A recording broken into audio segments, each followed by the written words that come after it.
Good evening. It's 8 p.m. Eastern Standard Time. It's Friday night, and you know what that means. It's time for SciFridays. As always, I'm your host, the Captain, and the Vincent, bringing you the best in sci-fi from years gone by. Isn't that right, bud? Yep. Teenage Mutant Ninja Turtles. Teenage Mutant Ninja Turtles. Yeah, that's right. Teenage Mutant Ninja Turtles. What are they? Heroes in a half shell. Turtle Power? They're the world's Most fearsome fighting team. heroes in a half shell, and they're green. When the evil Shredder attacks, will those turtle sports be cutting them no slack? Yeah. Yeah. So, that you figure that would probably be for in the morning. But no, as always, SciFridays is brought to you by RU Game, the best comic book collectible video game magic toy shop and more, located at 124 North Sunset Drive, Pickle, Ohio, 45356. RU Game is getting packed, man. I restocked Monday. I got more restock coming in. We've just tons of toys getting ready for Christmas. So you can go over at Facebook RU Game and see what we got. We ship all over the United States. I'm getting Yakuza 0. And he's getting Yakuza 0 for Christmas. And real drums. And maybe, if you're good.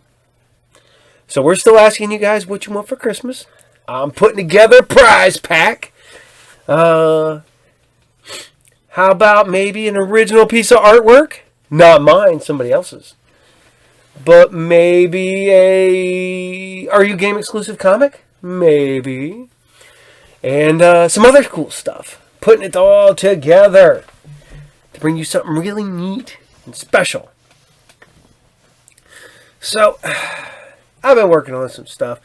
But mind you, I want to thank you guys for coming in, hanging out with us. I want to thank you guys for Fridays and Saturday nights and early Sunday mornings.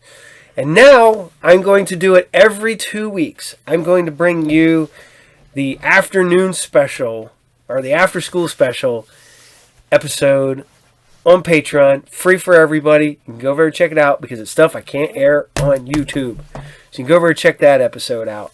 We already got the Thanksgiving special up, so you can go check that one out. And some other stuff, but and I have just working on t-shirts and designing some stuff. I'm coming up with a logo for Saturday morning cereals and all that funness. So working on some projects. I got some other cool stuff coming up, fingers crossed. And this Sunday, you can go check out the Captain at the Jim and Dan comic book show at Dayton Wright State Student Union Center from 10 to 4 p.m. 10 a.m. to 4 p.m. And you can also check out the Captain on Facebook, Twitter, Instagram, and Blue Sky. Not Twitter anymore because it's X.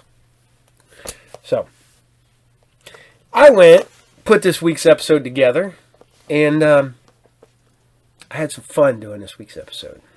I brought back a couple shows that I have not aired in some time. Long time. I get sidetracked with new shows, and I really shouldn't. But I do. So, we're going to keep doing one that we've been doing for a while now. We brought it back, but we're doing some more StarMan. I know somebody asked the other day, was StarMan connected to Stargirl? Not this version of StarMan. DC has a Starman. DC has like 5 Starmans and at least 1 Stargirl. And so DC's got a lot. So, but this is not connected to DC Comics in any way, shape, or form. This is an independent thing built onto itself and created for a movie that became a television show. So, I'm going to let you guys have at this. This is StarMan Episode 11, The Gift. And technically, since we're starting it off, first week in October. Wow, I wish it was the first weekend in October because I am not ready for Christmas. First weekend in December, we're going to bring you the Christmas episode of StarMan. So, this is, like I said, StarMan Episode 11, The Gift, the Christmas episode. Enjoy.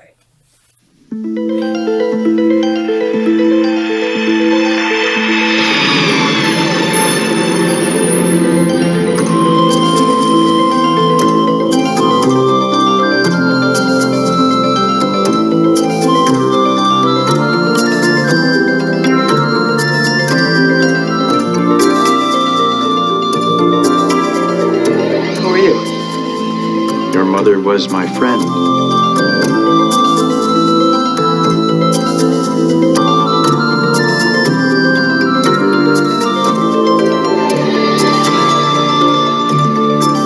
What do you want from me? I want to help you.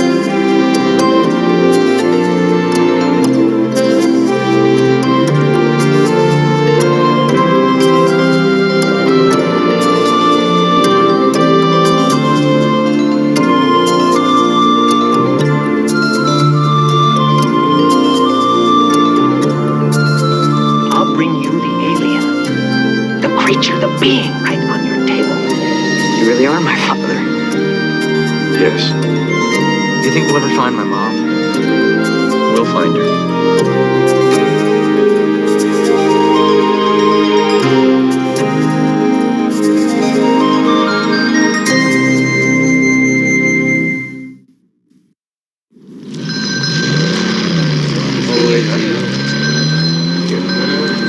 Merry Christmas. Merry Christmas, ma'am. Oh, cold. All done? Let's go get some lunch. I have to get into another line.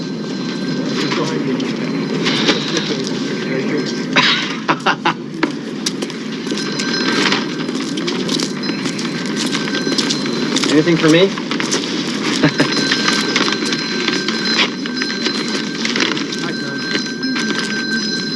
Yeah, you take the bills.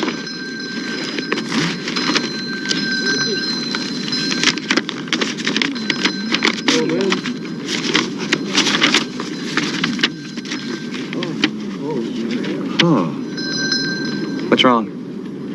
Merry Christmas. I have to go home. They sent you a letter? Not my home, Paul Forrester's home. What? Listen, dear Paul, it's very important that I see you. You know I wouldn't ask if it weren't, so please try to make it home for Christmas. I'm counting on you. Thank you. Love, Mother. This is typed. Anybody could have sent this. It's got her name printed on the paper. Stella Forrester. Fox works for the government. I mean, they print the money. They could sure as heck have some stationery printed. You don't know the first thing about Forrester's mother. I mean, you'd never pull it off. Merry Christmas. She needs her son. Besides, there's no place like home for the holidays. But you don't even know them. Wouldn't you come and see me if I needed your help? Of course, you're my father. Would you help me even if I weren't your father? You have a talent for unfair questions, you know.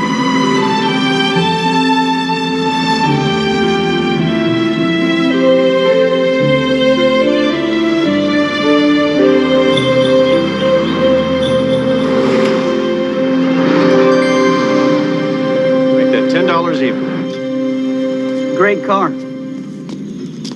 I could get you a couple thousand for it if you were interested in selling it. No, thanks. It's just what we need. Can you tell me how to get to 211 Union Street? Yeah, go down 2 stoplights and take a left. Thank you. Everything okay, Ted? Hey, Dave, how's it going? Who was that? Looks familiar. Not from around here. Wanna know how to get out to Stella Forrester's place? Paul Forrester.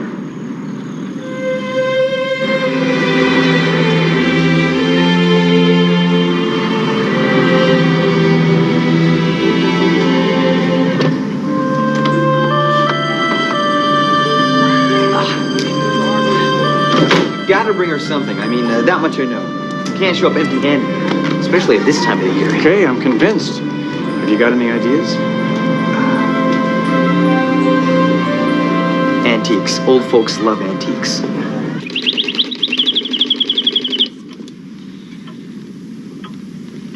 Could I see that? It's from the 1890s. The face of the man on the moon was very popular then, and it has that little star there. It was an earring originally, but since there was only one, I had it made into a keyring. I know just who should have this.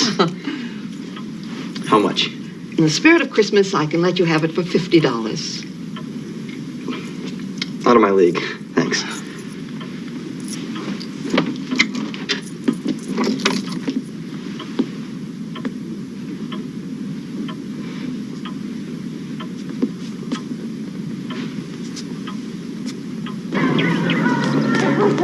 Why is it that all the good stuff is always so expensive? Well, that's a universal law.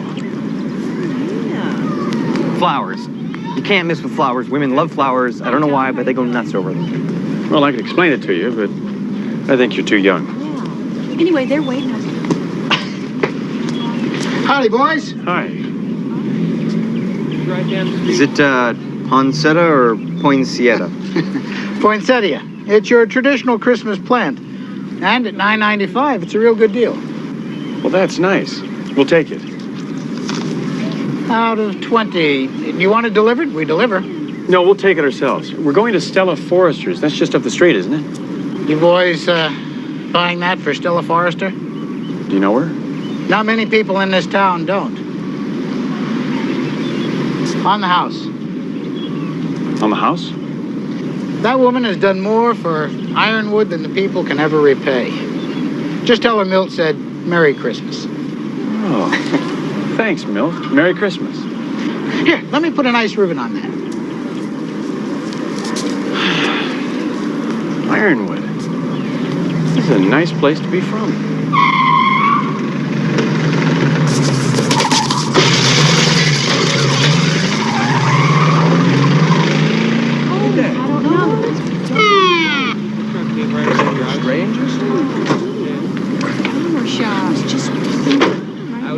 Well, well, well. Paul Forrester. Well, Officer Winfield. Well, I guess it doesn't surprise me, but I always thought you were destined for bigger stuff.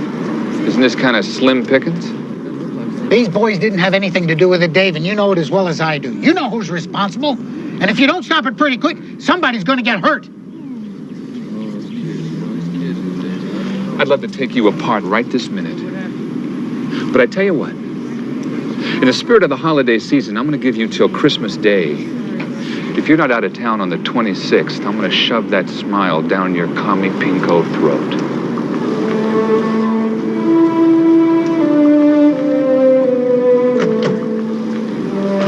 I get the feeling I know that guy.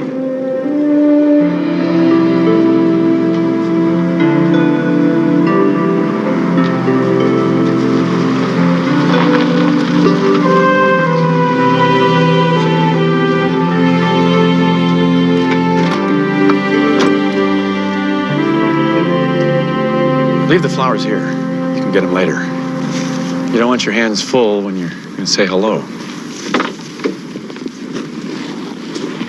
Besides, we may have to run for it. Now, my approach would be to have as many distractions as possible, so she doesn't notice that you're not her son. Like, for example, if we'd brought a string of elephants and tigers, that would have... I've got his act down. Just trust me. Dad, it's one thing to fool a cop you haven't seen in years, but I mean, this lady, she's your... Well, she's his mother. I don't understand how you can be so cool. I'm not so cool. I have bluebirds in my stomach. Yeah, you and me both. You see, we hang you and blow this bird. We're not going to hang you, and we're not going to blow this bird till we meet Paul's mother. My mother. Good luck. You certainly deserve it. Yes? Mother? It's me, Paul.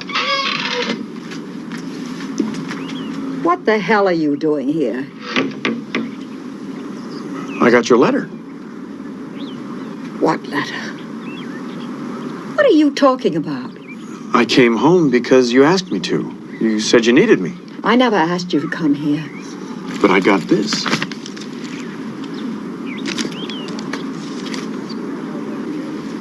Not for me, you didn't. Then you don't want to see me? As long as you're here, why don't you come in and take your things? Sure. That's a good idea. That way, neither of us will have to worry about you coming back.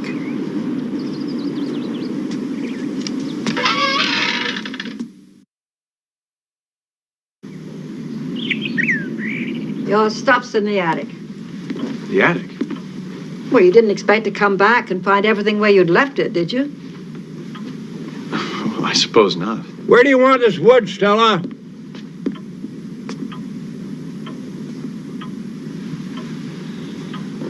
It's me, Paul. Hal Walker. I guess you're a little surprised to see me here. No. No. Well, the way you looked, I wasn't sure. You may not approve, but your mom and me, we mean a lot to each other. You don't have to explain anything to him. If he'd had anything to say, he should have said it 17 years ago. 17 years? Has it been that long? Why don't you just go up and take what you want and get out? I want to talk to you. Oh, Dad, we don't need all this stuff. Let's just hit the road, okay? What did he say? I said we don't need all this stuff. Don't sass me, Paul Forrester. What did he call you? Dad. Scott called me Dad. He's my son.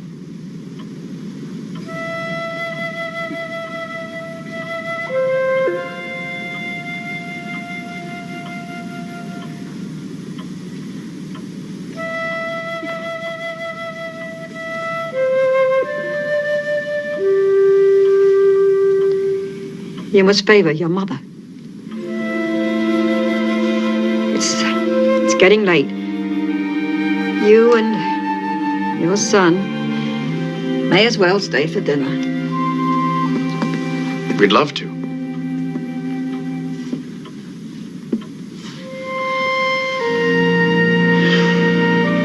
Why is my mother acting like this? Well, that's easy. She's not your mother and you're not her son. She's probably figured all that out by now. She's rejecting her son, not me. The question is why?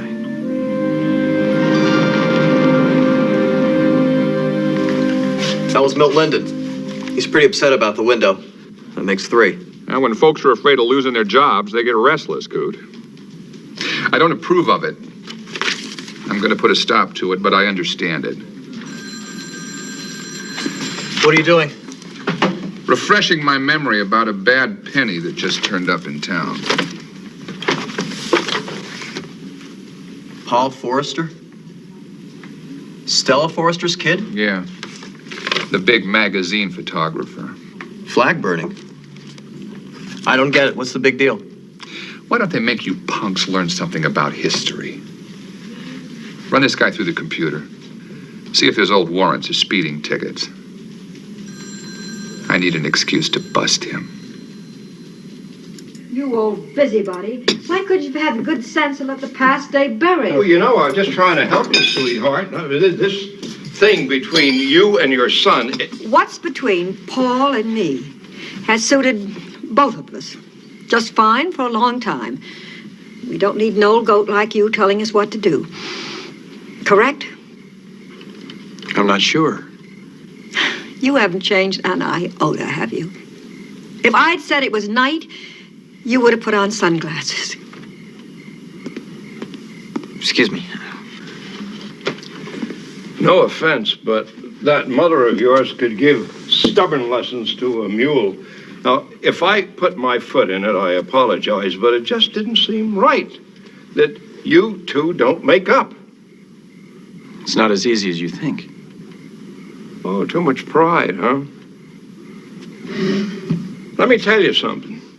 You get to be my age, you can look back and see what pride cost you. And you wonder maybe, was it worth it? Just think about that. I will.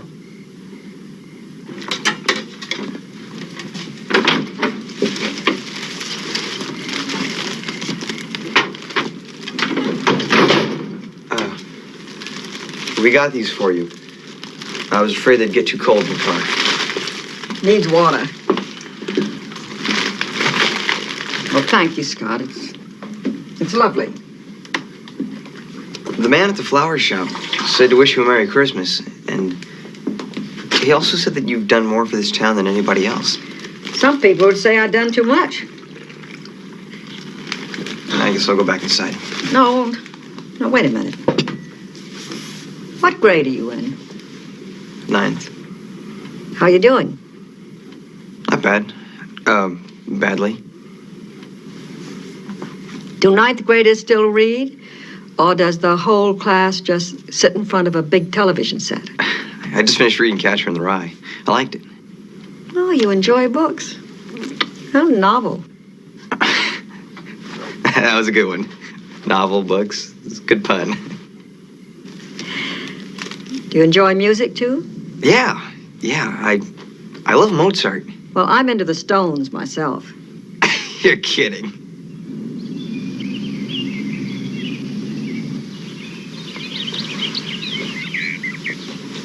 Hey, check this out. Why would she keep one mitten if the other one was lost?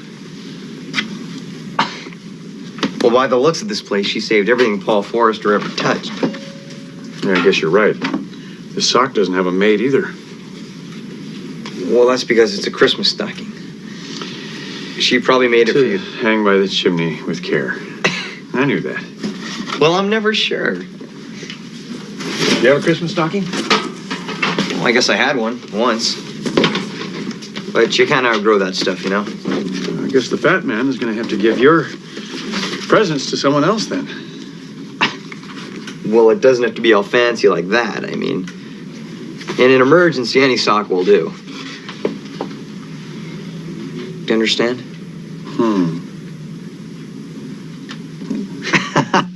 Kind of a scrawny-looking kid. Not so scrawny. Well, I guess for you it's like reading the history of your body. You can read the history of a body in the body if you know where to look. I'm trying to find out what happened between Paul and his mother. Bingo.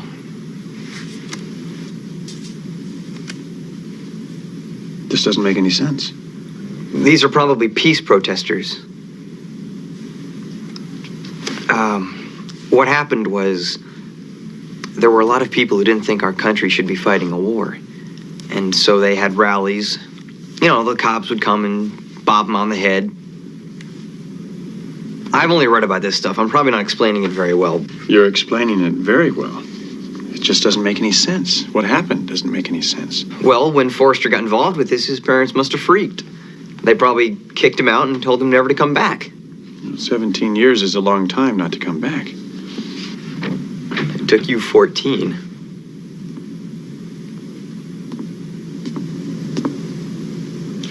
Hal's picking me up in a few minutes. I don't suppose it matters to either of you, but Sunday still means something to some people. Yeah, Sundays. I mean, big dinners, and color newspapers, sports on television. And church. Oh, yeah, that too. Don't tell me you're going to church now. Sure. All the time. Well, don't be late. Your hair's sticking up and back, Scott. As the tiny hand of the infant reached out from the manger nearly 2,000 years ago, it touched the world with a spirit of peace and forgiveness. We celebrate that same spirit here today. And the lesson is the same. Love thy neighbor as thyself. O Lord, in the spirit of this holy season, let forgiveness be our Christmas gift to each other.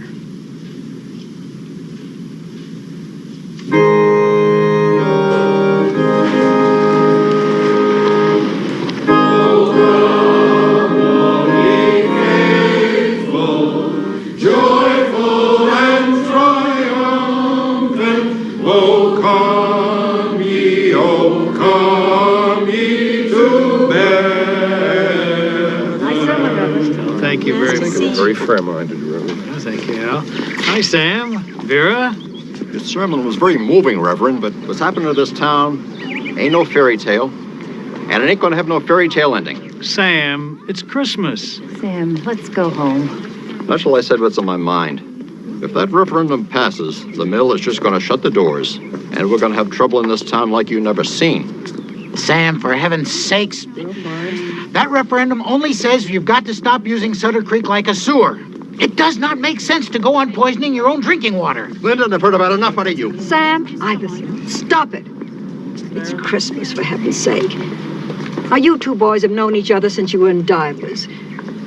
Well, we've had hard times before, but we've always pulled together and found a way out of our troubles. Merry Christmas. Come on. How can this town come apart like this? He didn't mean anything against you personally, Stella.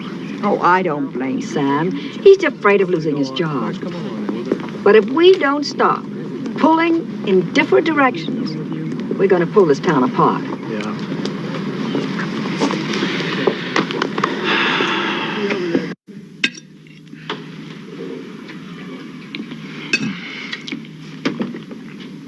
Now, that is incredible.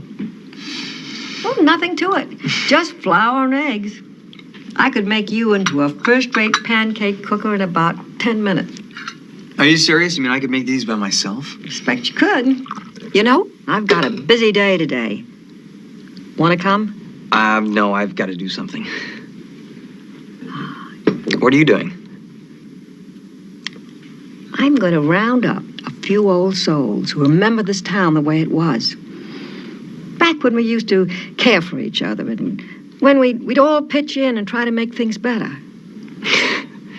And then what? Well, there's a town meeting tonight, and I'm going to see if an old woman can breathe some life into this town before it dries up and blows away.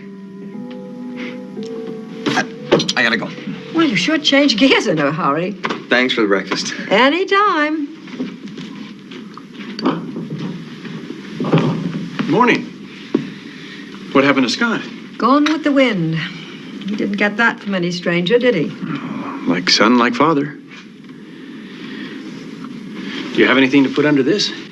Pancakes.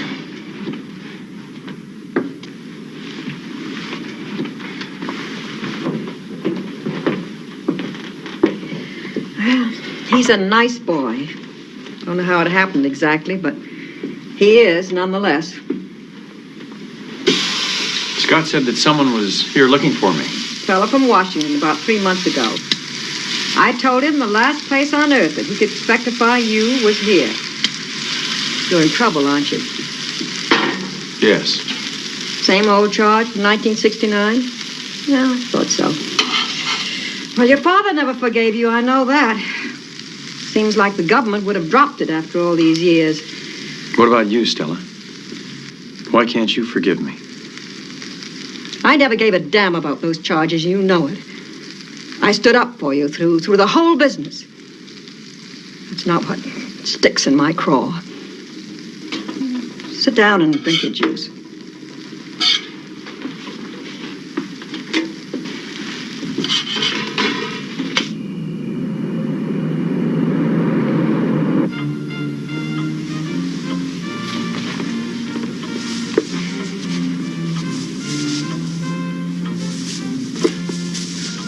You waste a lot that way, Scott. That's just what your father used to do. I did?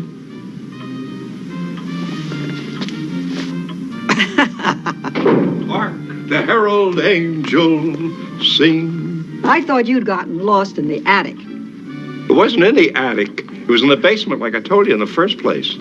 Well, come on. I've got all night. Well, don't blow a gasket. There. Ta-da! There. Well, I'll go and get the dinner started. Yeah, I grated the carrots and I bought those raisins you told me to get. Oh, good. Scott, let's go for a walk. But it's almost dinner. Then we'll make it a short one.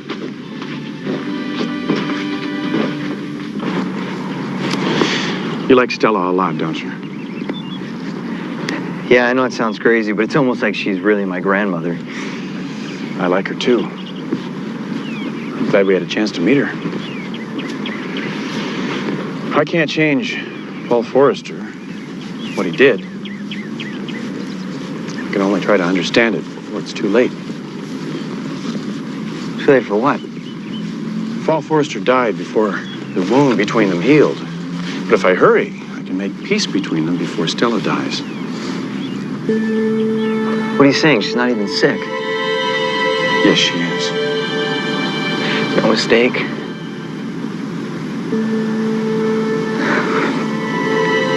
Why are you crying?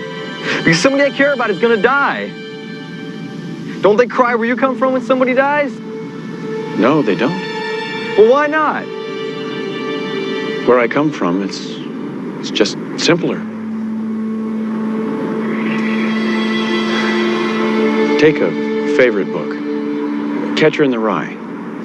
Yeah, so? Well, when you were reading the book, you enjoyed it.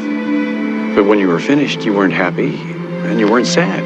You were just finished with that book. Do you understand? No, when I like a book, I want it to go on forever. I don't want it to end. But what you like about that book does go on forever because it became a part of you.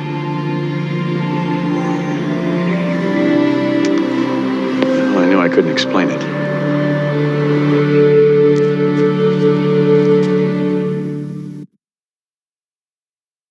Well, it's kind of hard to figure out what to get somebody when you haven't seen them for a long time. Yeah, but Stella won't care. It isn't the gift. It's the idea behind it. My goodness, she's happy that you're back. I'm not so sure about that. Believe me, if she wasn't so stubborn, she'd admit it. Look, you sure turned out different than I expected. In fact, it's hard to match up what I see with what I heard. Wow. Look at all this interesting stuff. Maybe there's something in here. You could buy her a nice diamond ring. You know, what with inflation, it might run to $800 or $900, but it would certainly be appropriate, wouldn't it? I thought that diamonds were for weddings.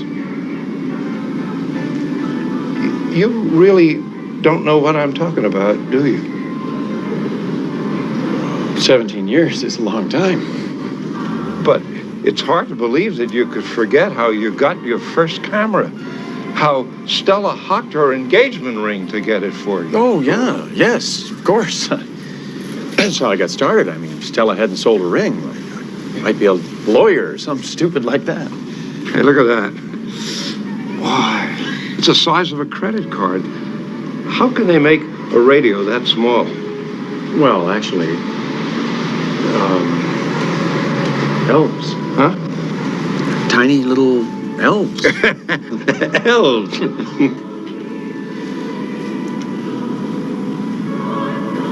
What is it for? Oh, it's about Stella not being well.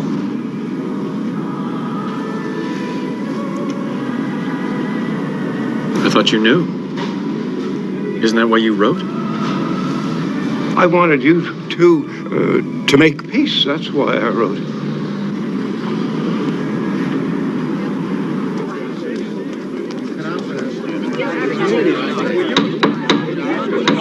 Now, it's obvious Dave can't handle the job. Now, just a damn minute, Cecil. You won't do anything, Dave, because you side with him yourself. You want to blame me and Art and Luann for something that the people at the mill are bringing on themselves. Hold on a minute. The people at the mill didn't do anything like that at all. What would you expect them to do? Can we do what they've always done for years and years? Anything on themselves. The people at the mill are trying to save their jobs.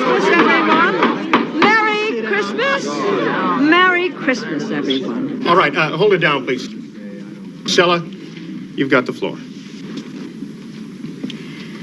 I'm old enough to remember most of you when you were throwing things at each other in the sandbox. And I don't see a whole lot of progress for all your years of experience. Well, there used to be a time when we could get together once in a while and set aside our squabbles and lend each other a hand. Christmas used to mean something in Ironwood. Is this about that damn tree? Yes, Sam, it's about that damn tree. We don't throw away old things and old ways for free. There's always a loss. And if the city council can't come up with a few $100s to light up that tree, well, things are starting to go one by one. No, we ain't going to call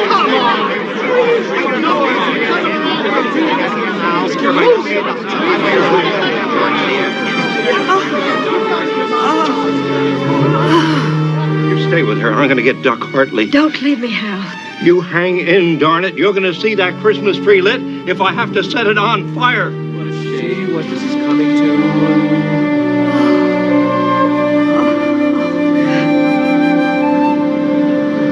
What was it like when you were a little girl, Stella? Well, they'd come in from all over the county, horse and buggy, you know, and everybody'd pitch in. You'd see folks that you hadn't seen since Easter. Took a whole day to decorate that tree, and it was a lot smaller then. We used to snatch those candy canes off the lower branches of the tree faster than our folks could hang them up. I remember it so well.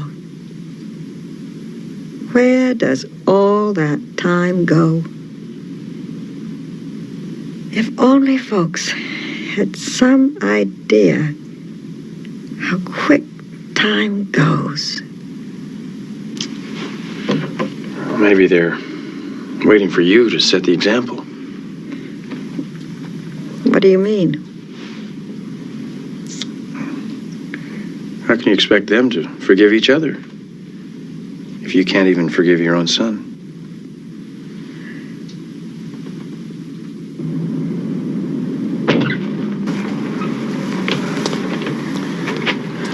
Just doesn't seem fair, does it? I know what you mean. We've known her for such a short time. Well, she's a tough old lady. Maybe she'll pull through. You don't believe that, do you? No. Get ready. A few more strokes. Maybe this will wake up some of the jackasses around here. Well, we ain't gonna have a good Christmas. They ain't either. We should just be glad that we got a chance to meet her at all. I know. Thank you for twisting my arm.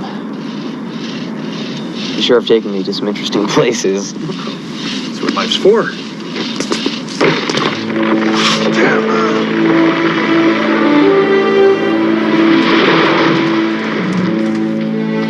How could they?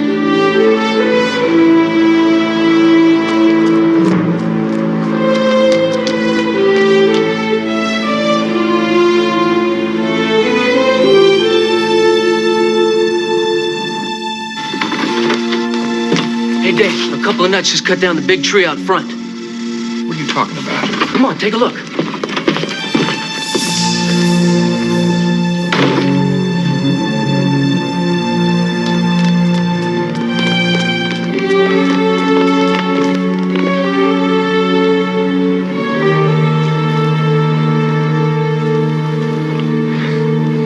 Looks like you got Christmas mixed up with April Fools, Lonnie. I could have sworn.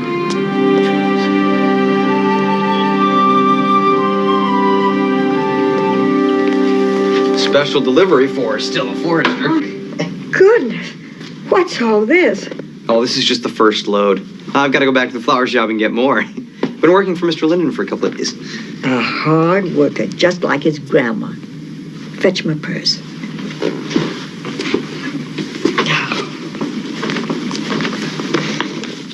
Scott, come here. Oh, I can't accept that. Don't be a goose. I have a reputation of being a good tipper, and it's a tradition I intend to uphold. Thank you. $20? Thanks, Grandma. There's some things that we may never get straight between us, Paul. But it wouldn't be right if I didn't tell you how much I appreciate you bringing that boy to see me. Sorry, he's not going to see Christmas as it used to be. When they'd light up that tree, it was like a miracle.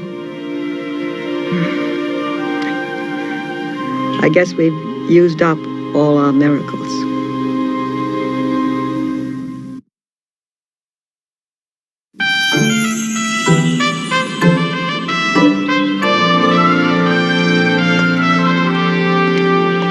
Well, all it is just little glass balls and lights.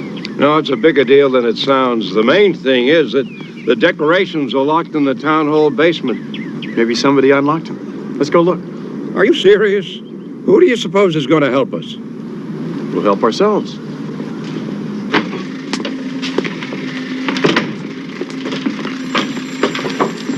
Just came in on your pal, Paul Forrester. Wanted for questioning by the FSA. Yes, Virginia? There is a Santa Claus.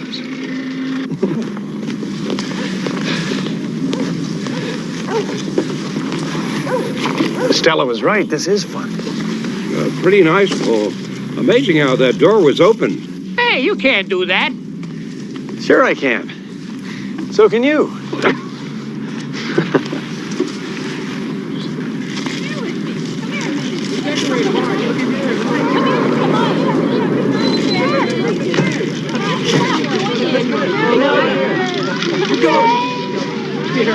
What's going on here, Harley?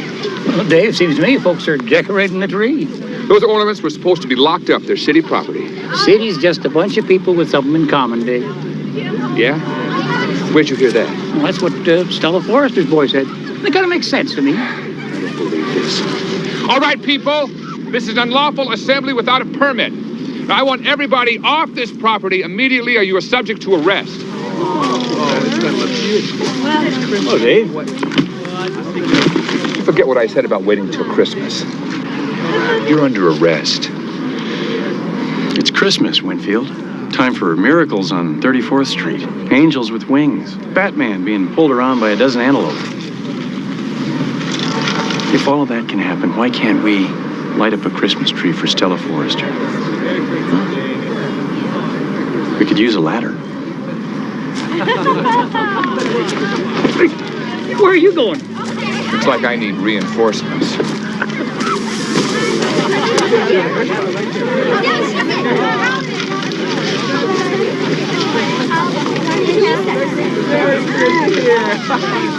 Here, I'll take this in there.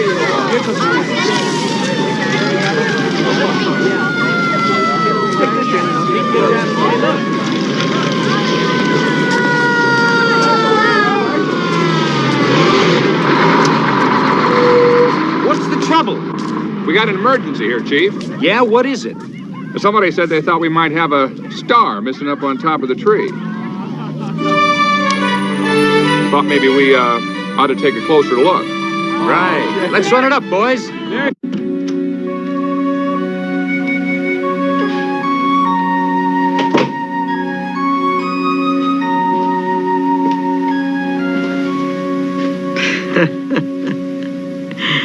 I figured you'd gone away without saying goodbye. Stella, they say this is a time for peace on Earth. I think there should be peace between us, too. 17 years without a word. I'm sorry. Weren't you sorry enough to make peace with your father on his deathbed? You wouldn't even come to his funeral. I don't understand why I did those things. But I think I must have been hurt very much. And that it took time and distance to get over the pain. Not a word. Not even a whisper. I think as the time and distance grew, it became more difficult to come back. I'm your mother. Didn't that mean anything at all to you? Maybe not then, but it does now. I can't change the last 17 years.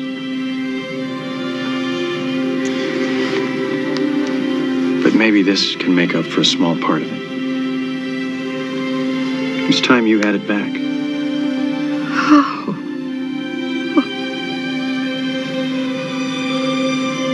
Thanks for the camera. Oh.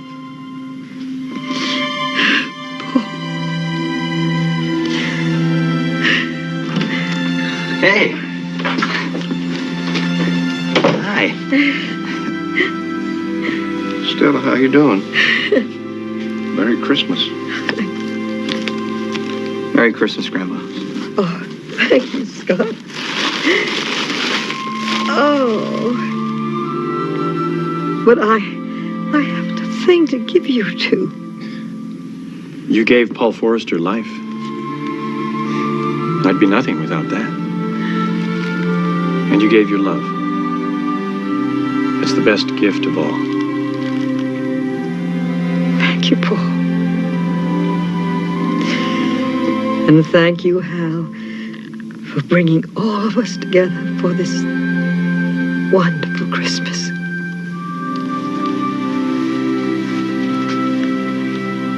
How's it going? It's all set. Put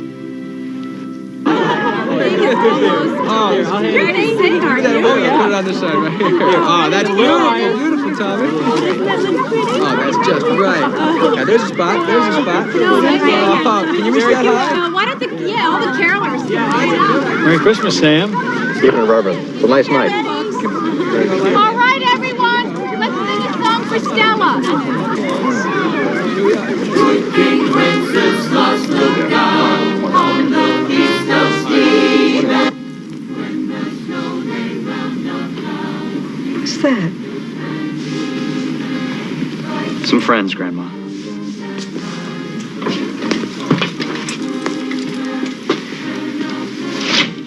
Inside, gathering winter fuel. Hither, patience, stand by me. If thou knowest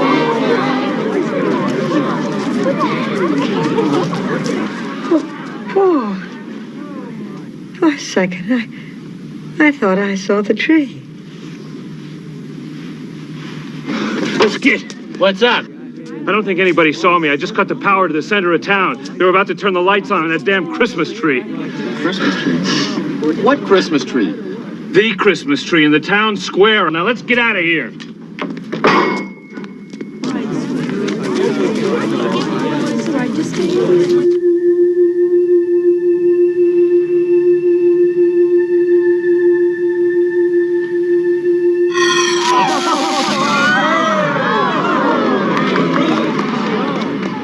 Angels we have heard on high, sweetly singing o'er the plains, and the mountains in reply, echoing their joyous strains.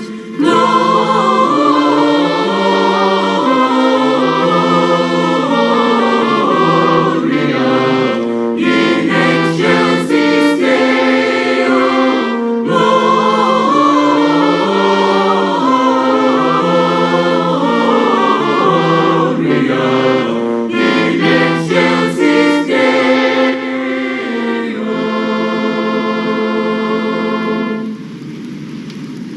Merry Christmas, Mother.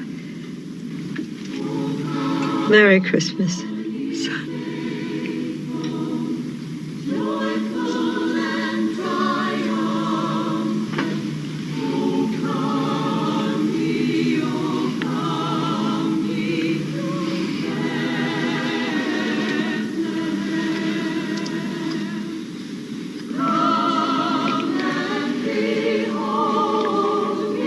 Goodbye, dear friend.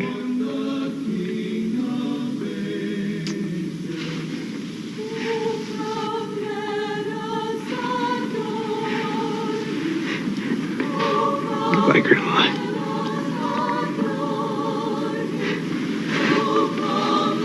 Dad.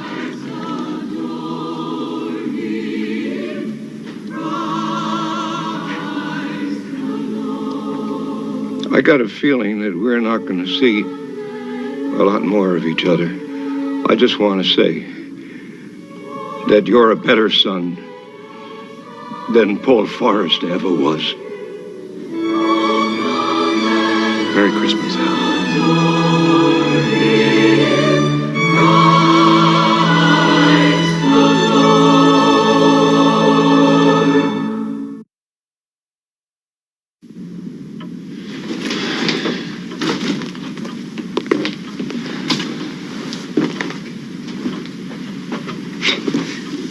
For a second, I thought I could smell pancakes.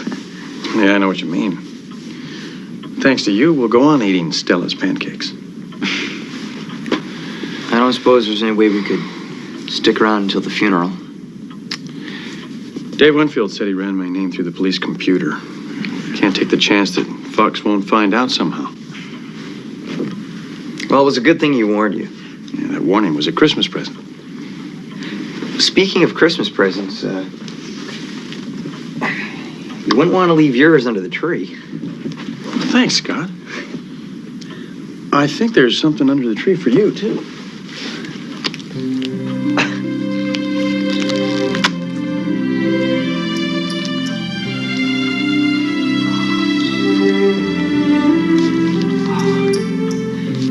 Whoa. Thanks. It's to help you find your way around the stars. This is terrific. Wow. Thanks. You like it? This is terrific. What is it? It's a key ring. To put your car keys on. There's something I have to tell you about the car. It's okay, isn't it? Oh, it's fine. It's just not ours anymore. I needed the money to buy Stella's present. Guess the key ring wasn't a very good present. It's the best present I ever got. It's from my son.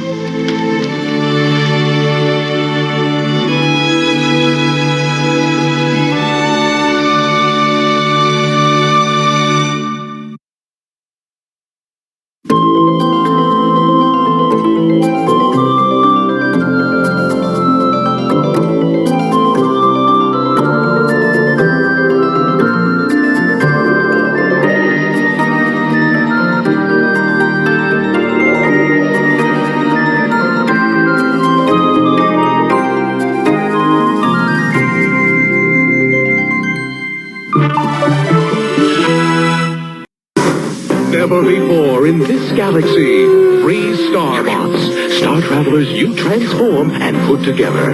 1 free in Corn Pops. Ghost knows everybody has a style of their own. So the next time you're out to say something about yourself, remember this. And so does the great taste of certs with Reston.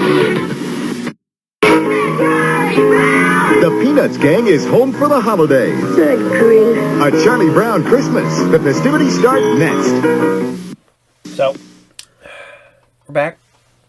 So, what we got to ask everybody to still tell us what they want for Christmas? Yes or no? No. No, we're not going to do that this time? Well, what are we going to do? We're going to ask, what's the coolest gift you've ever gotten for Christmas? Did you get a cool car, as an adult? Did you get a really cool toy as a child? Did you get a Nintendo? Did you get an Atari? Did you get one of my favorite gifts when I was a kid was my VCR. Because I'm a movie nut. And, oh my God, I thought it was the coolest thing ever. Because I had my own VCR. Except for my mom and her boyfriend would steal it and hide it in the front room. They would use it all the time. So, alright. Hope you guys are still loving StarMan. Because we're staying in the star realm with some powers of Matthew Star. You guys asked for it. I kept forgetting about it, to be honest. I'm not going to lie. It was my fault. I get sidetracked a lot. I get sidetracked very easy. Squirrel. I do. I can't help it. I got 10,000 things going at any moment. So if one little thing changes, man, it totally throws me off. So I'm going to bring you more of the powers of Matthew Star. Went back, found out where we were at. Going to start this. Not going to start it over yet, but I almost came close to starting it all over again. But I didn't because I will do reruns on stuff that I maybe haven't aired in a very long time. And to kind of get you back into the flow, I will go back and do some reruns. This is not one of them. And I'm not going to lie. There's a sound. I pictured that's what they would have, the noises they would have made if they'd have done a live action Aquaman back in the 70s. We kind of did with Man from Atlantis, but we didn't. So I want you guys to enjoy The Powers of Matthew Starr, Episode 9, The Triangle. Enjoy. Quadris, 12 light years across the galaxy from Earth. It was home for us until an intergalactic armada conquered it.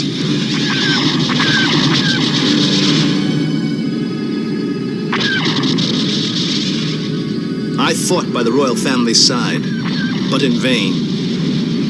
Even their remarkable powers weren't enough. The Crown Prince and I escaped to the nearest planet on which we could survive and further his powers in order to someday return to free his people.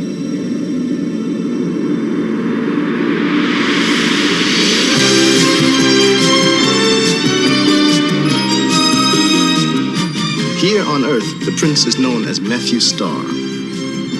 He's a typical American teenager. He has friends, people who love him, and me, his guardian. I'm the only one who knows how special he is.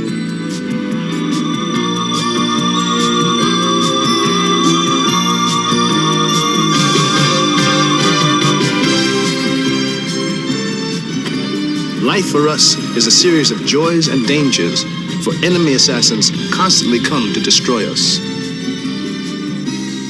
Alone, we must survive.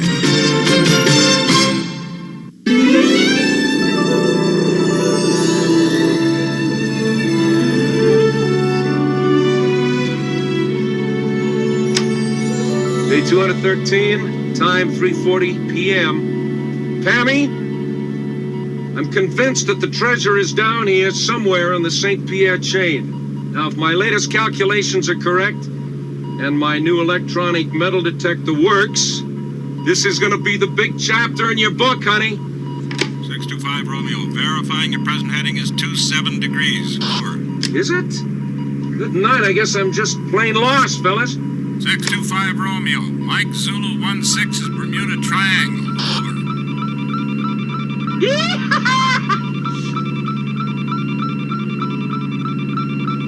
Good night. Can you give me a vector out of here? West Palm Radio, over. 625 Romeo, verify your present.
Beautiful, isn't it?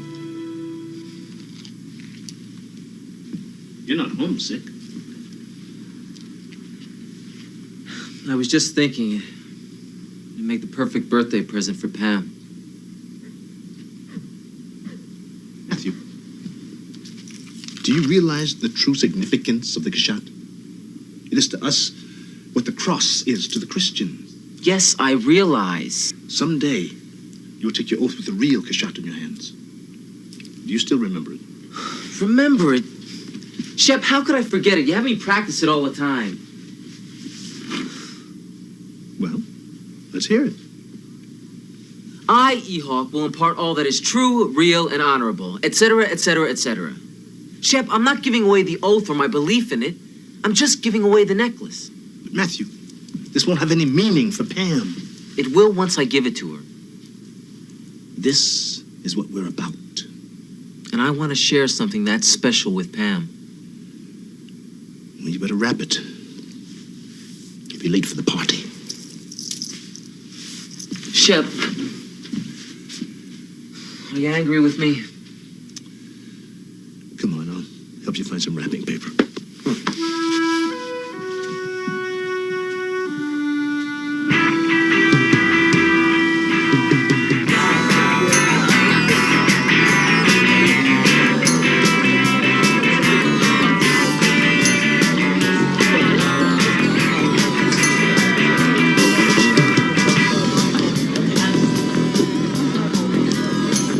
You shouldn't have. I know.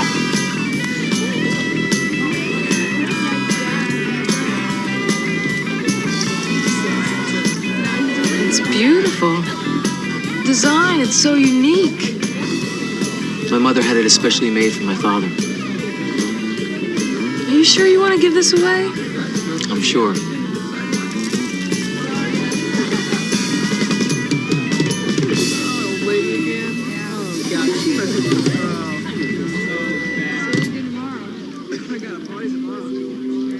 You are a very special person, Matthew Starr. I know. Happy birthday.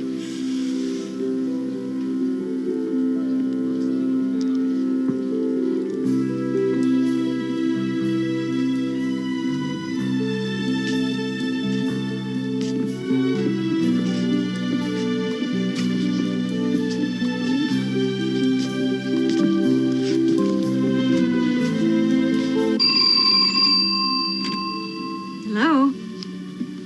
Yes, this is she. Pam. Pam. What is it, Ned? We're out of popcorn.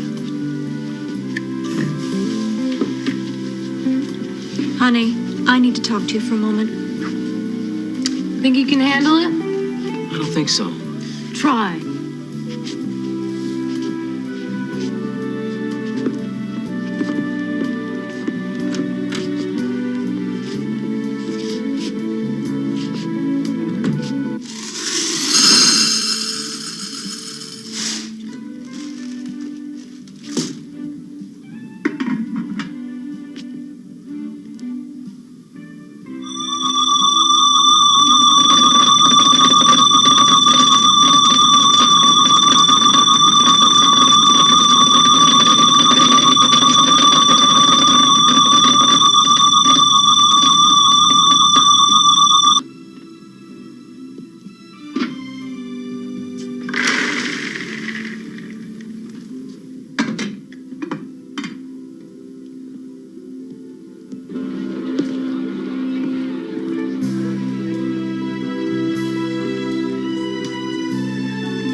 Here you go, Ned.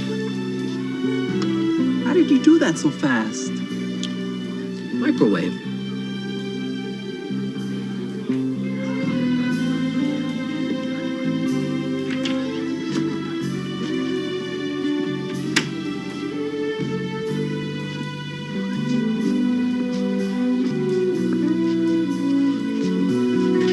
Matthew, I had to give Pam some pretty bad news.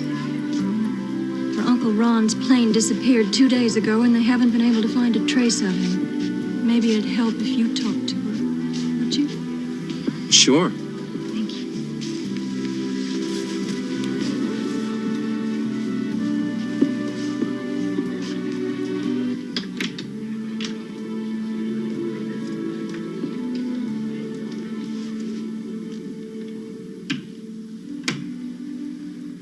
Your mom just told me I'm sorry.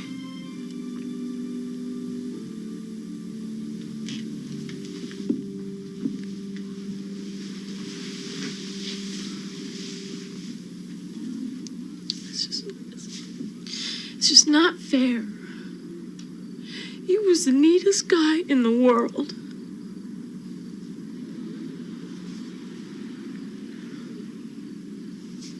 Maybe you'd like to take a ride or something.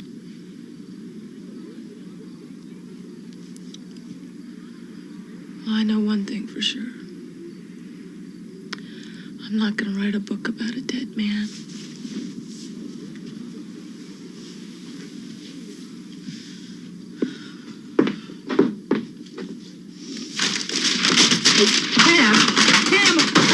Pam, hold on. Wait a minute. How do you know he's dead? What do you mean? Your mom said to me that your uncle and his plane were missing. Nothing about finding a body. No, you're right. He could be okay. Sure. Uncle Ron can land a plane on a rock. I've got tapes of him telling me he's landed planes in trees. There you go. Thanks.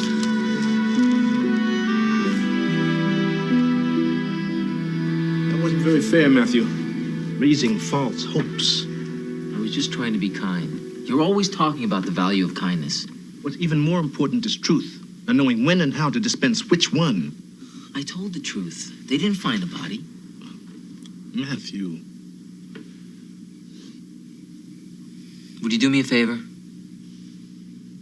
I'm afraid to ask what?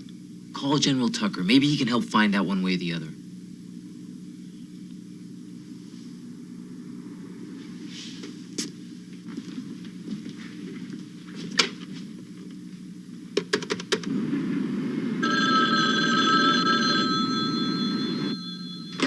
Yes? Hello, General Tucker. Yes, who's this? This is Walter Shepard. Well, what a surprise. I was just wondering if you could do me a small favor, if possible. If it's in my power, you've got it.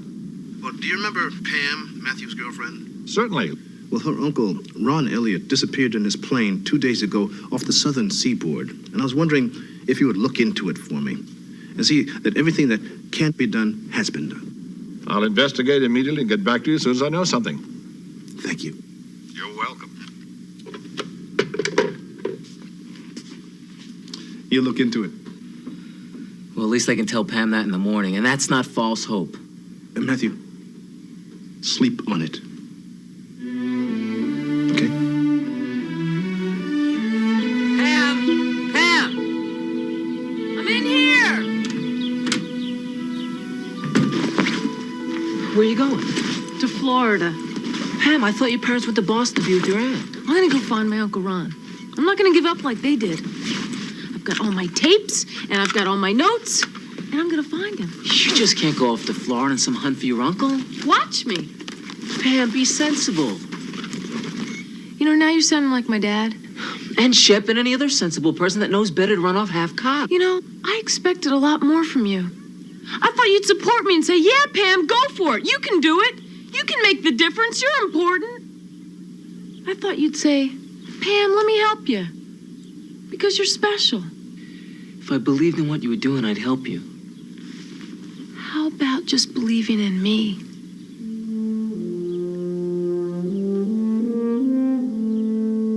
I'll drive you to the airport.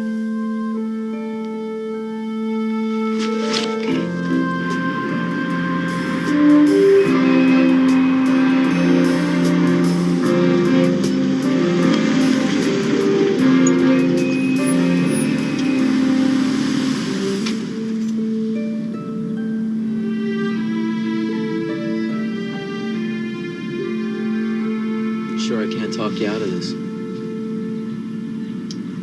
I wished you didn't want to try. Look, Pam, you're a girl going off into the middle of God knows what. It's only because I care that I want to talk you out of it. Uncle Ron has always been there for me. He'd fly 10,000 miles just to play Santa Claus for me when I was a little girl. And when I broke my leg, he brought 12 of the real characters from Disneyland just to come see me in the hospital. And when I told him I wanted to be a writer and thought that he'd just laugh, he said, Angel, if that's what you want to do, I'll start giving you all the information on my life, and that can be your first book.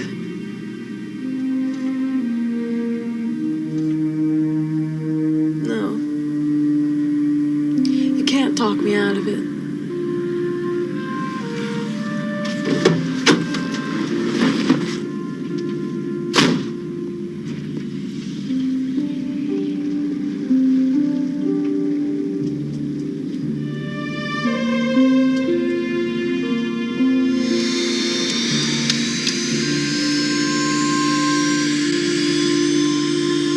Excuse me, is this seat taken?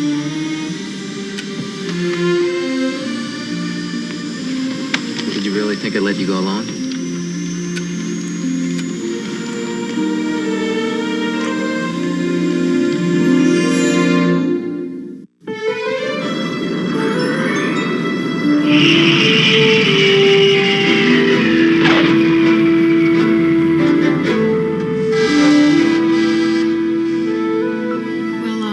I'll just have to try somewhere else.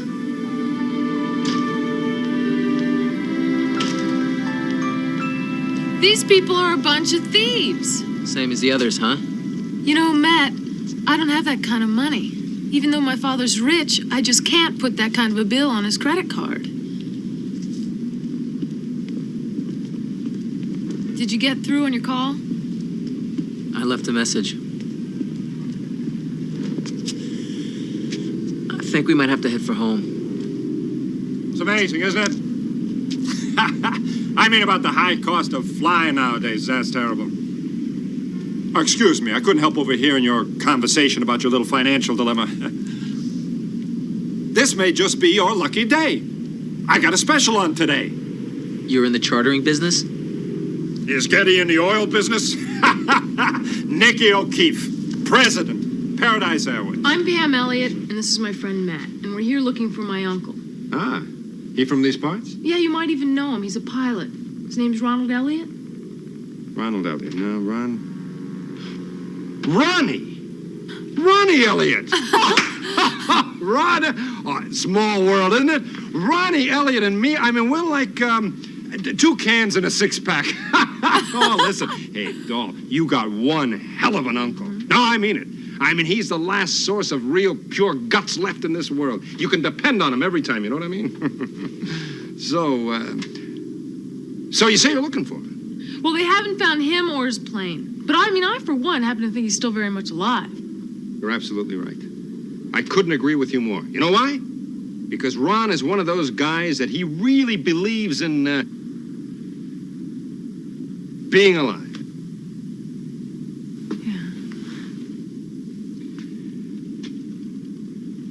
How'd they say it happened?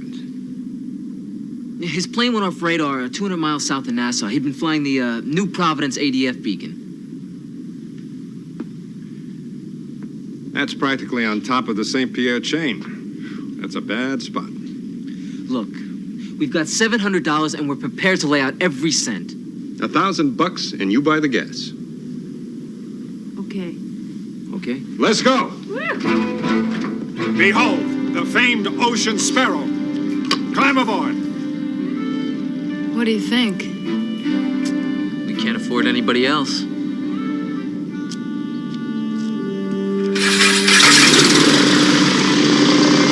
Do you believe this? You can't argue with quality, Jack. Huh?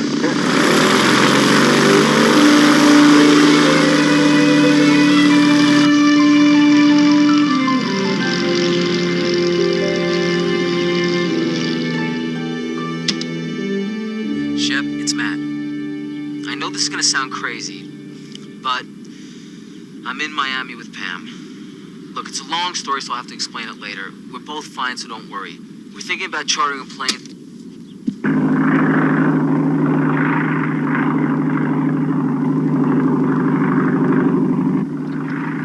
Yeah, I used to hire myself out while I was on leave.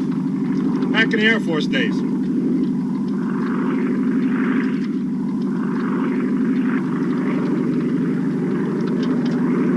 Used to fly cargo through the eyes of some pretty tight needles. Is that the St. Pierre Island chain coming up? Yeah, one and the same. One and the same. That bunch of little floating dots strikes fear into the hearts of most pilots. But it's not as risky as I had it last year when I was running guns into Central America. For which side? Both. You start having ethics in my business, you ain't business. Pam, let me see that last letter from your uncle. Maybe there's something in there that can help us.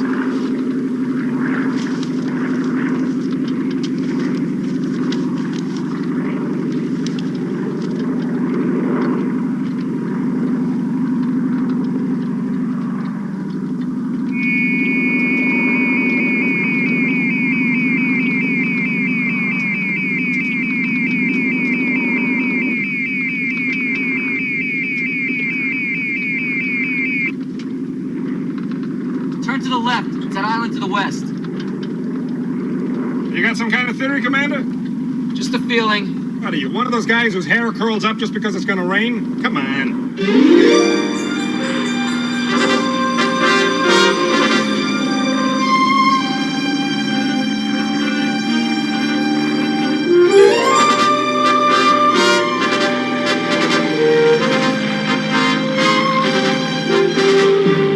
I wanted to land on this island. Why? I could have sworn I saw something metallic down there. Forget it, Commander.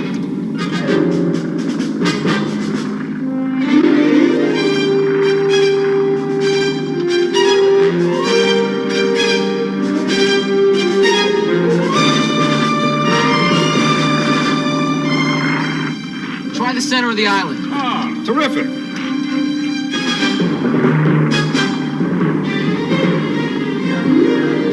What are you planning, for me to park it up here and drop a ladder for you? I mean, where are you going to land on that island? There's a spot by that stream. You gotta be kidding. Hey, you've been paid your money, Nicky. Land the plane. Okay?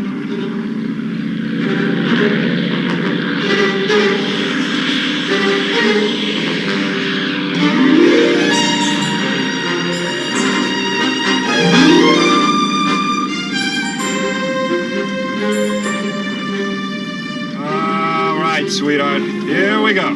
Here we go, darling. Spread your wings, Angel. Easy does it. Oh, look, isn't she something?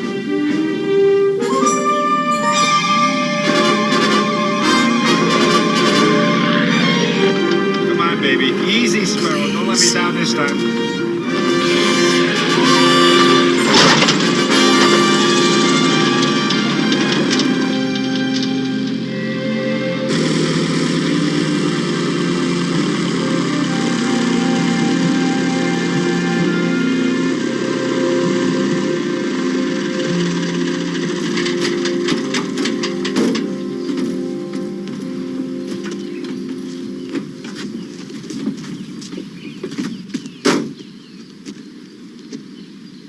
I'm pretty sure it's gonna be this way.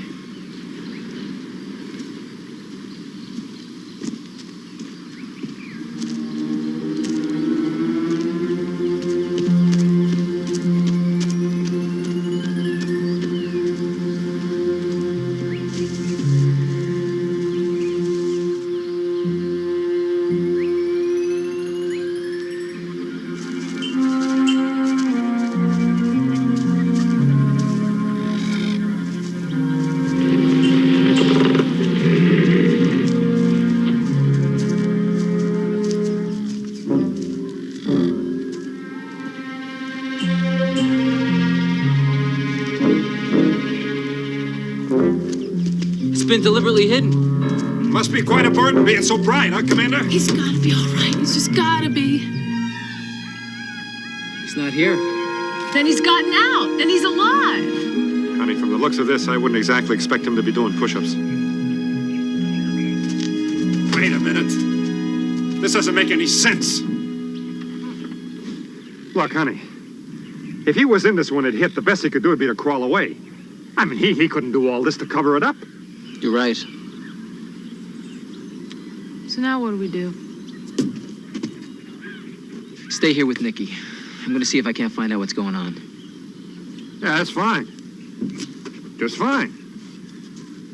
Just as long as all you're looking for is him. What's that supposed to mean?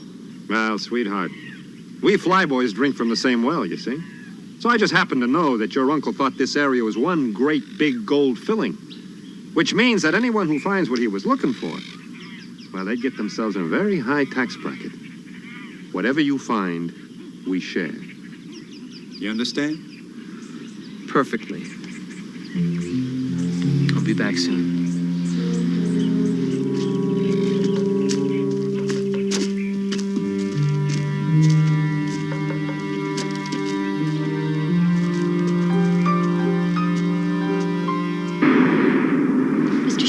Yes. We've recently begun offering our passengers air-to-ground telephone service, but we've never had an incoming call before. It's for you. Thank you. Hello. Walt? General Tucker. How did you know where I was? Why, Mr. Shepard, when my favorite immigrant asks me for help, I spare no expense to respond, and quickly. I wonder if you could have a helicopter waiting for me when I reach Miami. You got it. Have you come up with anything yet? Walt, I'm afraid not. But no sign of any wreckage where the plane supposedly went down? No distress signals? That plane disappeared. It just vanished. Of course, it may have sunk. You be careful. No, General. I've been to places that would make the Bermuda Triangle seem harmless. Goodbye. Oh, why do I always take an airplane?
Explosion, then what was it? Maybe they got a serious roach problem on this island.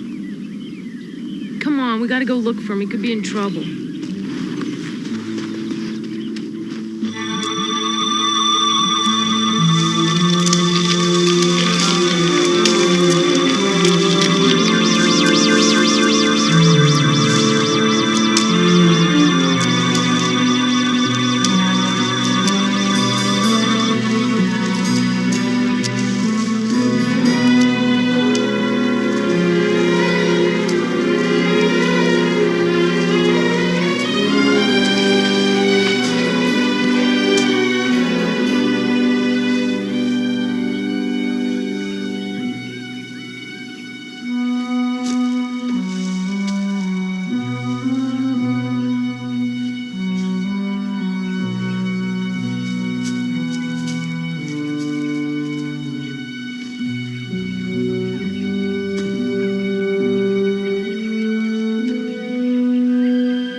Hey. Now we're getting someplace. Uncle Ron! Thank God you're all right. What are you doing here? What happened to you? The plane crashed. The engine went. Hey, who's he? How you doing? That's Nicky O'Keefe. Thought you two were old buddies. Well, we both fly.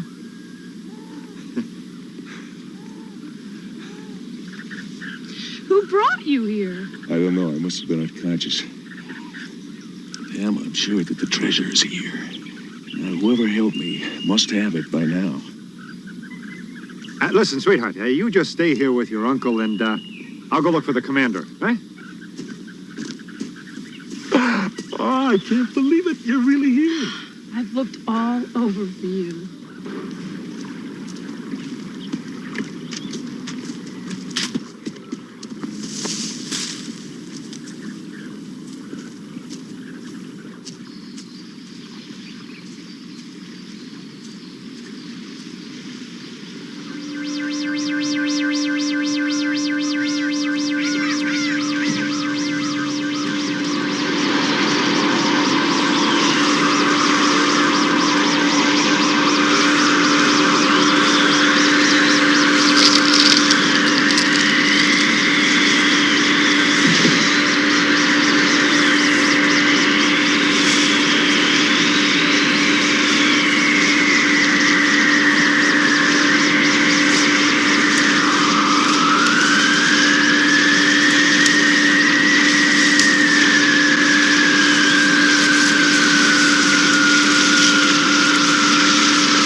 You are not of this earth. Who are you? I am Neon. My husband is Bull. Come.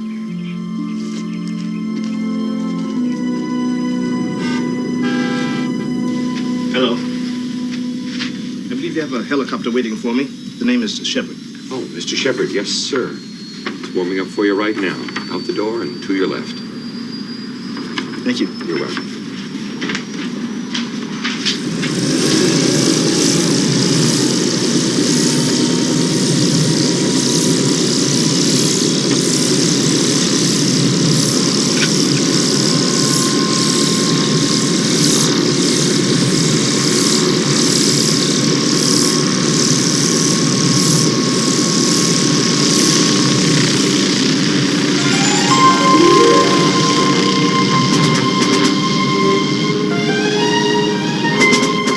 What's going on? Where are we going?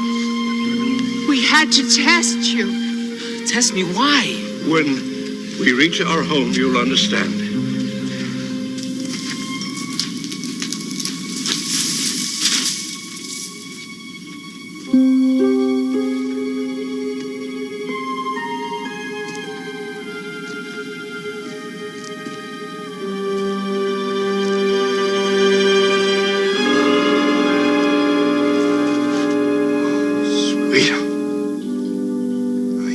Beautiful.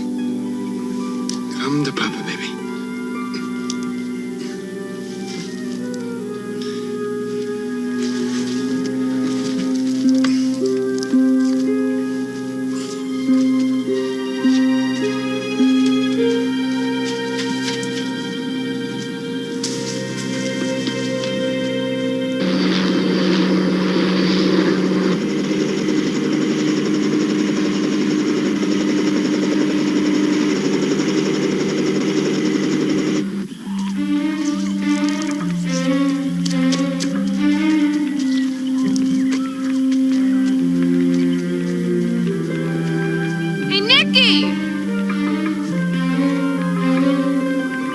Are you the only ones on this island? Yes.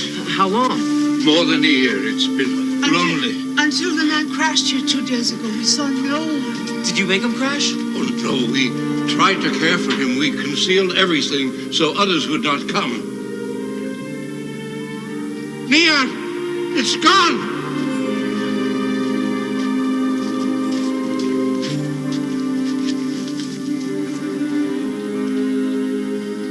What is it? What's gone? The Kashad.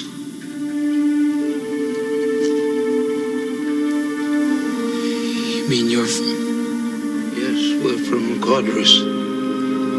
But there's no time now. You must do everything you can to get the Kashat back to us.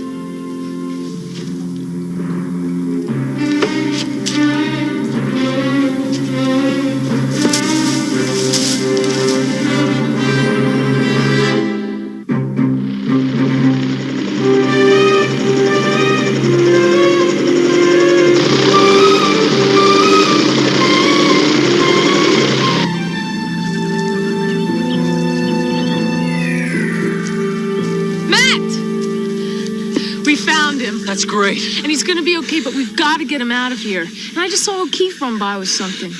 Pam, your uncle and I owe you more than you'll ever know. I'll be back.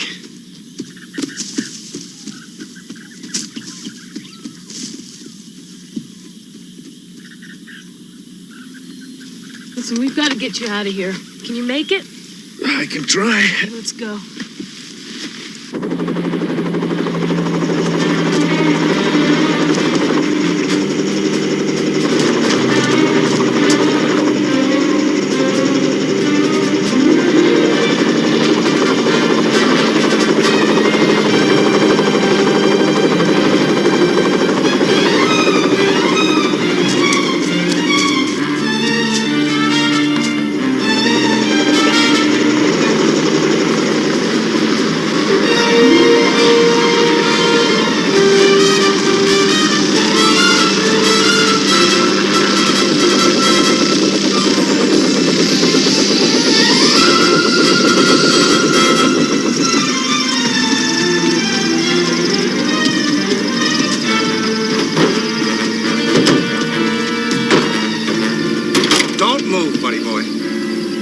Change an opinion.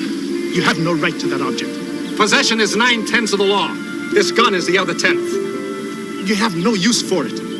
Yeah, you're right. It is kind of garish for my taste.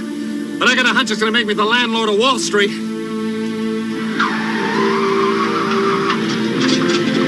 Now you stand back or I'll blow you away.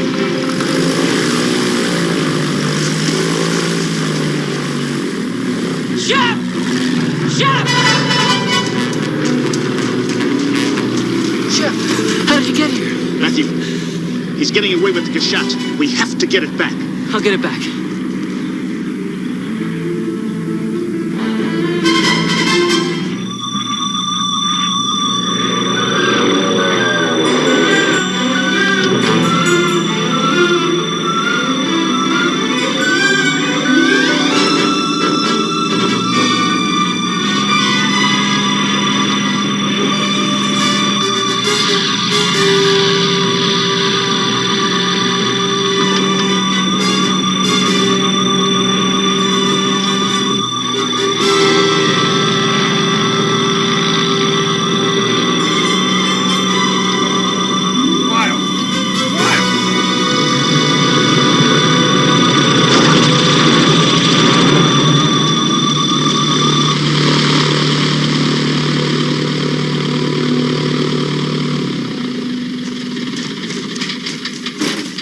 Commander. It seems to be working just fine.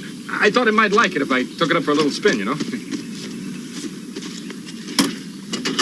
Here you go, Chief. No offense, huh?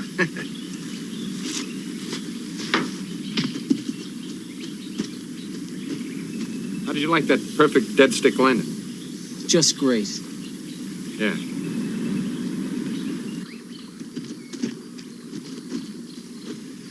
Pam, we got to get your uncle back to a hospital right away.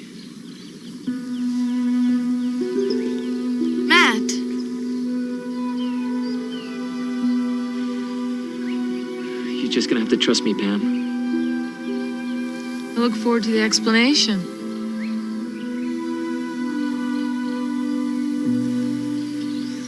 Nick, you gotta get him back. Well, Fly Buddy, I guess I'm in your hands now.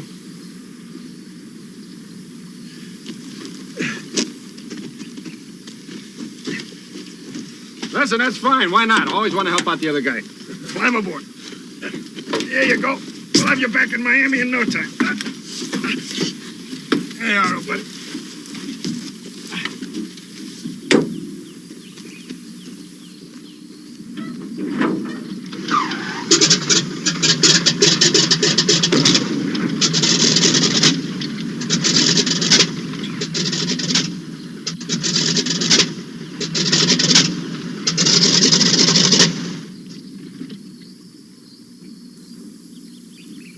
Well, Commander, what do you suggest? Try it again. Sure, why not? Anything for a laugh, huh?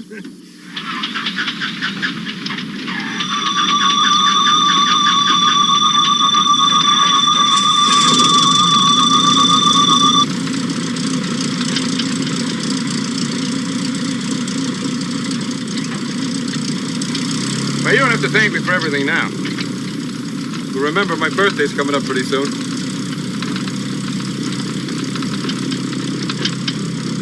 Ciao.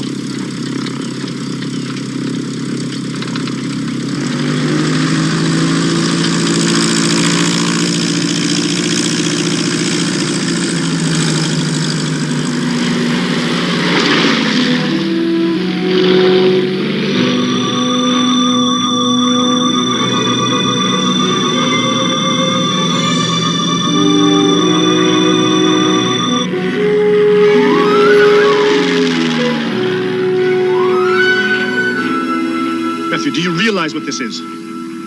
Looks like a larger version of the one I gave Pam. This is the original, Matthew. Where did you get it? I'll show you.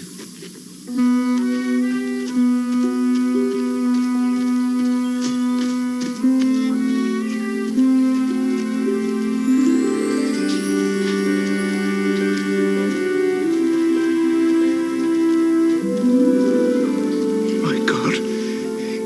It's the Justice of the Quadrian Court, a great man of law. We are the messengers promised in the 15th year of Ehawk's preparation. I knew of the messengers, but when they did not come, I chose not to worry you. You look ill. What has happened? Trouble with our ship kept us from finding you. It was damaged, left us here. Gamma radioactive. I think you understand our situation. I'm afraid I do. Can you help them? We are dying. There is no point. We have found our goal now. It was a journey worth taking. Now the Kashat can be passed. Please, can you tell us about Quadris? The war does not go as well as we hoped. Our adversaries have great will, a product of their single-mindedness, but we hold our own. What about my parents? Is there any hope that they survived?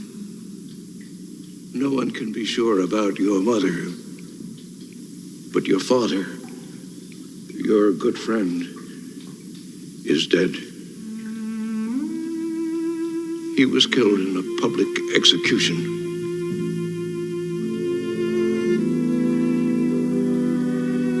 Do you know the Creed of Kings?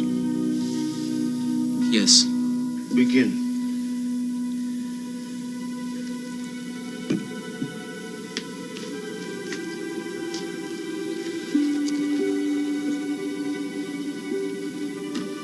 I, Ehawk, will impart all that is true, real, and honorable. And where do you stand? I stand at the center of the place from which the beginning grows. And your power? From that which is best and right. Here and now, you are connected, Ehawk. Here and now, you are joined with a line of right in the name of your father and his father before him, and all those who knew them, who were the true and just kings of Quadris.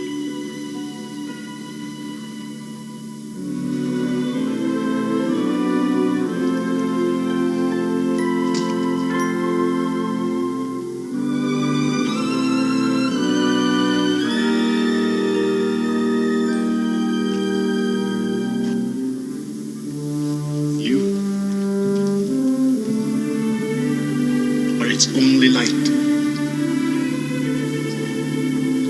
And the only true and right source of its generations to come. The circle is completed, my lord.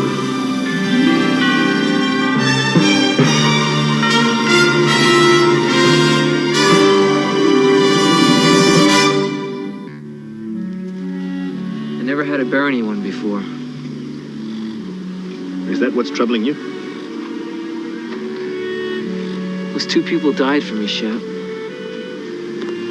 It's more real to me now than it's ever been. Should I go back to Quadris now? It needs my help more than I ever knew. You're not ready. But I have the powers. You'll need more than the powers. Staying here gives you time. And with it comes the wisdom and the patience you must have to lead.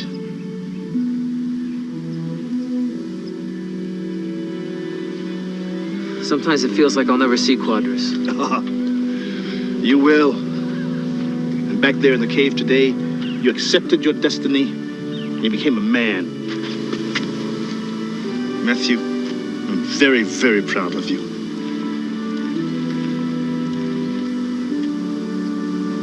Something else is bothering you. If we can exist here, can people of Earth exist on Quadris? Of course. Why do you ask?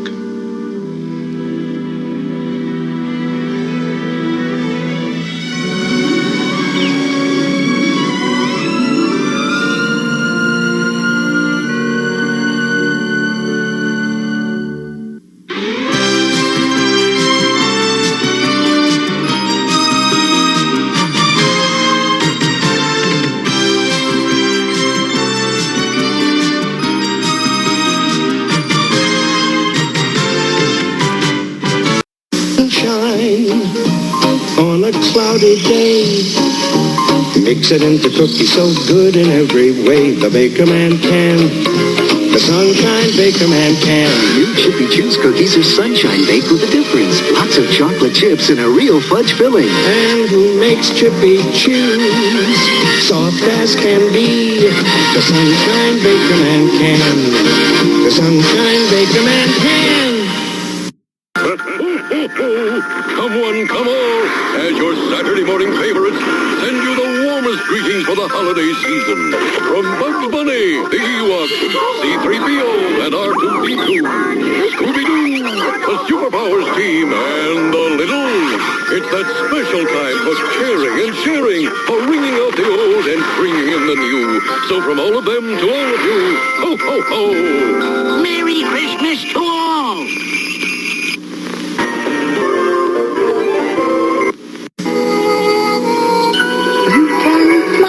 America with Chuck E. Cheese. You can get a taste of pizza time theater with Chuck E. Cheese.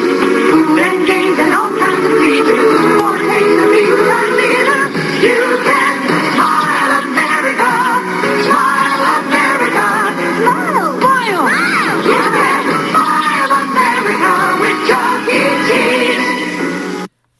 That's right. Ladies and gentlemen, boys and girls, the Godzilla Cookbook. So if you want to know how to make a good Godzilla food, Monster Island salad, Gigan wings, yo.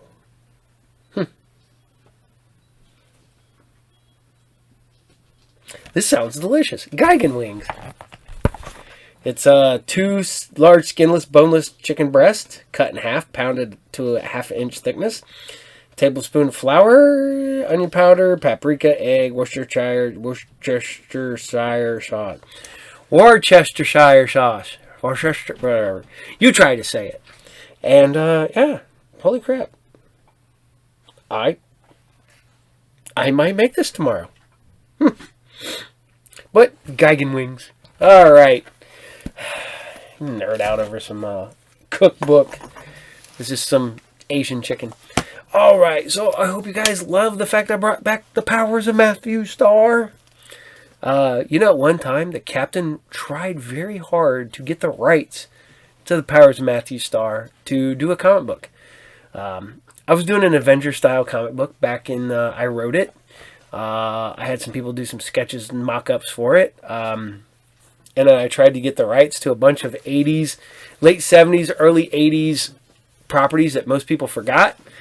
And a lot of them were really cool because they're like, yeah, well, yeah, go ahead. Yeah, if you make a little money, send us a little money our way. Then there was other ones that were like, well, we need X amount of money. I'm like, dude, I will never make that kind of money ever on this book. And so it kind of went downhill. I believe I may still have the notes. I don't believe I have the written, because you know me, I've told you this before. If I hate something I've written, I will throw it away. I don't care how many pages I've written, how long I've worked on it. If I hate it, I will throw it away. I had an author friend of mine tell me, he's like, oh my God, how do you do that? I'm like, I don't know. If I don't like it, I just throw it away. And I do. And you guys hear weird noises. That's my courage down here on the floor. Come here, puppy. Come here. Come here, courage. Oh, this is... For when you hear noises, this is one of them. When you hear more noises, it's this one. No, I take it back. This one doesn't make any noises. And then the big one that I can't pick up. Yeah. See, that's why. You never see them because they get grumpy when they're getting attention. So, all right. So I hope you guys did it, because we're going back to another show that I have not aired in a very long time. So long that I am starting it all over again. And we're bringing you Space Above and Beyond. This is the pilot. This is the first two-parter. But we're bringing it to you in one lump sum. I absolutely loved this show, man. I was so disappointed I only got the one season. But, you know, it was some of the people that worked on X-Files. This is definitely a show that needs to be brought back 100%. Fix those special effects, make it look better, clean them up, just make it like a Space Above and Beyond legacy, where, you know, that war is still going on, and you got a whole new group of people, same universe, you know, maybe bring back some of the old characters to be like the you know, and you could do this. And I think they should, man. I loved Space Above and Beyond. The ships were kind of cool. I thought they looked like hammerhead sharks for some weird reason. So, yeah. But I know I've aired this before, but it's been a very, very long time. I mean, literally, it was probably at least 100 episodes ago. So, like 2 years ago, I might have aired it. So, here you guys go. This is Space Above and Beyond, Episode 1/2, the pilot episode. Enjoy.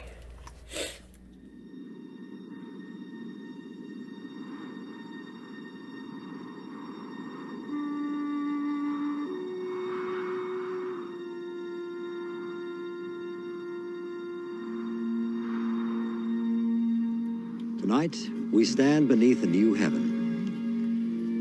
After 150 years of calling out, the silence of the universe assures us that life is unique. We are alone.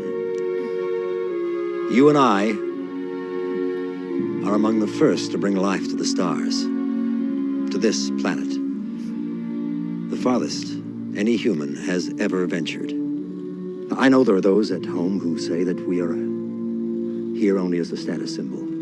Others say that we are fortune hunters, or that we're running away. But I know that we're here because of faith. Faith in each other, in a better world. The rocket fuel that brought us here can be burnt away, but our belief in ourselves, in one another, in the future, never can be, never will be.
was. It's just a meteor shower.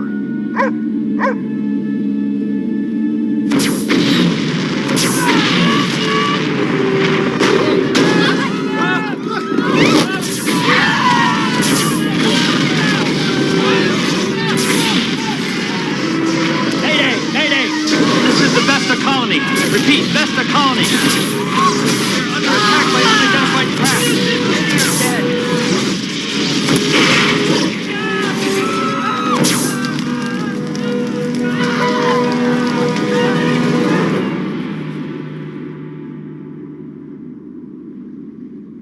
T-minus 40 seconds and counting. 82 tank pressurization okay. You are go for launch. Over. Roger, out. Tell us this is control. APU start as go. You are on your onboard computer. Over. Roger, out. Tell us you are go for auto sequence start. Lock your visors and initiate O2 clock. Roger, we copy. Tell us out. We are T-minus 20 seconds and counting. Auxiliary power unit start. Go. Roger, APU, we copy. Tell us out. T-minus 10, 9, 8, 7, 6, 5, 4, 3. Countdown hold. T-minus 3 seconds. Tell us you are go for launch. Simulated launch sequence complete. Reset countdown to 9 hours, 15 minutes, 12 seconds. You are go for launch.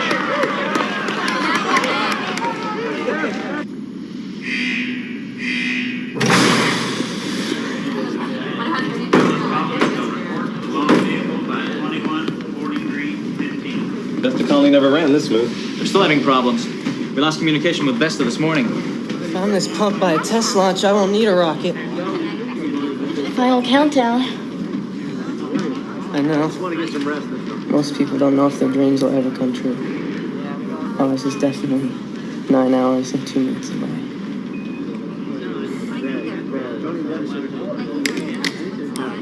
Attention colonists. Osprey, West, Selena, Brown, Glick, Gonzalez, Hyatt, Larley, Manessis, and Victorious.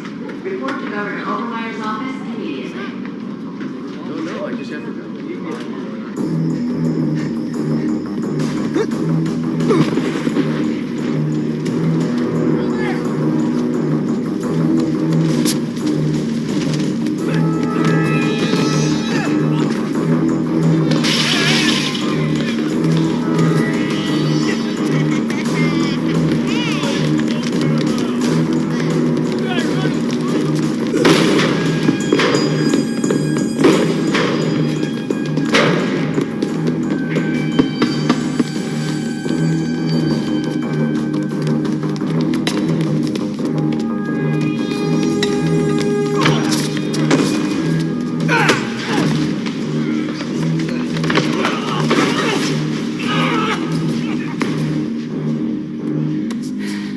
Check him.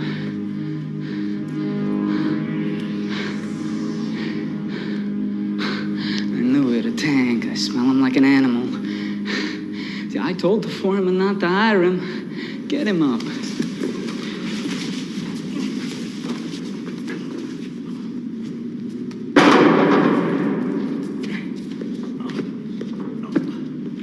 I had 2 uncles die in the AI war because the tanks wouldn't fight.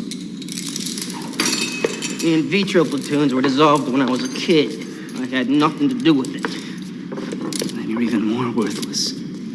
I never asked to be born. Great. Then you can ask to die. Go on. Ask. Ask.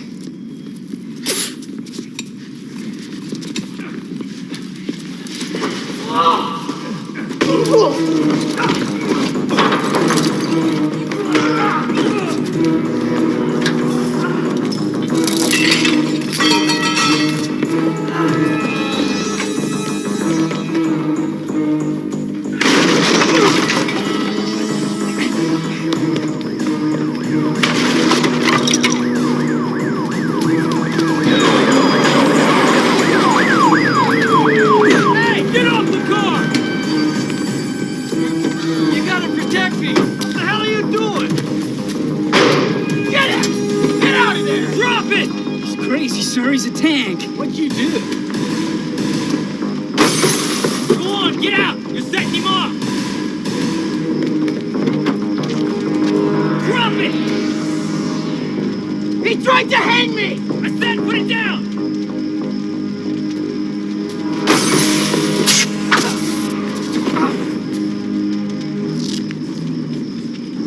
Damn in vitros are all alike. In vitros? Call him what he is. A tank. We're told to report immediately, and then they make us wait 2 hours. The others didn't have to wait. Good afternoon, sir. The launch simulation went perfect. We are still a go? I know you are aware of the growing rights movement for in vitros. Those conceived and born in artificial gestation tanks. Sir, we have every right to support the in vitros. They're human beings, sir. Just like us, only conceived from parents who never lived. Last evening, the TELUS Board of Governors was issued a directive from the United States Senate. The launch will be scrapped unless 10 in vitros are on board. Given the severe limitations on weight, rations, and personnel capacity, Are you saying we're being replaced? it is my sincere regret to inform you that one of you will not be on board. One of us? 9 colonists have been released. Postpone the mission. If we don't go in 6 hours, the forecasted wormhole passage to TELUS won't be open for another 12 They're years. not even trained. I mean, send them on the next colony. The next colonial mission won't be ready for 5 years. There are members of Congress who need to look good now.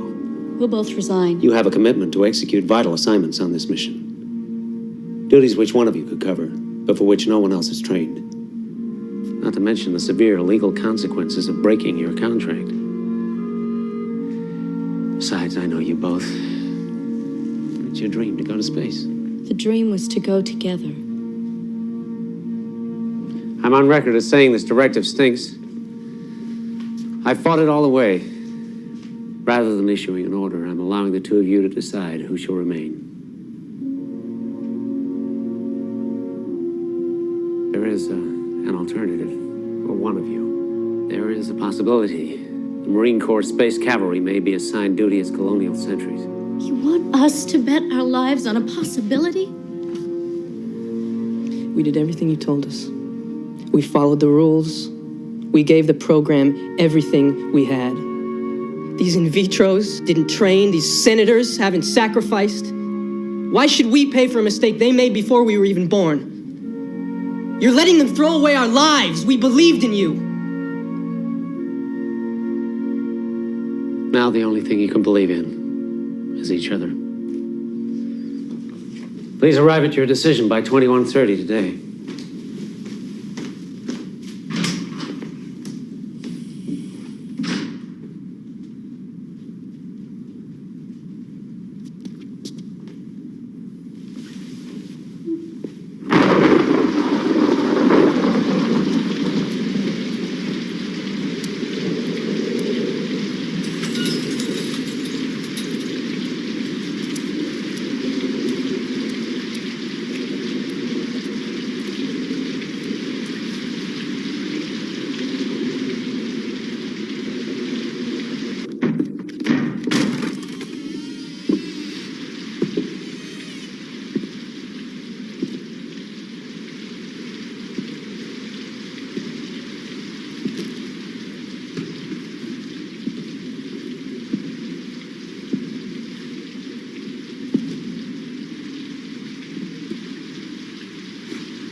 They're coming!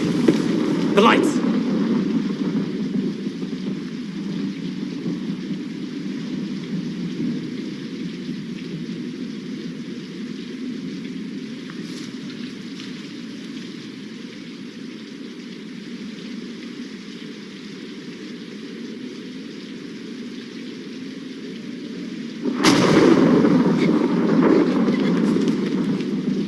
Shane, take care of them.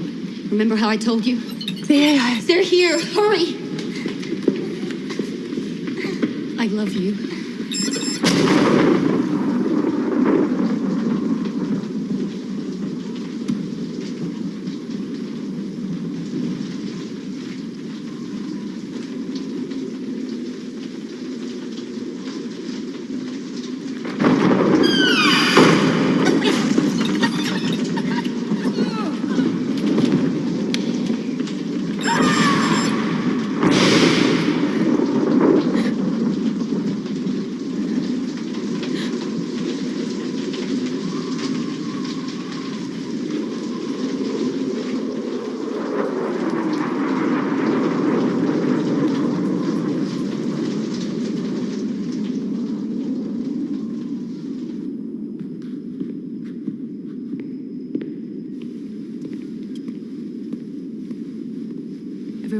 goodbye to their families.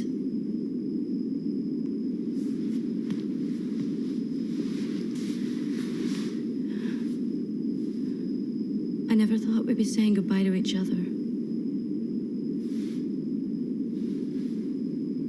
Then let's run away. To a life of what? Because we broke our contract, no one would employ us. We'd be indentured servants to the colonial program for 20 years. Did they keep their word to us? The program was all I ever believed in. And now there's nothing. You believed in equal rights for in vitros. Not at the expense of our rights. We've trained, we've sacrificed, we've dreamed. Together. Well, maybe we have to find another dream.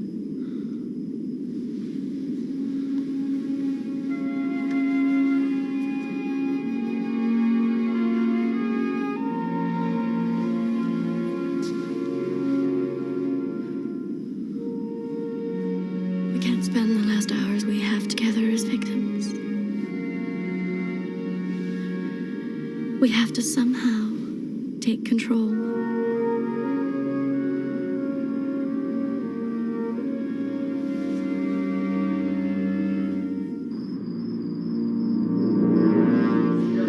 Entry 4, complete final preparation.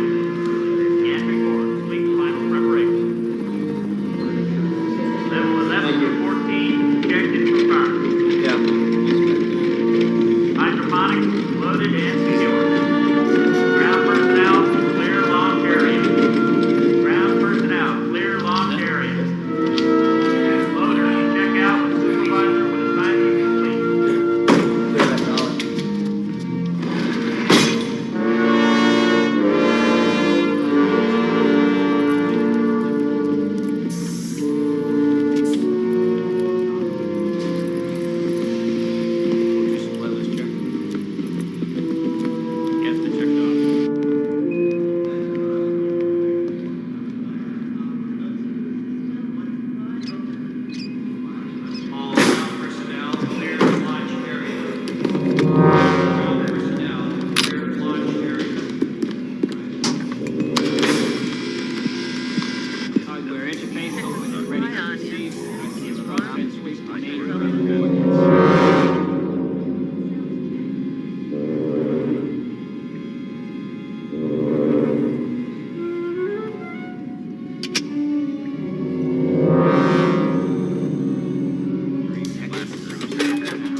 This is HP count. We're getting an abnormal CO2 imbalance on level 22.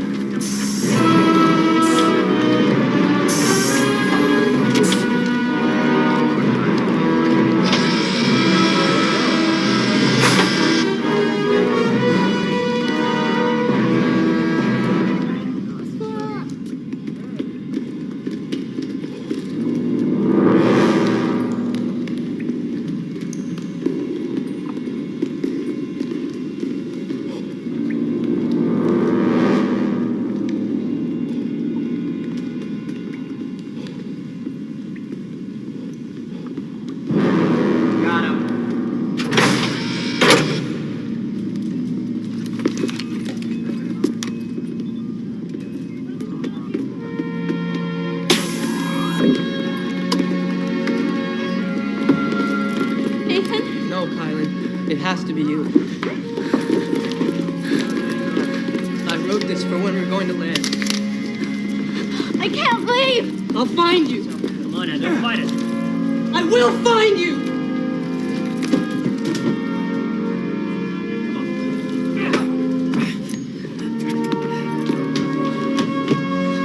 Nathan! I believe in you.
Why'd you enlist?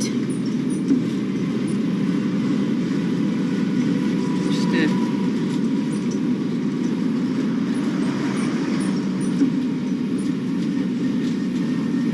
My name's Nathan. Hi, Shane Vance. Hi.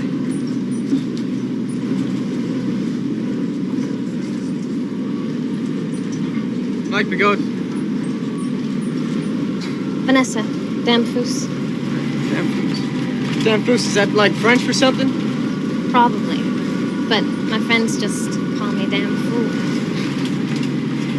It's got a tough ring to it. My friends call me Pags, like I'm a dog or something. Nice to meet you, Pags.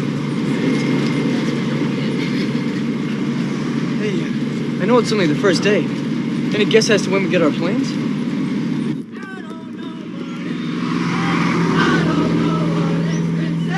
Army wings are made of lead. Army wings are made of lead.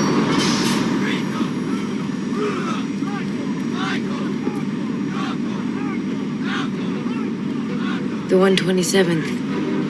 That's why I joined. The Angry Angels. Best there is or ever will be. Someday, that'll be me.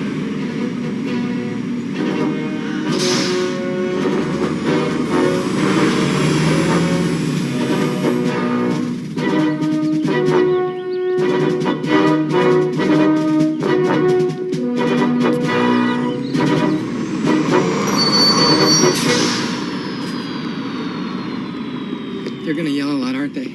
I hope they don't yell as much as I've heard they do. All right, you people, listen up. You are now the United States Marine Corps Space Aviator Recruit Depot, Luxley, Alabama. When you left home, you were under mommy and daddy's care. You are now under mine. From here out, you will not speak, eat, sleep, or take a dump until you're told to do so. And the first and last words out of your slimy holes will be, sir. Do you maggots understand me? Sir, yes, sir. Louder! Sir, yes, sir. Upon the command, you were given approximately 30 seconds to fall out of this bus. Any questions? Sir, when do we get our plane, sir? Move! Move! Move! Move! Hurry up!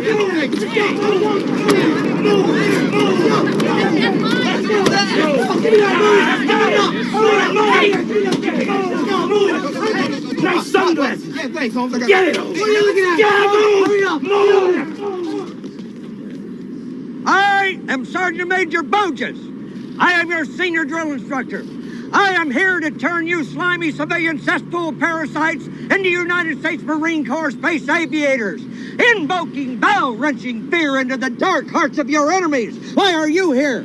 Sir, to find a direction, sir. A direction? Are you lost? Sir, I suffer from a sense of disconnection. Answer the question. Sir, yes, I am, sir. Well, do I look like a road map to you? Sir, no, sir. I am a road map. I will lead and you will follow. I will teach and you will learn. When you leave my academy, you will be weapons, focused, and full of purpose. Hot rod rocket jocks of precision and strength, harassing across the cosmos, hunting for heaven. What's your name? Wang. Paul Wang, officer. Officer? I'm not an officer. I work for a living. Did I hear a sound out of you, Wang? I did. I did hear a sound. I'll bet it was your Marine Corps battle cry. Let me hear your battle cry. I am not impressed. Sergeant, demonstrate a Marine Corps battle cry for this penny waste. Still pathetic. In space, no one can hear you scream unless it is the battle cry of the United States Marines. Why did you join my precious Marine Corps? Sir, to defend my country, sir! To defend your country from what? We have no enemies. Are you crazy? I think you made a horrible mistake. Sir, no, sir! Are you calling me a liar? Sir, the best way to maintain peace is to maintain a good defense, sir! Are you a politician? Or are you running for office? Do you think I'm funny? Sir, no, sir. Do I amuse you? Sir, no, sir. Drop down and give me 25. Well, I'm glad to see you're having such a fun time. You too, on your face, 25. 1, 2, 3, 4. I love the Marine Corps. Gunnery Sergeant, are all of these worms present or accounted for? Shot one, Sergeant Major. The tank. Cooper Hawks.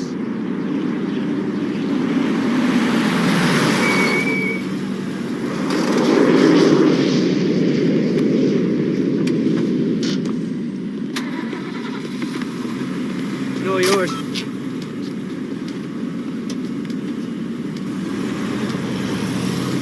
I know all about you, Hawks. So the judge thought it would be cute to send Stank to the military.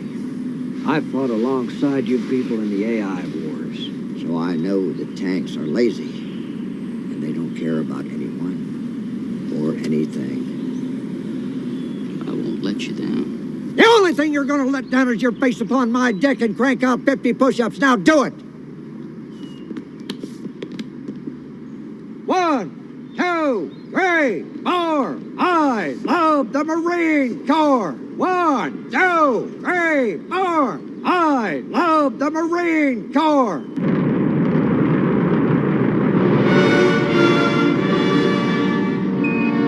Transcallus injection complete.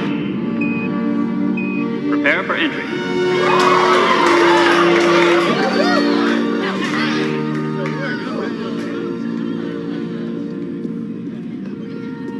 5 billion years from now, maybe to the day, the sun burns 90% of its hydrogen. A balance is destroyed. More energy is created than released. Quickly, a few million years, the sun radiates all of its potential power. The star swells. Mercury, Venus, the Earth disappear. Swallowed. The sun truly, finally touches the sky. Life vanishes eons ago. Eventually, the sun shrinks, decreasing to the size of the Earth, which reappears from the red dwarf's grasp. With no gravity to hold it, the Earth slowly floats away. Elsewhere, stars are born. Other star systems, older, larger, continue to breathe. The solar system dies of crib death. If that's what it takes.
Red Leader. Bandits at 2 o'clock, confirm? Red Leader, this is R3, confirm. AOA 15 degrees. R4, confirm. Check 6. R5, check 6. R5, check 6. Hawks, answer me. Enemy craft have us locked on. Juke right, buzz east. Hawks is breaking formation. What are you doing? I don't know, he's not responding. Answer me, Hawk! He's coming right for me! Hawk's in the deck!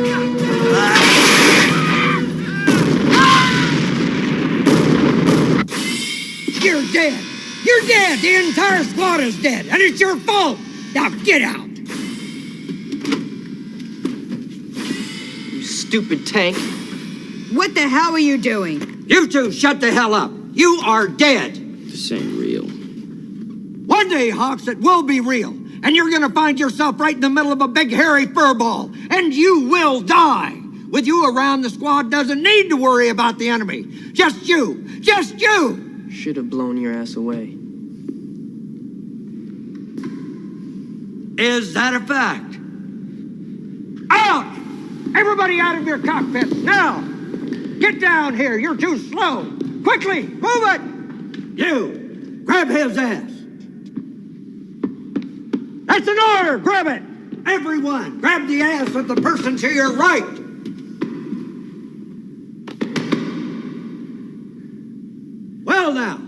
Isn't that beautiful? Do you feel it?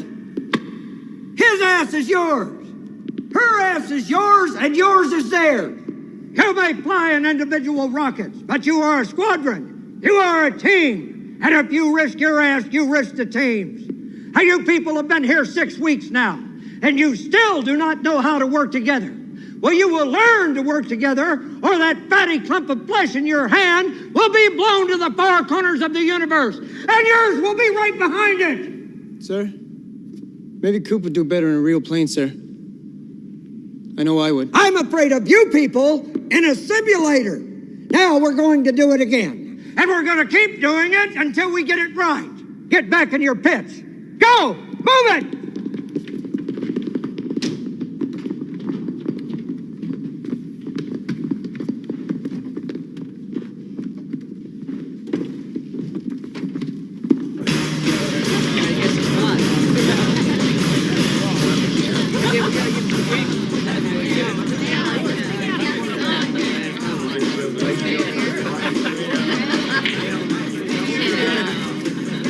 Think I could ever talk the Marine Corps into pleats? Oh, right, pleats. You know what I think? Yeah, you give them plans on the very first day. Well, yeah, it makes sense. Tell. Yeah, always.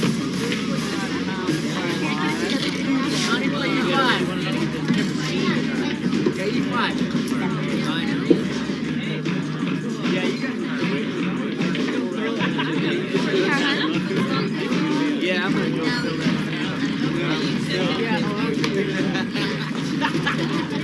Beer.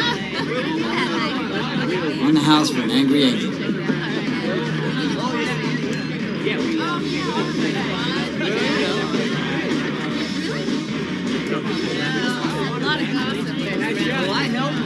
Shane, you want another one? Hey. Oh, yeah.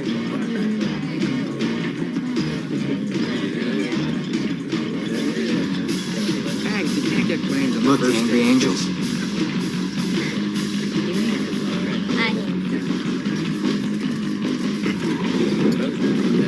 Sure. Sit over here. We got room.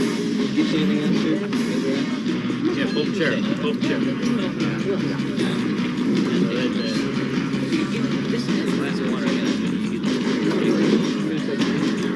Shane, maybe you better... Excuse me. I'm sorry to interrupt. I just wanted to tell you all how much I admire and respect 127th. Thanks. Thanks a lot. We'll have 4 pitches of draft and a couple of shooters. She's not a waitress. She's a Marine, so apologize. Until she graduates, she's slime. Now you apologize.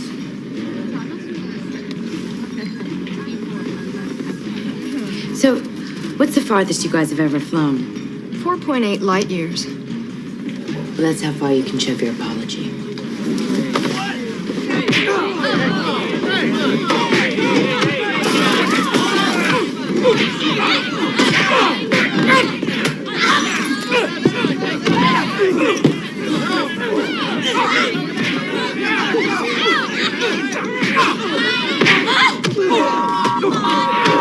We interrupt this programming to bring you an emergency announcement from the Secretary General of the United Nations, Spencer Chartwell.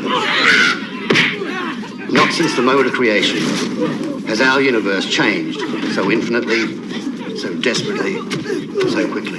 Hey guys, listen! Tonight, for the first time in the brief history of mankind, we are truly of one planet. Last evening, we confirmed that the landing party of the Tellus colony was massacred, unprovoked, by an advanced alien civilization of tremendous power.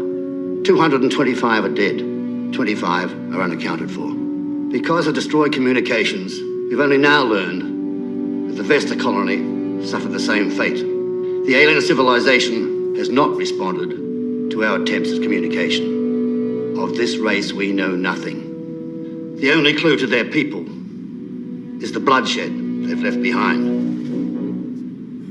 My fellow citizens of Earth, no matter where you stand on this planet, either beneath the sun's warmth or the cold of night, Storm clouds of war gather over our home. Soon, they may fall in unceasing thunderbolts. We must stand together against the deluge. For we cannot possibly retreat. There is no moving the earth. Please stay tuned to this channel for further information. Government updates will follow. This is FTN.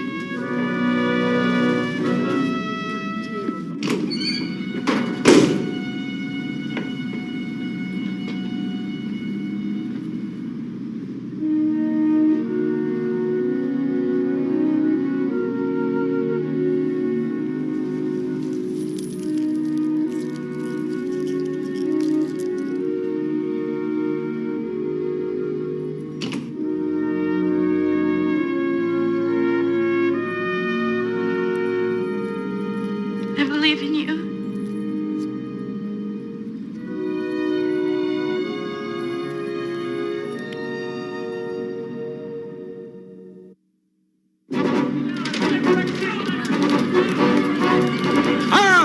Knock off the grab ass and fall in. We are at war. Hoorah!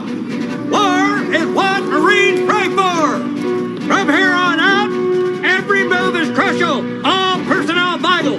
While combat-ready pilots are being dispatched into battle, you people have been assigned a training mission. Nonetheless, imperative to the global war effort.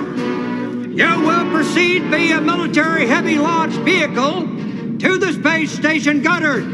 At Goddard, you will board an inner solar system cargo vehicle and proceed for 84 hours to the planet Mars. You will be issued ration supplies, food, air, water for 1 week. You will be issued 1 urine and fecal collection device. A yellow flashing light on the flight suit indicates full capacity. Your mission is to repair a malfunctioning Mars tracking drone vital to interplanetary communication. As part of your training, there is no commanding officer. You will be on your own. From this moment until we win this war, the only easy day is yesterday.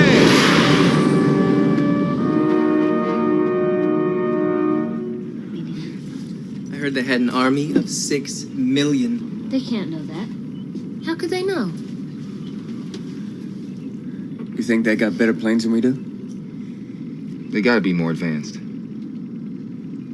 I knew we couldn't have been alone. But now that we're not, I don't know what's scarier. Being alone, or do you think you'd be scared if you saw one?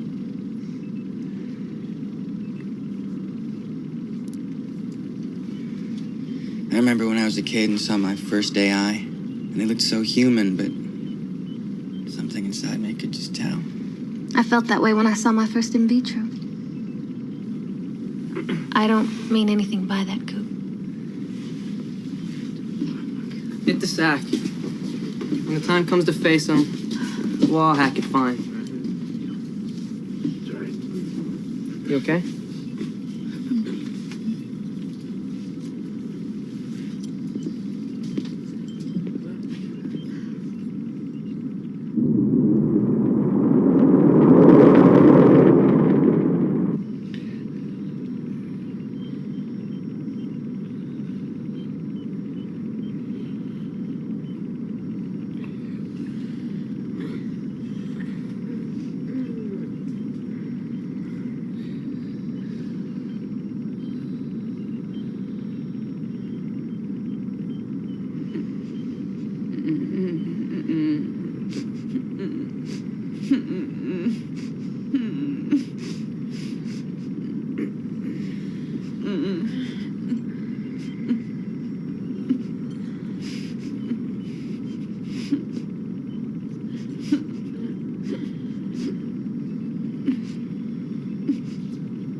always heard that in vitros can't dream.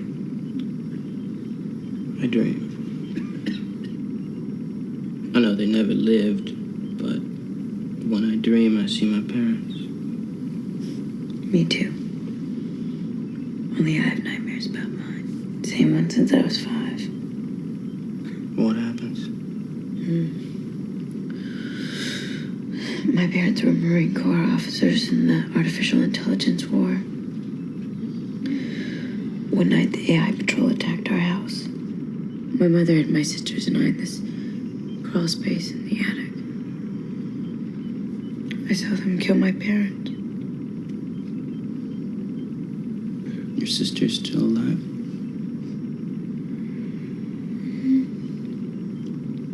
That night during the attack, my sister tried to scream and I put my hand over her mouth and she bit into me. I still have the scar. What's weird is we're not close. Maybe I'm the parent that they needed to grow away from, or maybe seeing them reminds me of... They've always looked to me my whole life. I need to get away from people looking to me. I joined for me, my life. I'm tired of taking care of others for a while. Does that sound bad?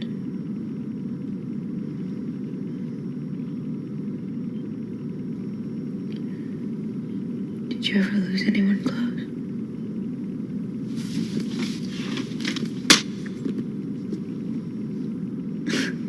What the hell was that? How does "did you ever lose anyone close" translate into "please stick your tongue down my throat"? I don't know a lot about loss and nightmares, so don't get them all in an uproar.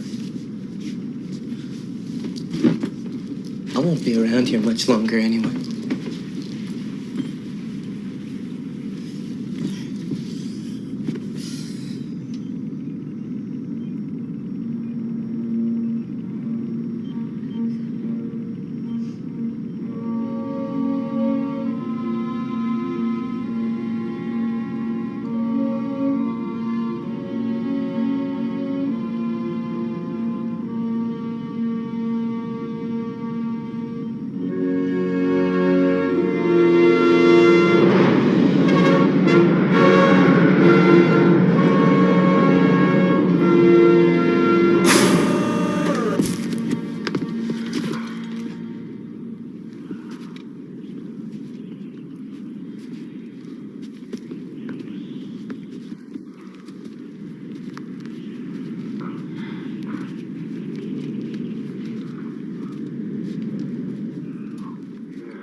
What are you, looking to buy real estate? Let's go. There's a war on. Load the gear. First, we secure our position. Low? Our position is out in the middle of nowhere. They're secured. Now unload this gear. The HIST manual clearly states... The manual? When they drop in the middle of a hairy furball, you gotta take time to check the manual? You do what you want. I'll be happy to see you take one the minute we're in battle. We do what we're told. Oh, that's right. Follow their rules. They'll just keep taking from you and you'll let them. Hey! Wes, get off Wait a it. minute, you guys. Guys, help me get him apart. Wes, what are you doing? Come on. Wes, would you pull him apart? Guys, help me get him apart. What the hell is wrong with you? And you, knock it off. We have a mission to achieve. You think that we're gonna blow it because you two need to butt heads? We're driving on, so you two better get your heads screwed on right. Now, Lo, tell West our position.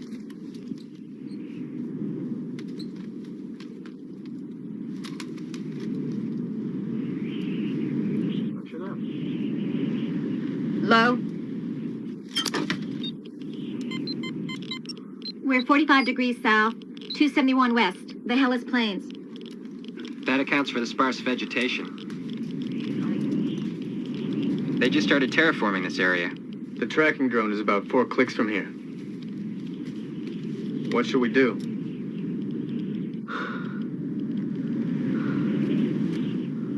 All right. Grab your gear. Let's move out.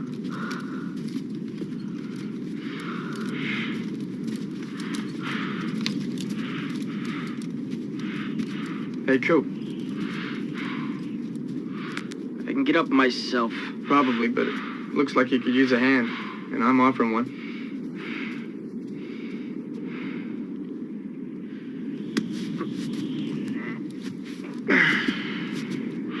Ain't easy for me to recognize a helping hand.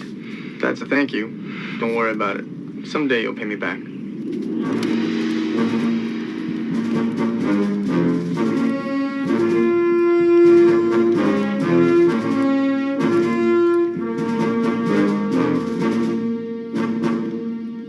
Damn foos, replace the transceiver units and let's go back. We've got about 10 hours of sunlight.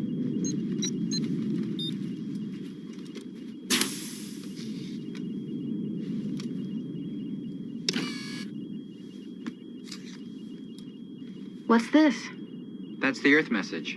They made it a requirement that all off-Earth installations had to have one. It's got pictures and sounds of Earth in case an extraterrestrial found it.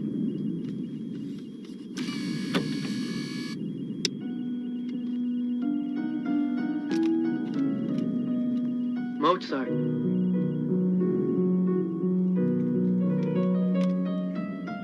If only this had been our first contact with them, they would have never killed the colonists.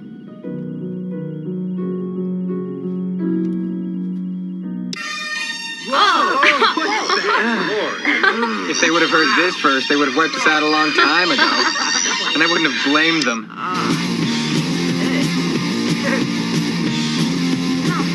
What the hell is that? I know this. I heard this in my 20th century history class. They called this rock and roll. I think this group was called the Pink Floyd. They went like this. Hey, ho, let's go. Hey, ho, let's go. Hey, ho, let's go. Hey, ho, what?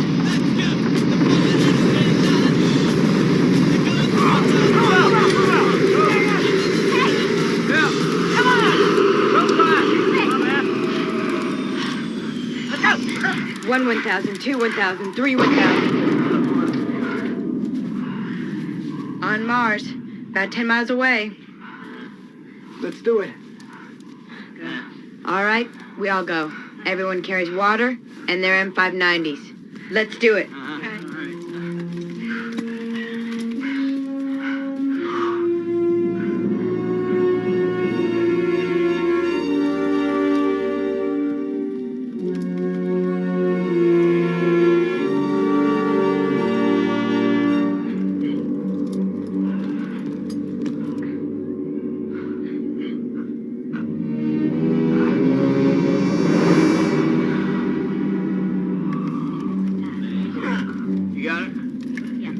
Could be a Mars orbiter. Maybe it's a classified recon ship. Something to do with the war. Damphus, Carter, West, Stone, Pags, and me. The rest of you spread out, provide cover. You want me to go? You stay here in case something happens. Move out.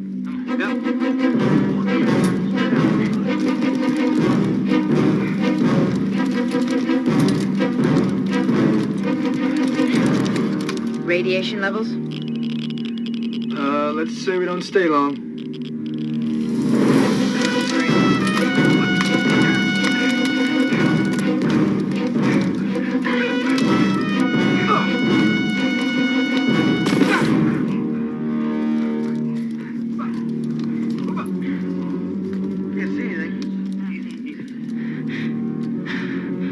What the hell is it? Well, I can't see a cockpit or anything. There's no electronics.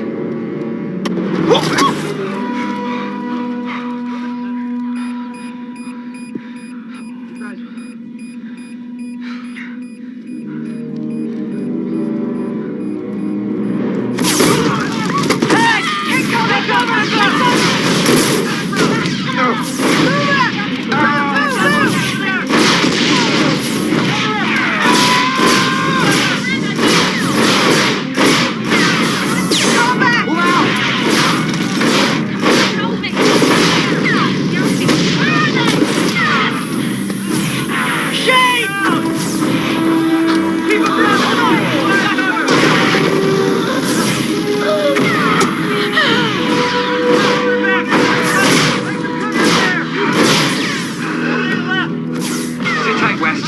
I gotcha.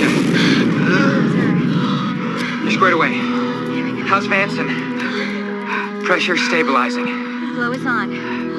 Pags is dead.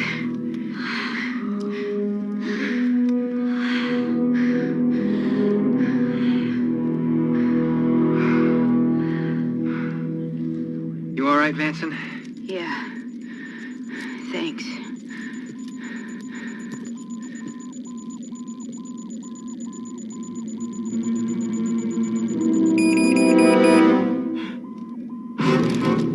What's this, Solo? Damn it, what the hell is he doing? You three move out with me. Rest of you stay here. I'm with you.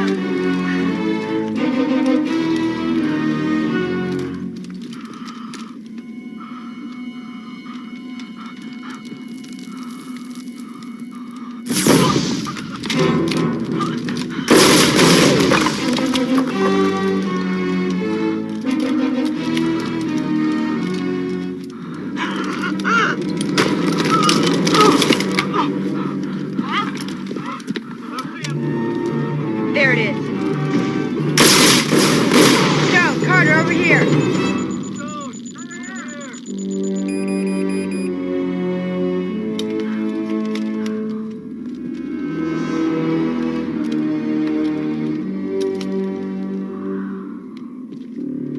I think it's trying to surrender.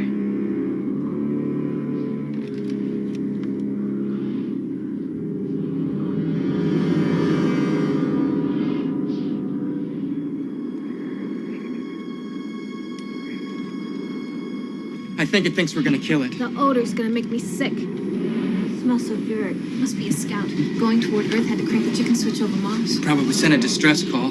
That means there'll be more coming. There's got to be some way to figure it out. Don't! It could carry some kind of disease. I never had a mother, but you sound like one.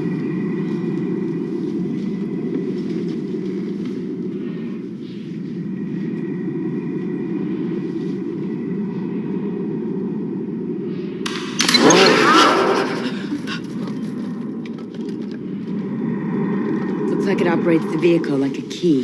Yeah, some sort of encoded information. What is this?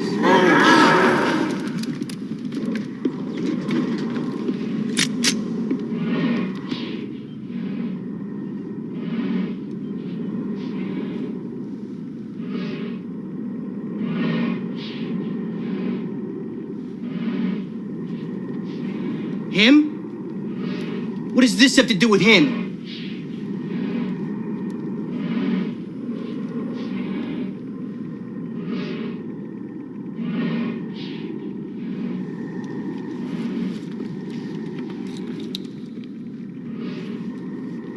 This is this? It's like a picture of his family or something. Maybe we ought to give it something to eat or drink. He wants water. Right. It's probably one thing we have in common. Let's give it some water. What the hell is the matter with you? We're low on rations as it is. We're cut to 30% O2 flow, and you guys want to waste water on this thing? No! No way! This thing killed Pags!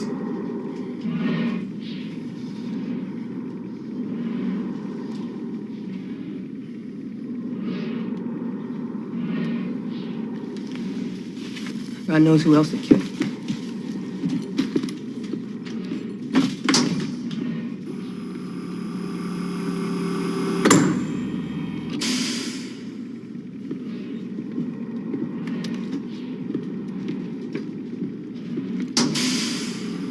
I'm giving it some water.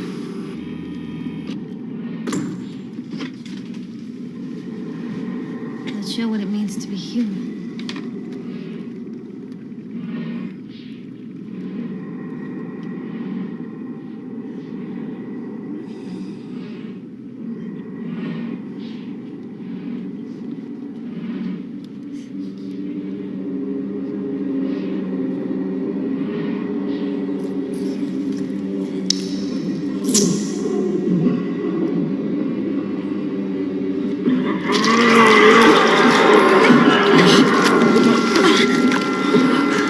Such a good idea.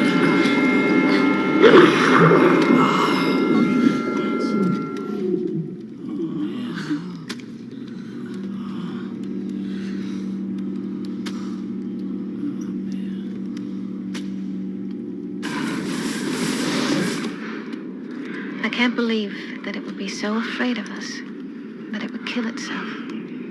We're the enemy. This is the first time I've ever seen a dead body. Won't be the last.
Today, you have been assigned your SA-43 Indo-Exo atmospheric attack jets. Your current orders are to take 48 hours leave. Sir, ship us out, sir. Sir, why have we been on accelerated training if we're not going to be used? Sir. Listen, all we know is what you people found last week. We have no idea what lies ahead. We know basically nothing about the enemy. Numbers, weapons, tactics. That's why we have been losing and losing badly in every battle of this war. Don't be in such a hurry.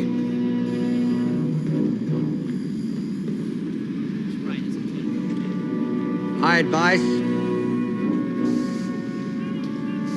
go home. See your families. Could be the last time.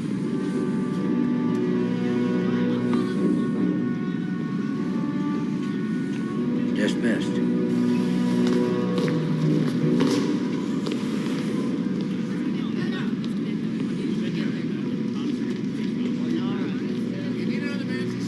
You gonna go see your sisters?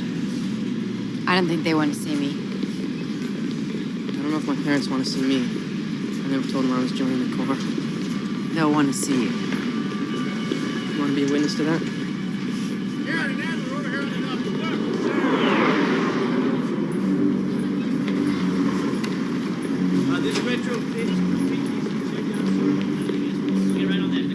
I'll never get in one of those. 10 of us tanks were with the Tellus colony. Only makes the aliens just as bad. I'm not gonna die for them. What would you die for?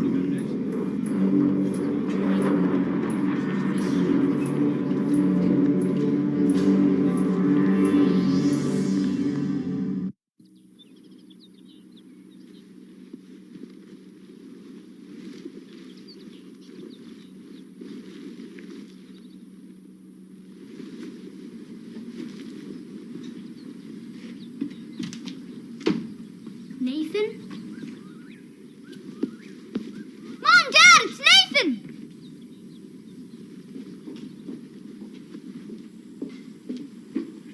Nathan! Johnny. Come on.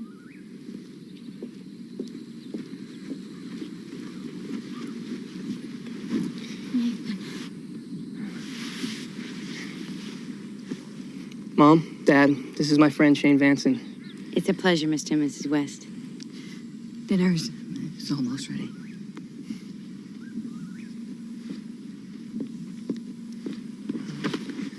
I was gonna give you a rock I pocketed on Mars, but they took it. Come on inside.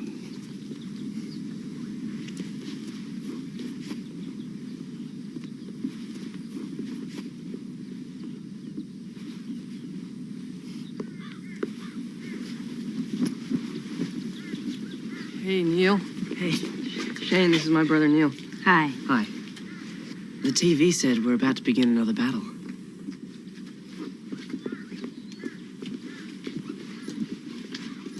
I'm here at the UN Task Force headquarters at Vandenberg, California, receiving the latest reports. I heard the alien fighters are made of some unknown metal that we can't harm it. They've only started reverse engineering the one we found. It's just rumors.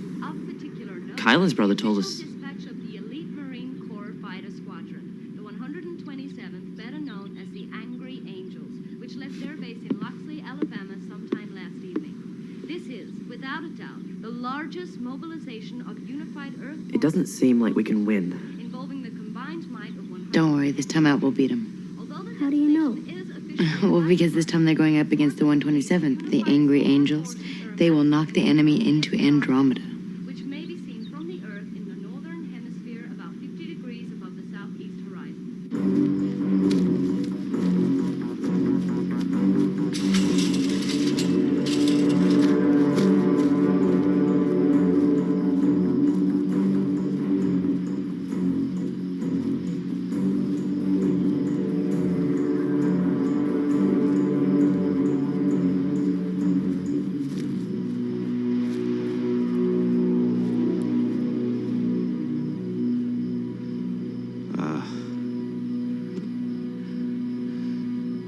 Pags.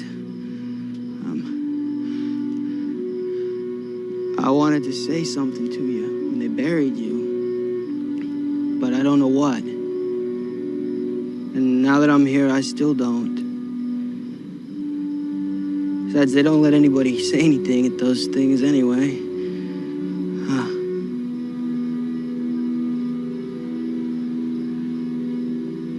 I guess I just wanted to say,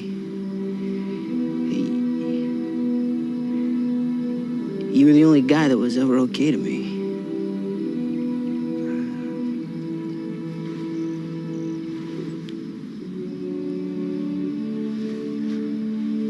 I don't know, I just wish somehow you could just feel my insides and know. Well, maybe right now you can. I doubt it.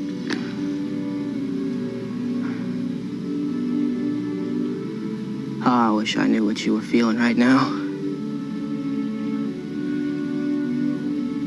See, I thought I knew what it would be like, but seeing you up there, all blood, I wish I could know if anything is worth it.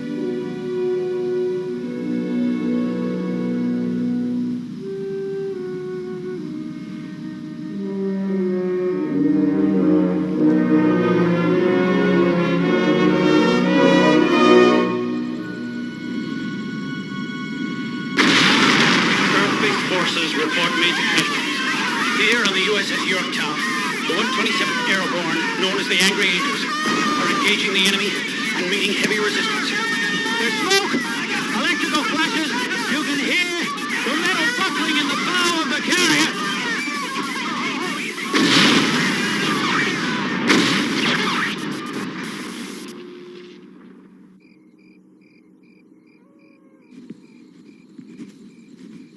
It's over. Attention all aviators of the Marine Corps Aviators Cavalry. You are to report immediately to base for active duty. Repeat, MCAA pilots are to report to base by 0630 for immediate active duty.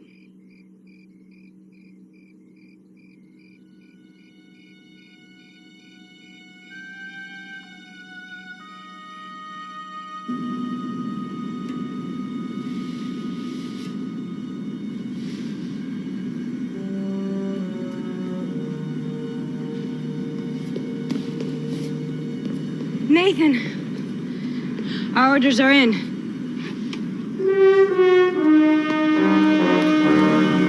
Any idea where we're heading? Damn fools heard we're going straight to the line.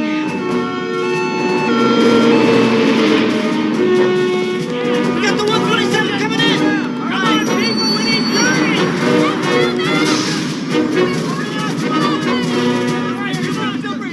They're bringing in the Angels.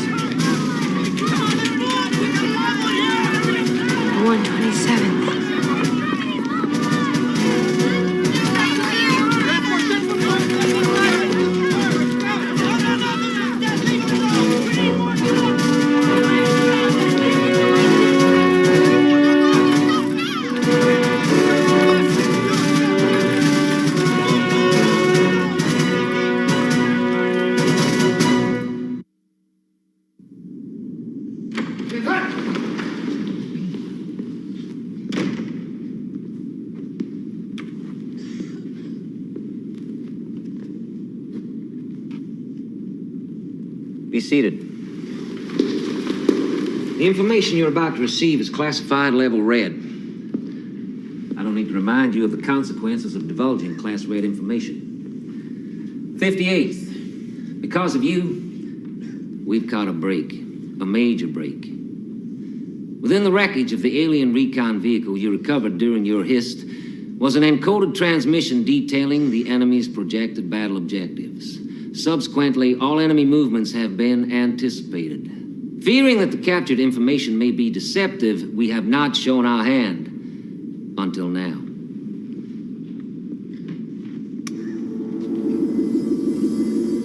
The Earth is here. The enemy intends to attack with extreme intent 2/3 of its forces at the Groombridge 34 Star System Naval Base in 71 hours. This is known as Point G. The Earth forces, the greatest mobilization of military might since the 20th century, will surprise attack from behind enemy positions at 2 points, Point F here and Point H here. The Marines will participate with the 8th Air Wing. This will be possible due to a fortuitous projected wormhole opening in the Galileo regions. From the captured information we have ascertained, their planes are faster with a greater rate of climb. Ours are more maneuverable and better armed. It evens out. Surprise has been their best weapon. Now it's ours. It's too easy.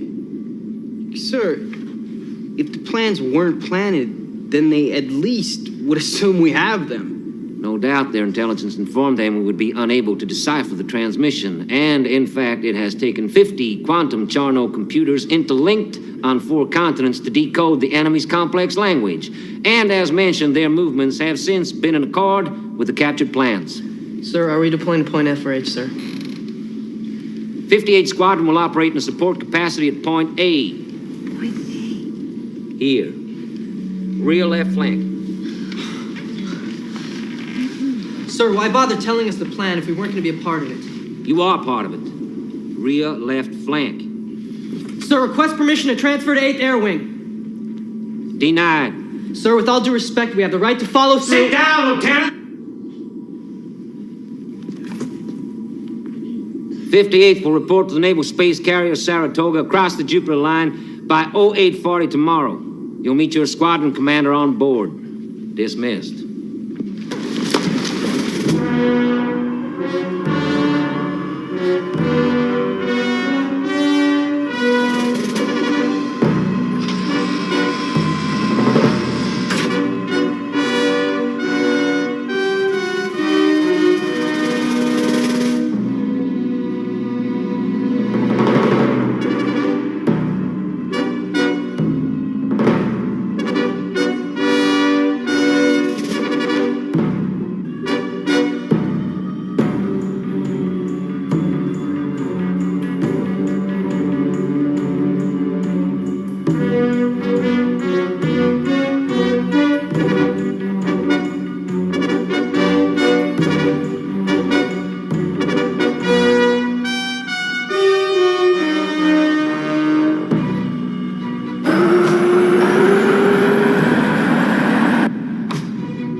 Leader confirms Saratoga position at 32.5 megastatute kilometers.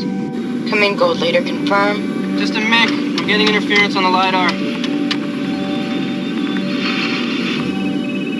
Check 6, I had a bogey on the HUD. Must have been an asteroid or... Red Leader, confirm bandit or recon vehicle? Confirm. LiDAR 4, alien bogey, 10 o'clock. I'll turn intercept angle 30 degrees. Blue team, white team, watch 6. Hack!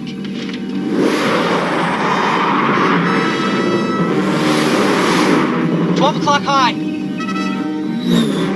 Jinked! Scram! Scram!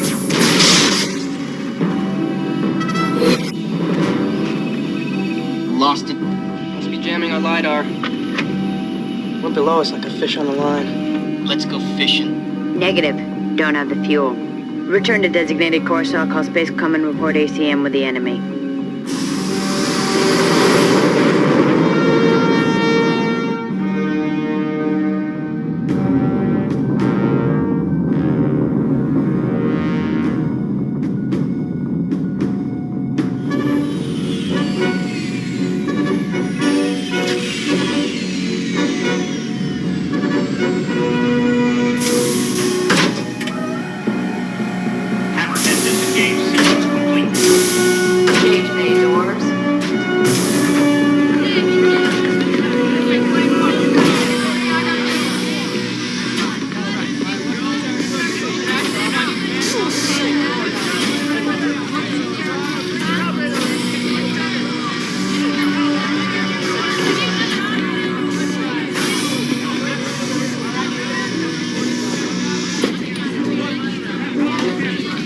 Hey, what's going on here? They look a little hairy.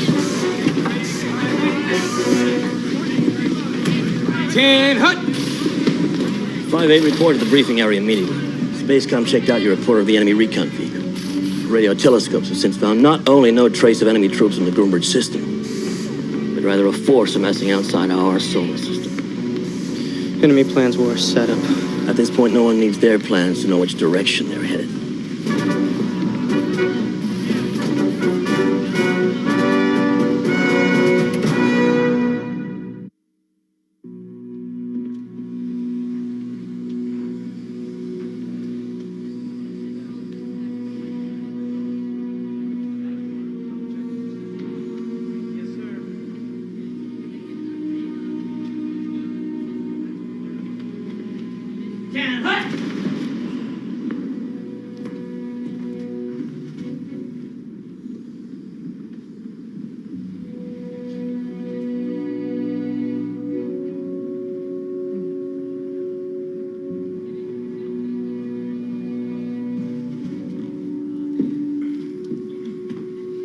Sit down.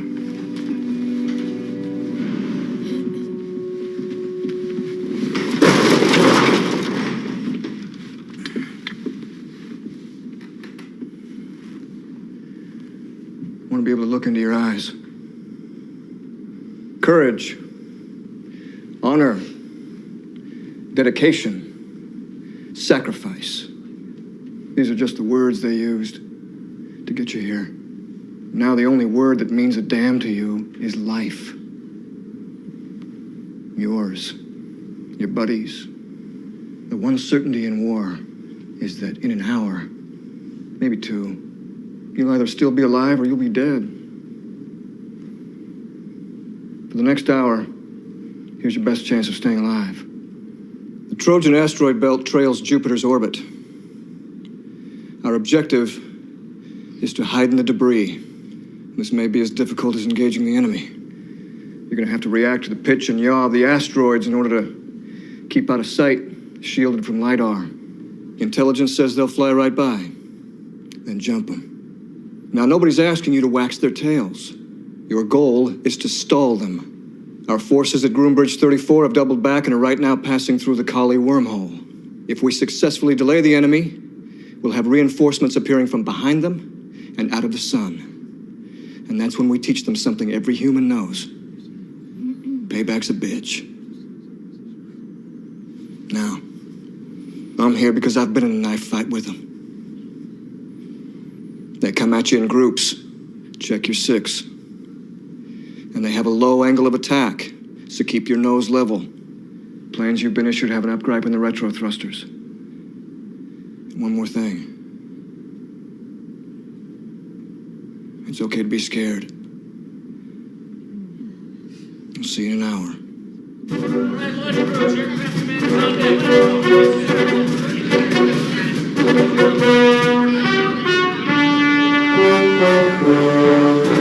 Ox.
get behind cover. Coming in. Stay tight. Thrusters at 10%.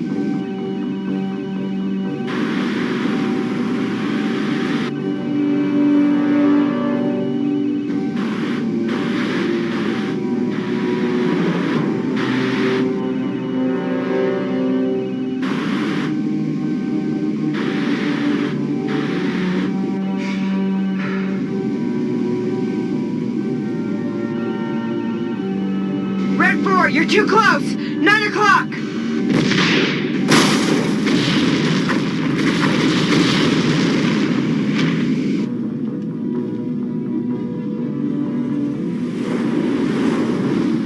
Saratoga, this is Blue Leader. We're tied on. Acquired position Alpha. Affirmative, Blue Leader. Commodore, the enemy forces have adjusted their course. If they continue, they'll avert the asteroid field. Saratoga. LiDAR shows the enemy to be... Affirmative, Blue Leader. We'll advise. Advise. They're moving away. Hold position. Could they know we're here? No, they'd attack.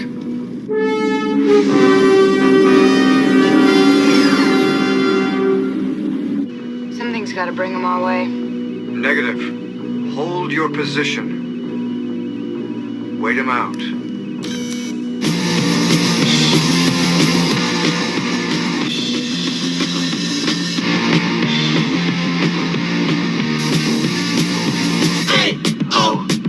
Let's go.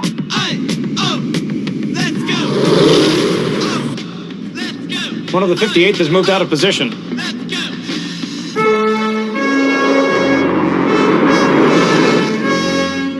I'm baiting him past you. I'm going to help him out. Negative, Blue Leader. Hold your position. He'll bring him past. Wait till we all can go. I'm going in. Bangs out.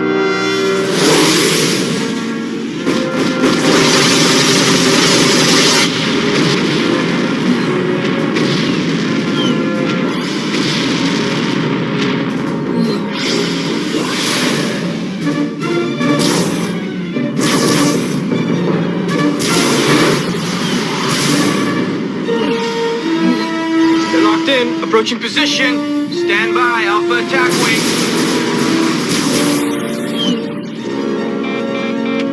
My controls froze! They're locking in on him. Kill the right thruster, you stupid tank!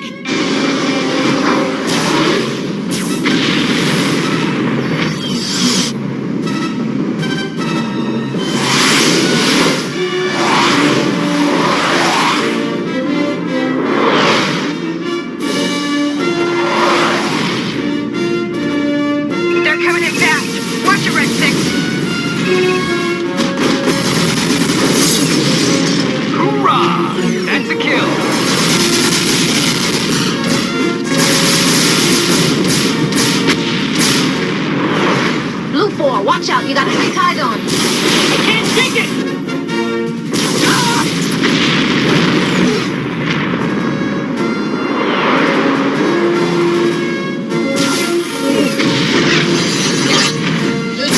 Leader, little help! I'm on it!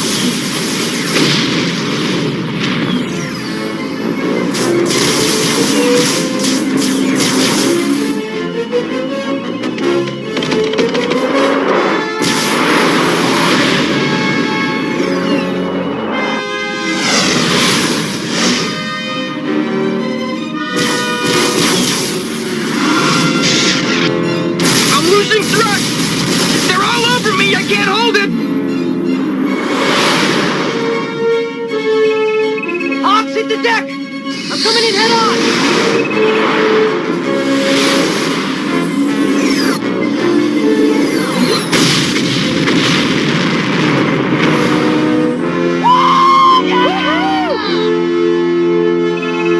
Not so fast. Bandit locked on you, Shane. Check your 6.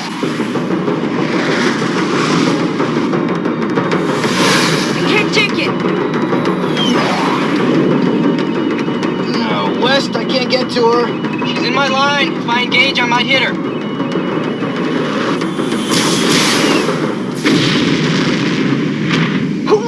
Popped him good, West.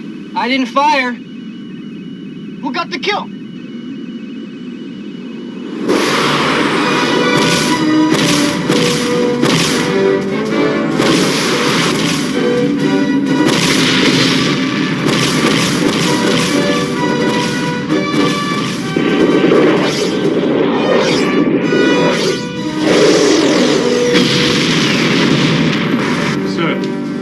The Groombridge forces are through the wormhole and are inflicting severe damage on the enemy.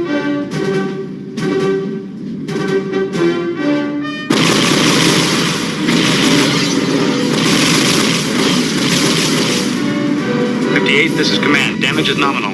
Enemy in retreat. Return to base. Objective achieved.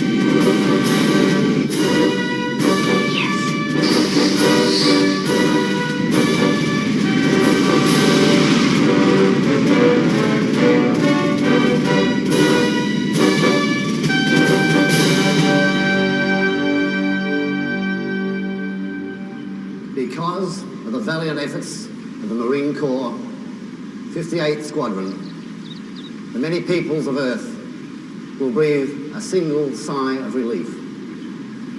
And tonight, at their graduation ceremony, we honor them.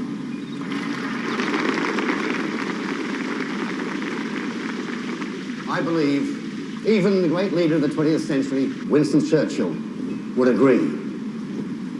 Never in the field of conflict has there been so much owed by so many to so few.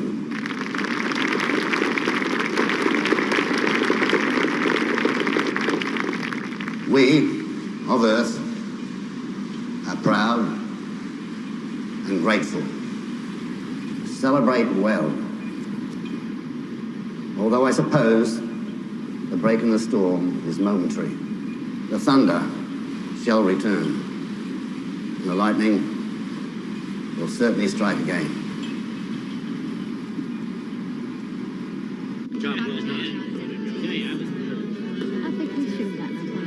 Thank you. Can you believe it, Kathy? Hey.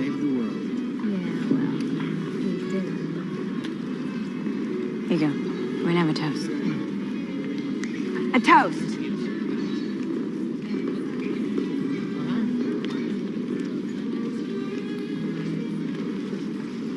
Congratulations. Sir, those words that day, they kept us alive. Save it. You'll have all the chances in the world to thank me. I've just been assigned as your squadron commander.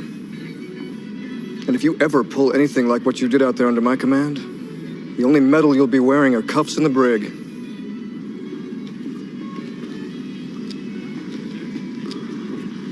At least he doesn't yell. Here's to Pags. Here's to being alive for one more hour. Cheers, Pags. To Pags. Here, here.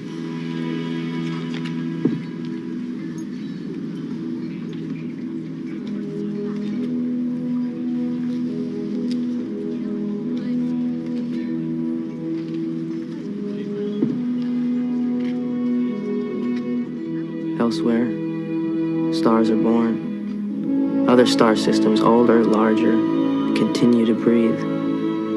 The solar system dies of crypt death. If that's what it takes, then okay.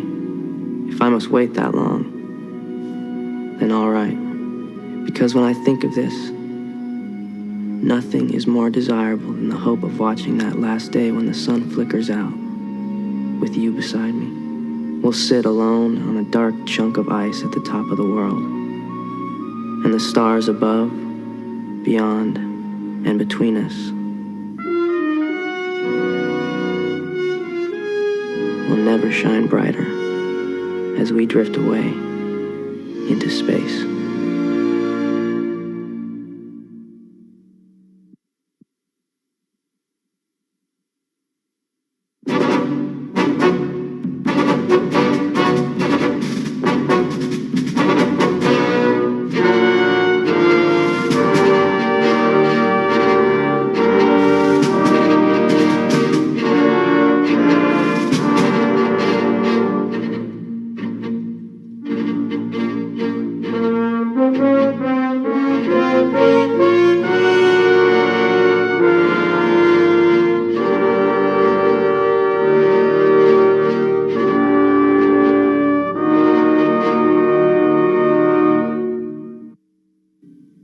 Watch your hands, watch your hands.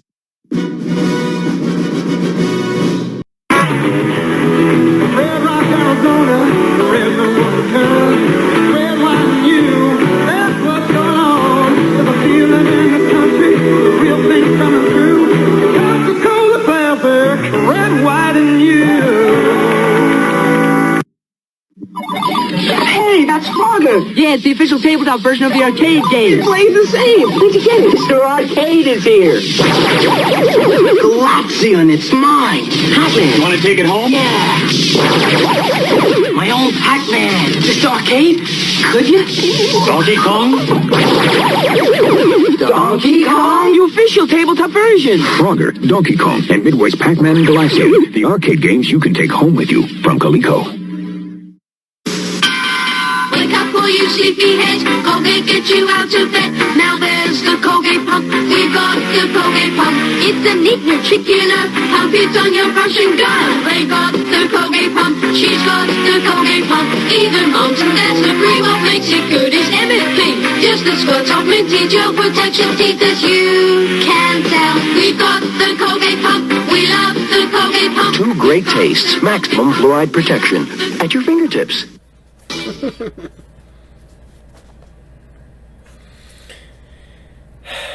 King Ghidorah arrives. I love this, man.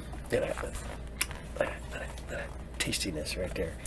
They even tell you it takes you 1.5 hours to make. It's easy. I dig this. This is kind of fun. The Geigen wings take about 40 minutes and they're easy. Zootopia salmon. Fisherman's lunch. Red Sands enchiladas. Godzilla spine pizza. There you go.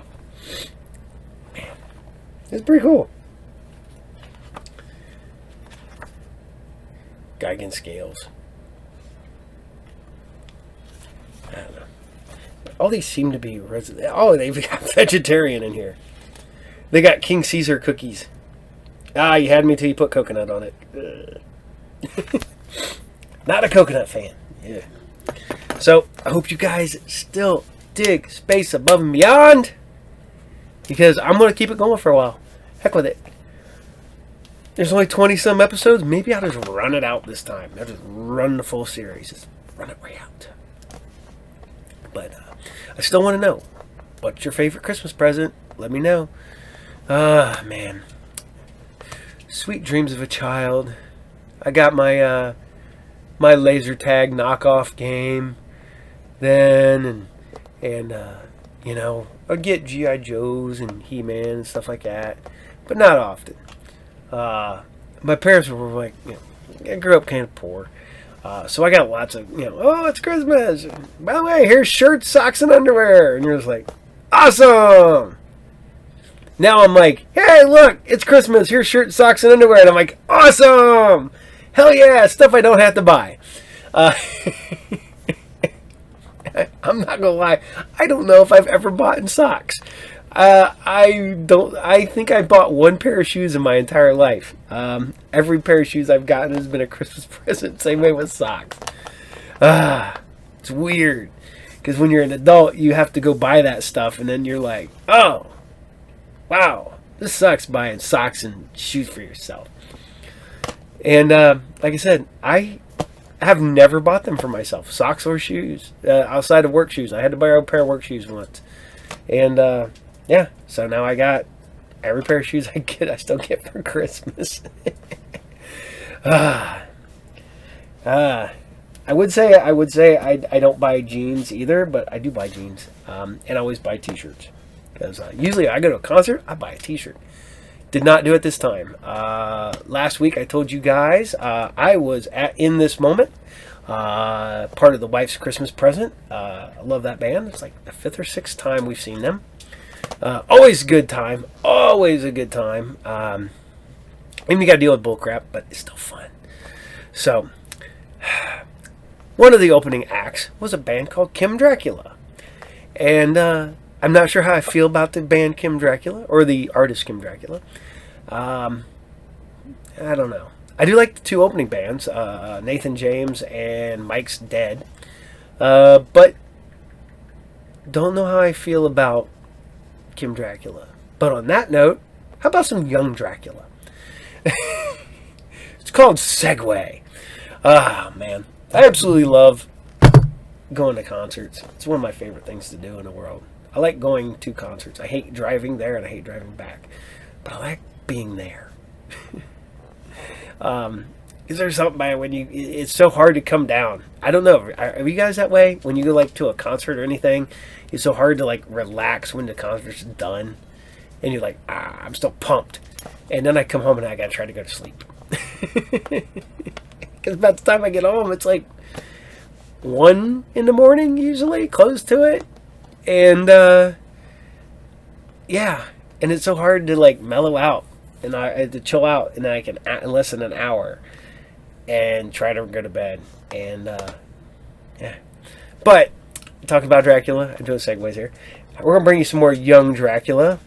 BBC, gotta love some BBC stuff. They're great, weird, and awkward because they are BBC. And but we're gonna do Young Dracula, episode 7, and this is Matter of Life and Chess. Enjoy.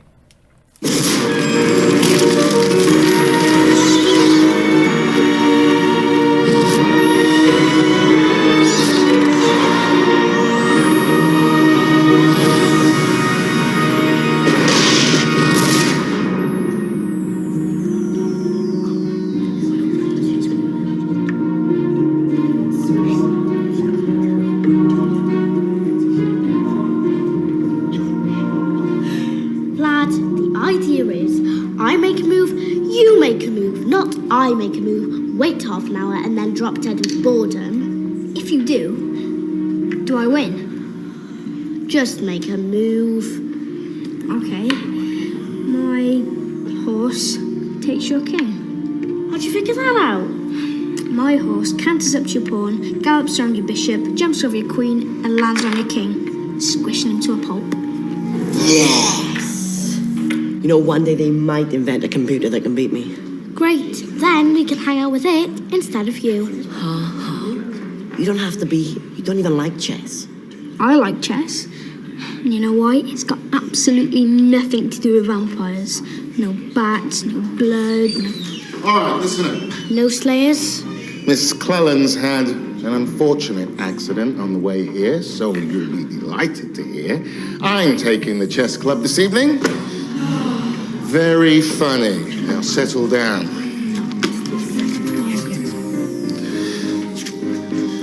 And I suggest you concentrate. But that's checkmate. Only then will you become a grand chess master like the great Shandu. Shan who?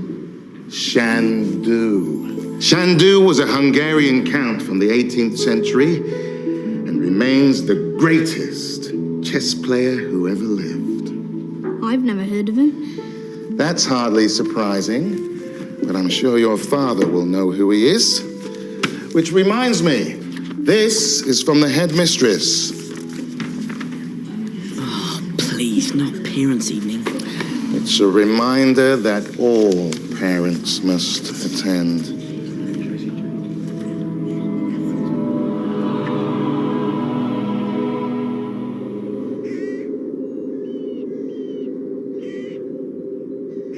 If Dad sees this, it'll be a disaster. I've got to get rid of it. But Master Blood, won't you get in terrible trouble? It's from your headmistress. I know. And it'd be great for Dad to take an interest in my schoolwork, but... no. There's just no way. It's too dangerous. There. Now that'll be the end of it. Parents' evening. What a marvelous idea. Where did you get that letter? Ingrid gave it to me. I have to say, parents' evening sounds great fun. You don't even know what it is. Lots of parents feasting on the blood of their least favorite offspring? Not quite. It's where you come and talk to our teachers about how we're doing at school. Sounds ghastly. But in that case, I'm not going. Oh, really, Vladimir? Tell me you're not losing to a stuffed dog.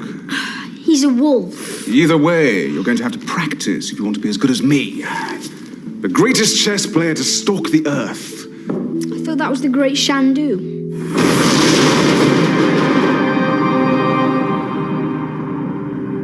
What did you say? The great Shandu. Mr. Van Helsing said he was the best chess player in the world. What did I say? I am the greatest chess player ever. And I can prove it. Okay. As nice as it is to be involved in family business for once, I was painting my nails. Be quiet, Ingrid. This is important. What I'm about to tell you is the story of how you and your brother came to be. Oh no, you're not going to tell us about the birds and the bees, are you? Now listen. 300 years ago, Shandu and I were in love with the same girl. Your mother, Magda. So to decide who should win her affections, we played chess. Romantic. For centuries, chess has settled all manner of gentlemanly disputes. And destiny decided she and I would be together forever. Until she ran off with a werewolf. While Shandu suffered the fate of all losers.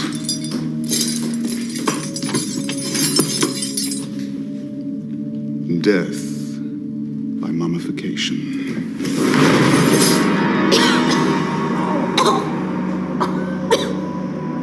So you see, here lies proof that I am indeed the best chess player ever. Is that it? You dragged us all the way down here just to tell us that you beat some stinking mummy at chess. Next time Mr. Van Helsing tells me something, I'll keep it to myself. Vladimir, no one slurs the name of a Dracula! Now go. Leave me with my memories. I want to be alone.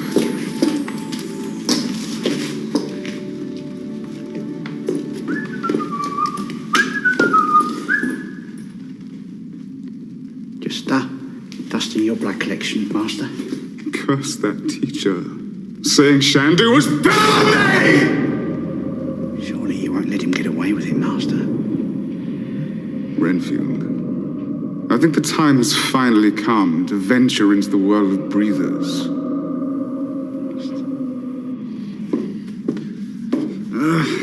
Vladimir, about this parents' evening.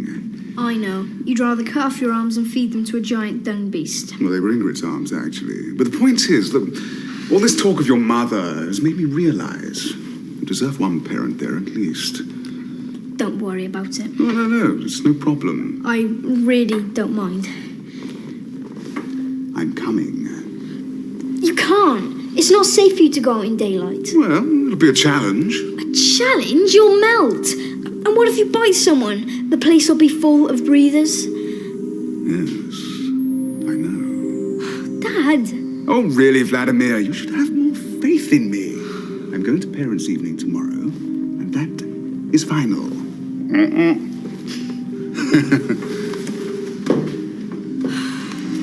Now what do I do? If Dad bites someone at school, we'll be on the first ship back to Transylvania. Bugsy, a cabin by the window?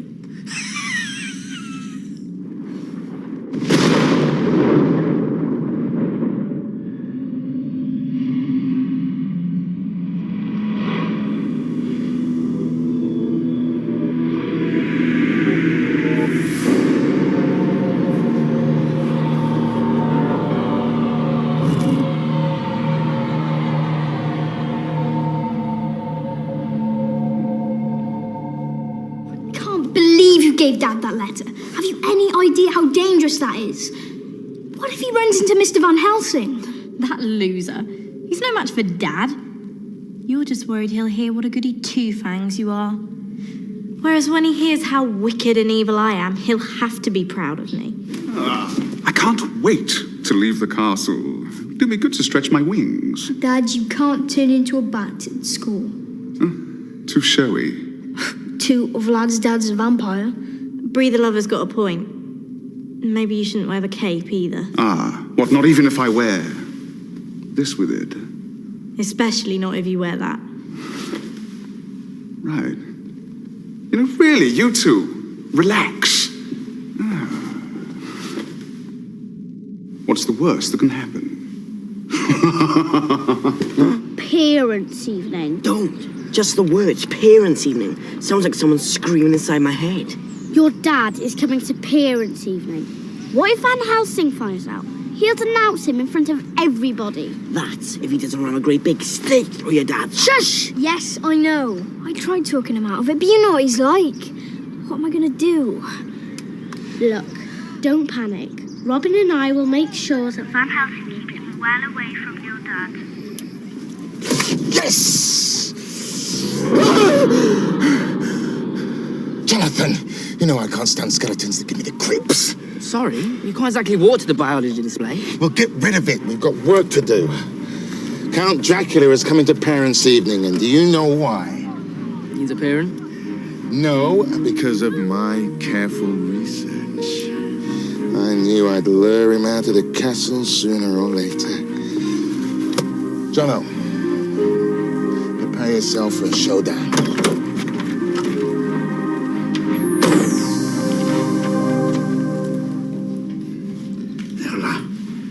Never guess you're a vampire wearing this, Master. And it's 100% sunproof. You've done well, Renfield. Now for the final touch. Sunglasses.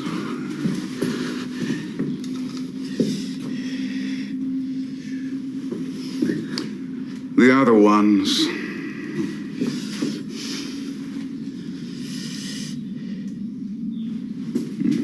Perfect. That Van Helsing won't know what bit him.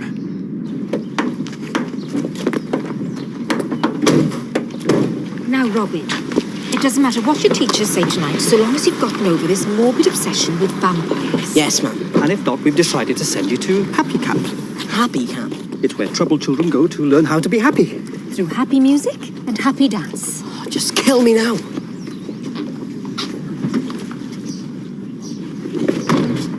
Right. It won't take me long to deal with that woodwork teacher. In fact, go fetch a bottle of my finest blood. I could drink it on his demise. Yes, Master. Mr. and Mrs. Branner, it's nice to meet you. Mr. Perkins, Robin's art teacher. Oh, it's lovely to meet you. Art is Robin's favourite subject. Even as a toddler, he was always drawing. What was it you used to paint, Robin? Oh, yes, that's right. Big pink bunny rabbits. Rabbits. Interesting. And Mum, did you feel that? Must be a draft. Back of my neck's just gone completely cold.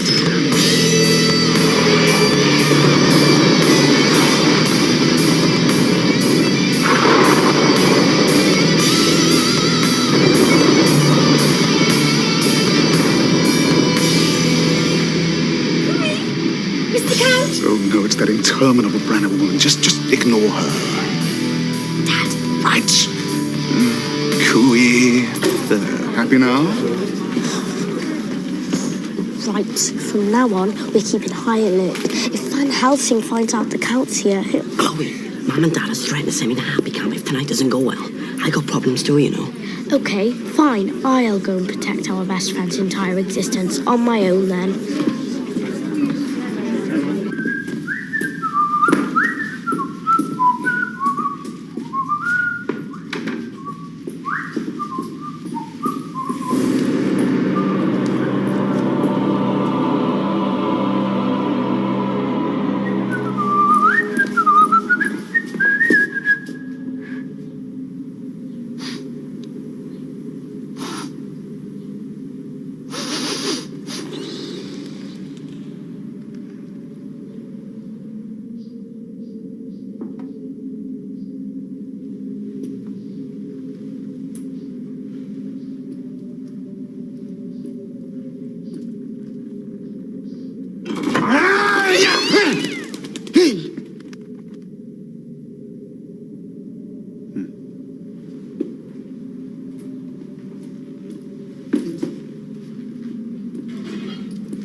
like we're seeing the headmistress first. She really doesn't like me.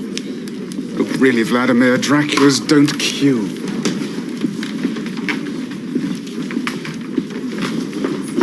Mr. Count, please, these people were in a queue. I say, what a delicious looking neck you have. Pardon? Necklace. He meant to say necklace. And you smell so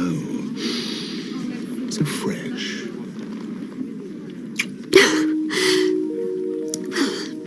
Well, I suppose I could see you now.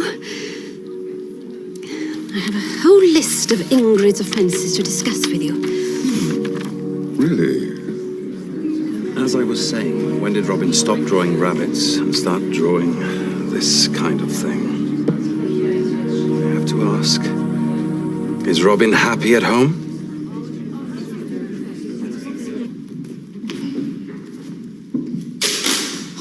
Dad, everyone's wondering where you are. You're a teacher, you've got responsibilities. My responsibility is to rid the world of vampires using this, the Transylvanian torch. Why am I not gonna like this? This torch has harnessed sunlight itself. It took years to find. Now, when the Count comes in here, I'll jump up, shine the torch in his face. It'll vaporize him into a big, gloopy heap of steaming remains. Cleaners will be happy.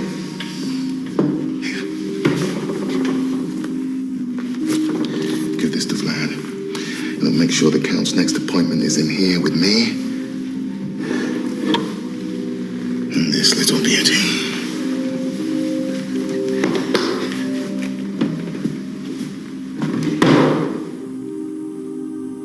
Hi. Hi.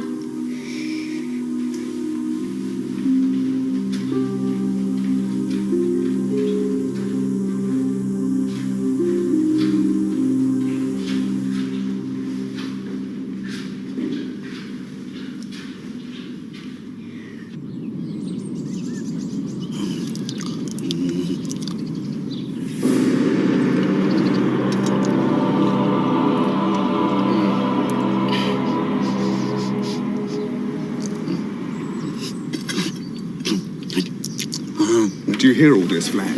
Ingrid is causing misery and mayhem wherever she goes. Now that is how a true Dracula should behave. I'm very disappointed in you.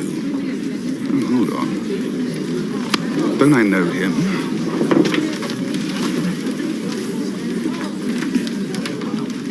Hi, Ingrid. My dad asked me to give you this. If my son keeps staring at you, feel free to dangle his head down the toilet. Really? No. Get lost. Looks like we're seeing Mr. Van Helsing next. You crazy? You can't see Mr. Van Helsing. Vladimir? What's that behind your back? Nothing. Vampire reflexes. Don't mess with the master. Ah, at last. That slanderous woodwork teacher. This is going to be a disaster. Vlad, Van Helsing is up to something. Your dad is in real danger. Chill out. Dad's right here with... Dad? Dad? So, Mr. Van Helsing, Shandu's better at chess than me, is he? Well, I've got 2 fangs, says he isn't. Excuse me? Are you a famous rock star? What? Look away, I'm busy. Actually, come closer and say that. Can we have your autograph? You two scram. Go!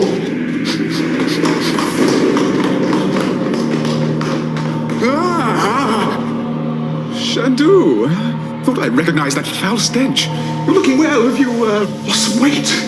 Calm down, Shandu. I can explain.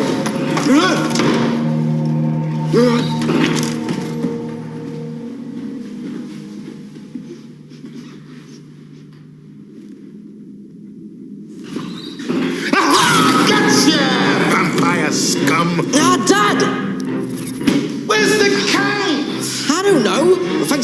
turn. You nearly blinded me. What's a job doing? Well, come on, we've got a vampire to catch.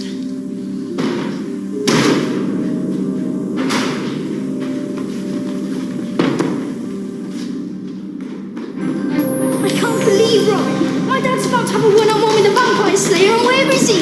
Don't worry, he'll have plenty of time to regret it in Happy Camp. Great, now what do we do?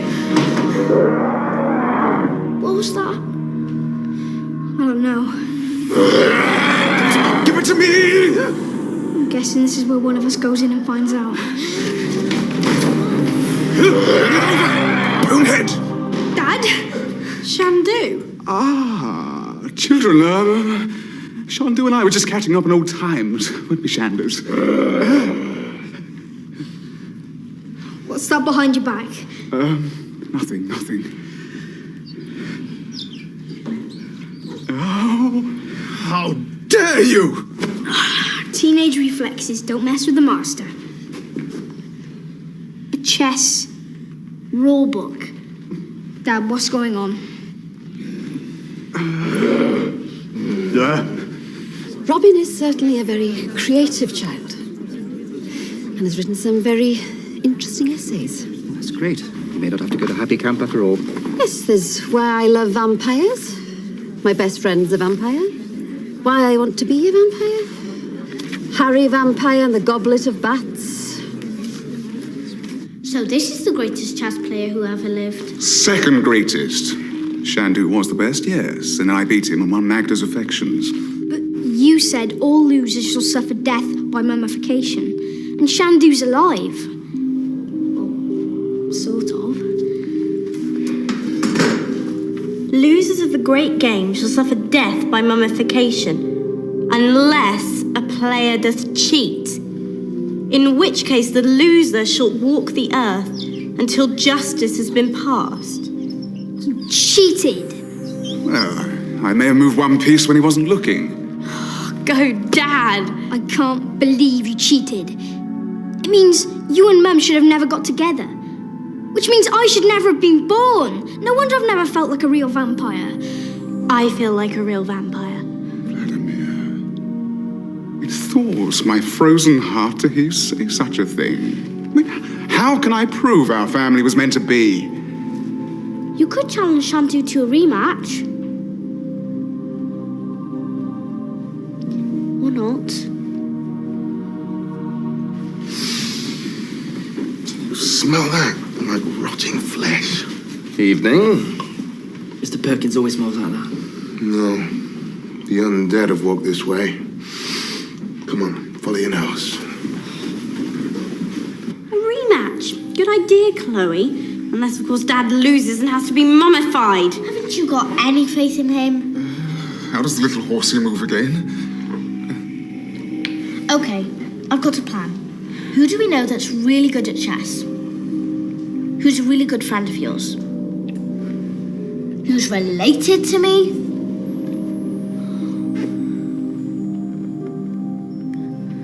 How your family's lasted this long, I'll never know. Although I have to say, when Robin is talking about vampires, at least he's paying attention. In some classes, it's as if he's not even there. Robin, is this true? Robin? Robin? Dad, let me go! Mum's already threatened to send me to Happy Camp. Okay, quick update. Ugly zombie dude's about to whip Vlad's cheating dad at chess. If he does, guess who gets mummified?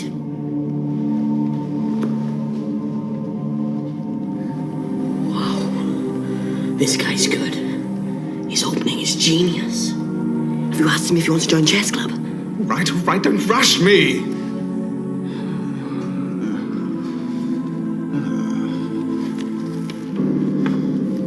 There. What do you think about that? Laughing? Why is he laughing?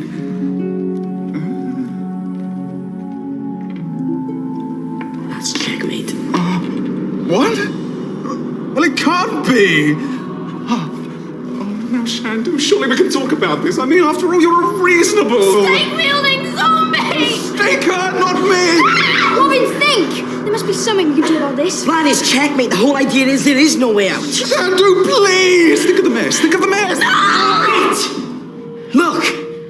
How many Black Knights are on the board?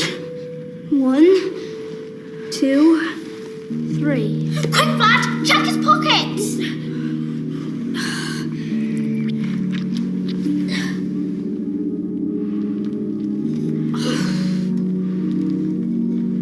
Spare pieces. No wonder you couldn't beat him. Of all the scheming Actually, why didn't I think of that? But this means you've won. Oh. And Shandu faces death by mummification. Again. I don't know. It seems a bit unfair. Especially when your dad cheated in the first place and kept him locked in a coffin for 300 years. All right. Enough with the guilt trip. Oh, Shandu, let's not. Let's just call it quits. Nice one, Dad. Besides, I have bigger fish to fry.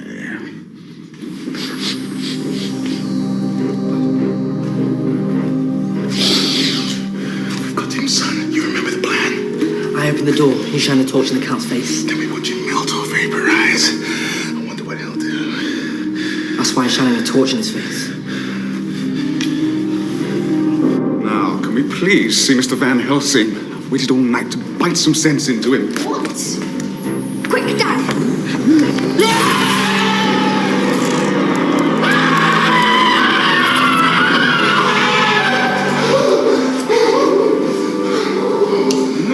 Get off of me! Honestly, it's pathetic to be afraid of the dark at your age. Hi, guys. Bye, guys. What? I thought you came here to support me, but all the time you're planning to bite Mr. Van Helsing. Vladimir, he insulted the family name. You don't care about us at all, do you? That is not true.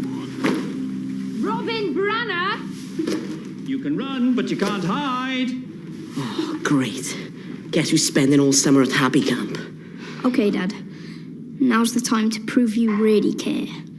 Robin? A masterly move, Robin. We must play a game sometime.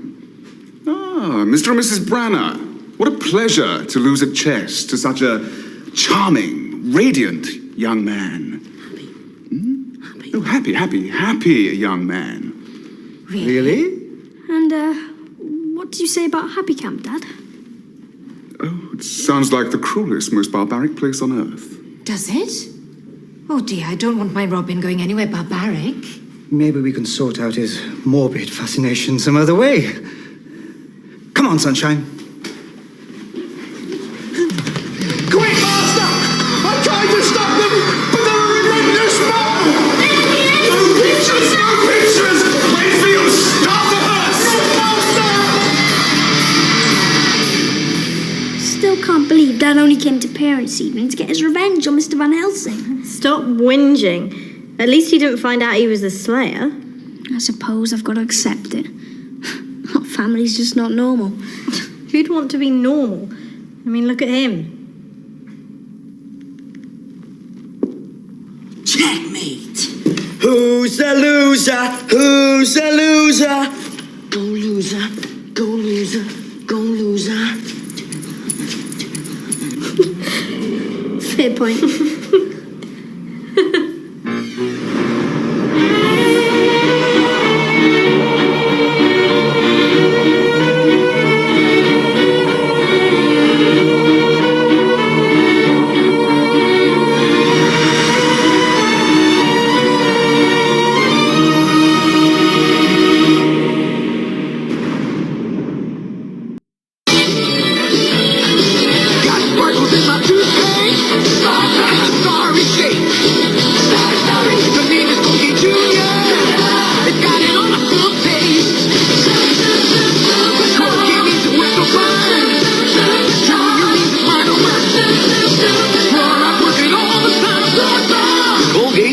For superstars like you.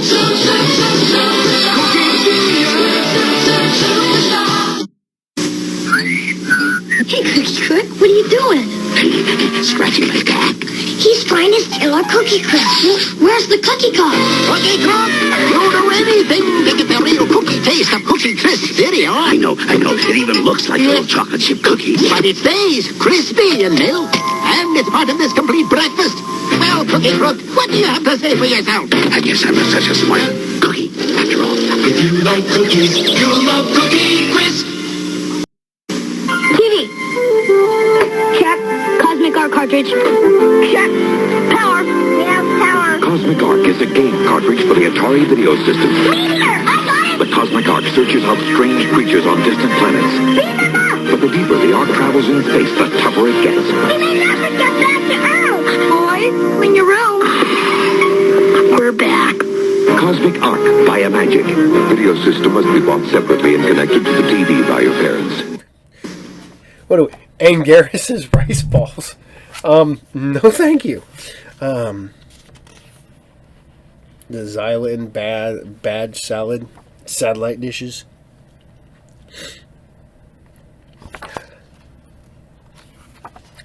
The guy can. I love some of the names of some of this stuff. Teriyaki glaze. You can make Godzilla sauce. I love how it's in a test tube from Monarch, but it's not that Godzilla. It's Heisei Godzilla. Yeah. There we go. The rocket crash. Ooh. Now, there you go. Shobin hats. Alright. So, I hope you guys still like Young Dracula. I do. It's goofy and weird and very British. And I hope you guys had fun this Friday night. I hope you guys enjoyed, we'll go back to doing, since Space Above and Beyond was so long, I did it as 2 shows, not 1. Next week we'll go back to having the full amount of shows again. Don't know what I'm going to add next week, but we'll figure something out. That's right. And for Eddie, more AGR, little anti-gravity room. So, man, I miss it. And it was a prototype for what would become Attack of the Show. It's gotta be. I mean, I love both of those shows. I used to love Sci-Fi Buzz. I loved all those shows like that. But yeah, I have fun doing all this, and I have fun bringing you fun sci-fi from back in the day. I love putting them together this way.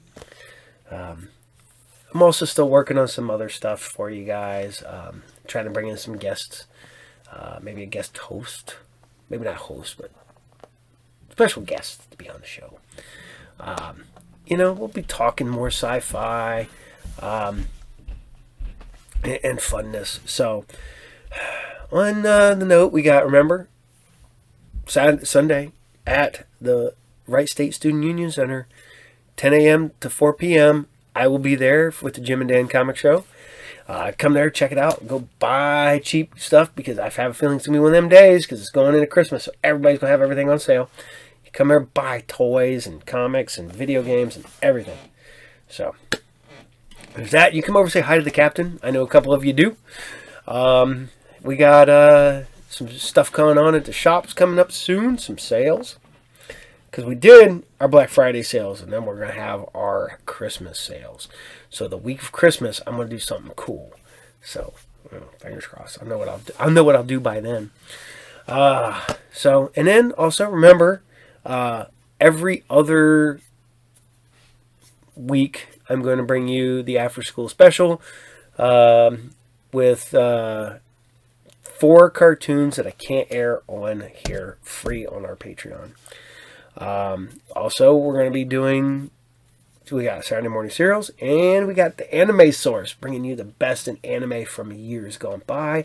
Some classic stuff, stuff you may not have seen, stuff that I loved, some OVAs, some all kinds of cool things. So, yeah, I just want to say thank you to every one of you guys for hanging out here each and every week and having fun. And on that note, I want you all to take care. I'll see you all there. Captain out.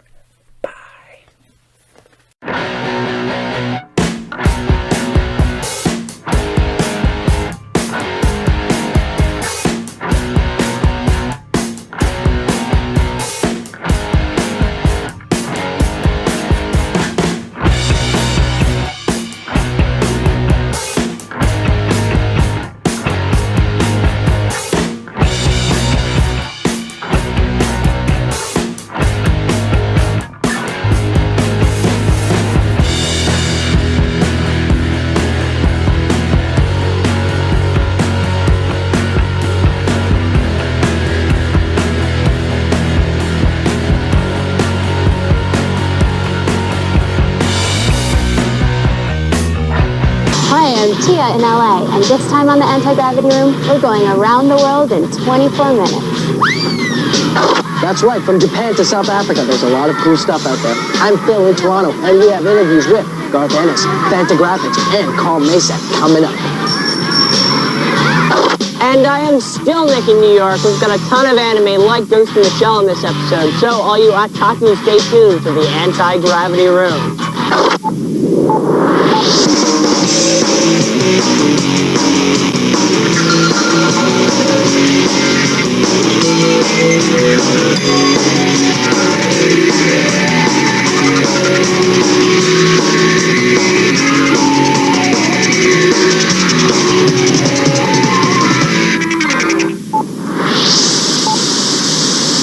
In Japan, anime and manga are the terms for animation and comic books. There once was a manga cyberpunk anime epic called Ghost in the Shell. It was turned into anime, kicked butt in Japan, and now is hitting North American theaters on a limited release.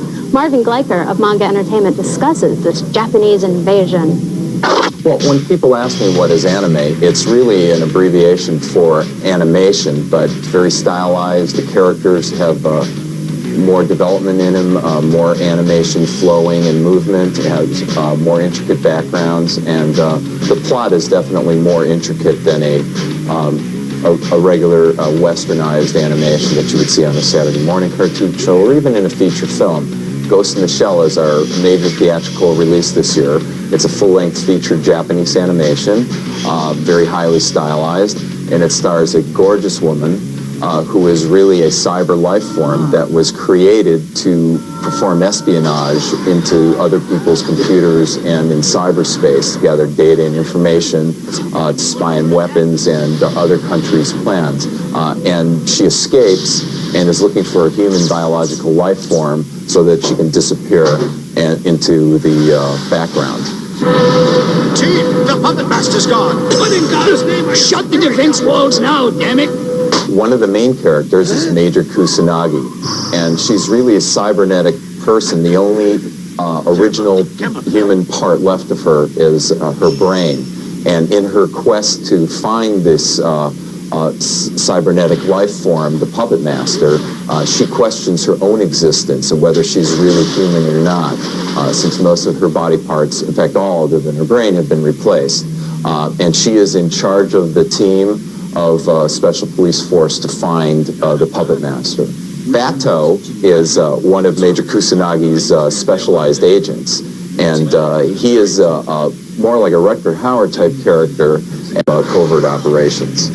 The director, Mamiro Oshii, has created a digital generated animation, which is his theory of animation created by images and memory. It's a combination of cell animation, effects, and computer-generated graphics. Some of the scenes that utilize these techniques are the scene inside of the marketplace where they think they've spotted the puppet master and tracked her down. There's also the scenes, there's a classic fight scene that occurs in the streets where an invisible puppet master is fighting against the security forces And this film has done extremely well in the East. In more Western civilization, in the United States and in Europe, the film has been received with rave reviews, and it seems to be appealing to a more mass audience than any Japanese animation film has done in the past. This could be the biggest Japanese animation film in the world. Sure, manga is cool and everything, but what makes it different from North American comics? Scott McCloud, author of Understanding Comics, fills us in. Hi, I'm Scott McCloud, author of Understanding Comics, and today we're going to be talking about Japanese comics, or manga as they're known, and how they evolve. Unlike American comics, which evolved from many different sources and many different artistic influences, Japanese comics evolved primarily from one single artist, a man named Osamu Tezuka, who began making comics in 1945 and continued through 4 decades and 150,000 pages. He influenced most of the major comics artists working today, and he helped found an industry which is now the most successful comics industry in the world. The key to manga's incredible success is in its approach to storytelling. Manga artists employ a host of techniques which are designed specifically to involve the reader, to make the reader feel like a participant in the story, not just an observer. For example, Japanese comics have always been more cartoony than their European and American counterparts. But this isn't just an arbitrary stylistic choice. This is because they've discovered a very important power in art, the power of simplicity. Sometimes a few simple lines can more effectively describe a character than a more detailed rendering, because it allows the readers to fill in the blanks. Just a circle, 2 dots, and a line can be enough to trigger a mental response, which not only tells us that there's a face there, but also feels more like our own face. It's a more personal sort of identity, and Japanese comics often get very close to that line. Another important technique that helps manga artists to stimulate reader involvement is their revolutionary approach to motion. Unlike their American and European counterparts, Japanese artists offer a very subjective view of motion, one that allows the readers to feel as if they're moving just as fast as anything in the picture. Today's popular Japanese comics, the ones that have been translated in America, like Ranma 1/2, Akira, or Lone Wolf and Cub, bear little resemblance to Tezuka's work, but they still have his influence deep inside them. And really, they're like leaves on a tree that you can follow back through the branches and down to the trunk. That trunk is Osamu Tezuka. So we want to know, what foreign comics do you read? My favorite international comic would probably have to be Tintin. I, as a kid, grew up with him, and I still read him to this very day. My favorite international comic is Asterix, and even now I still read it every once in a while because I almost have the whole collection.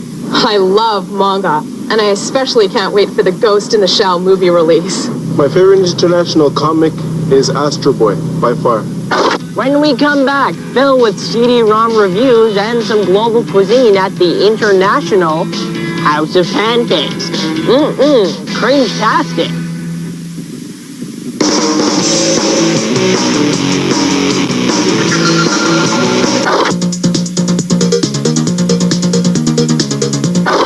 All right, this week we're reviewing Crazy Ivan for what? The Sony PlayStation. And listen to this, it's much like Kiliak, the DNA Imperative. Remember that game? It's a shooter game, much like Doom.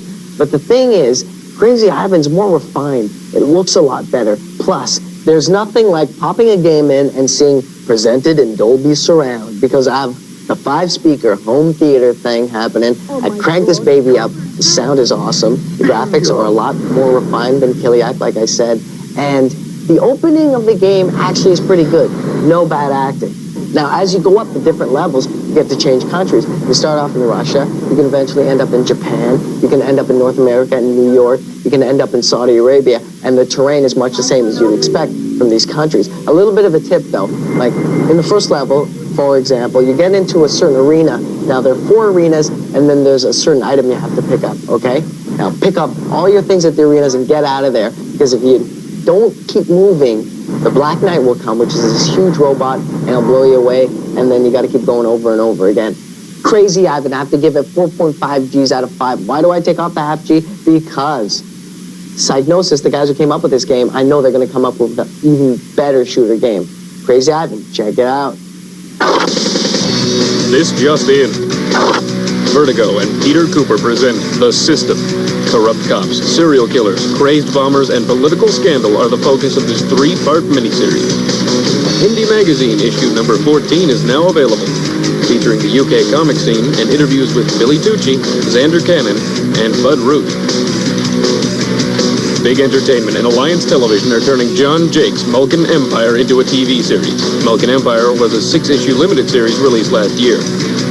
No food, no water. What comics would you like on a desert island?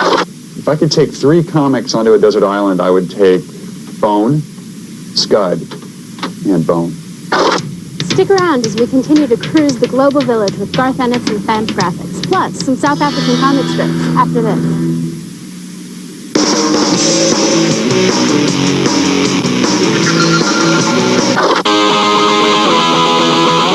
Hey, what's up, fellow tourists to Earth? I am Nick, and this is Comicopia, my weekly 35 squared minutes of low-fat fun with the latest comics.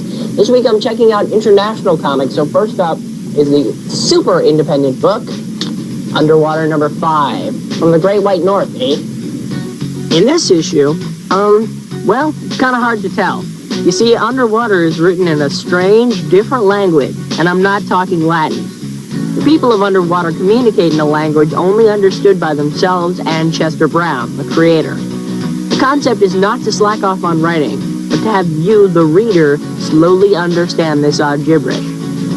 This comic is fun if you attempt to decode it, or even try to say some of the words out loud.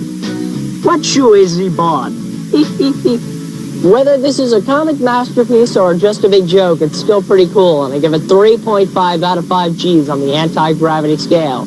Next up, I want Lori Petty, because this is Tank Girl, the craziest Australian since Crocodile Dundee.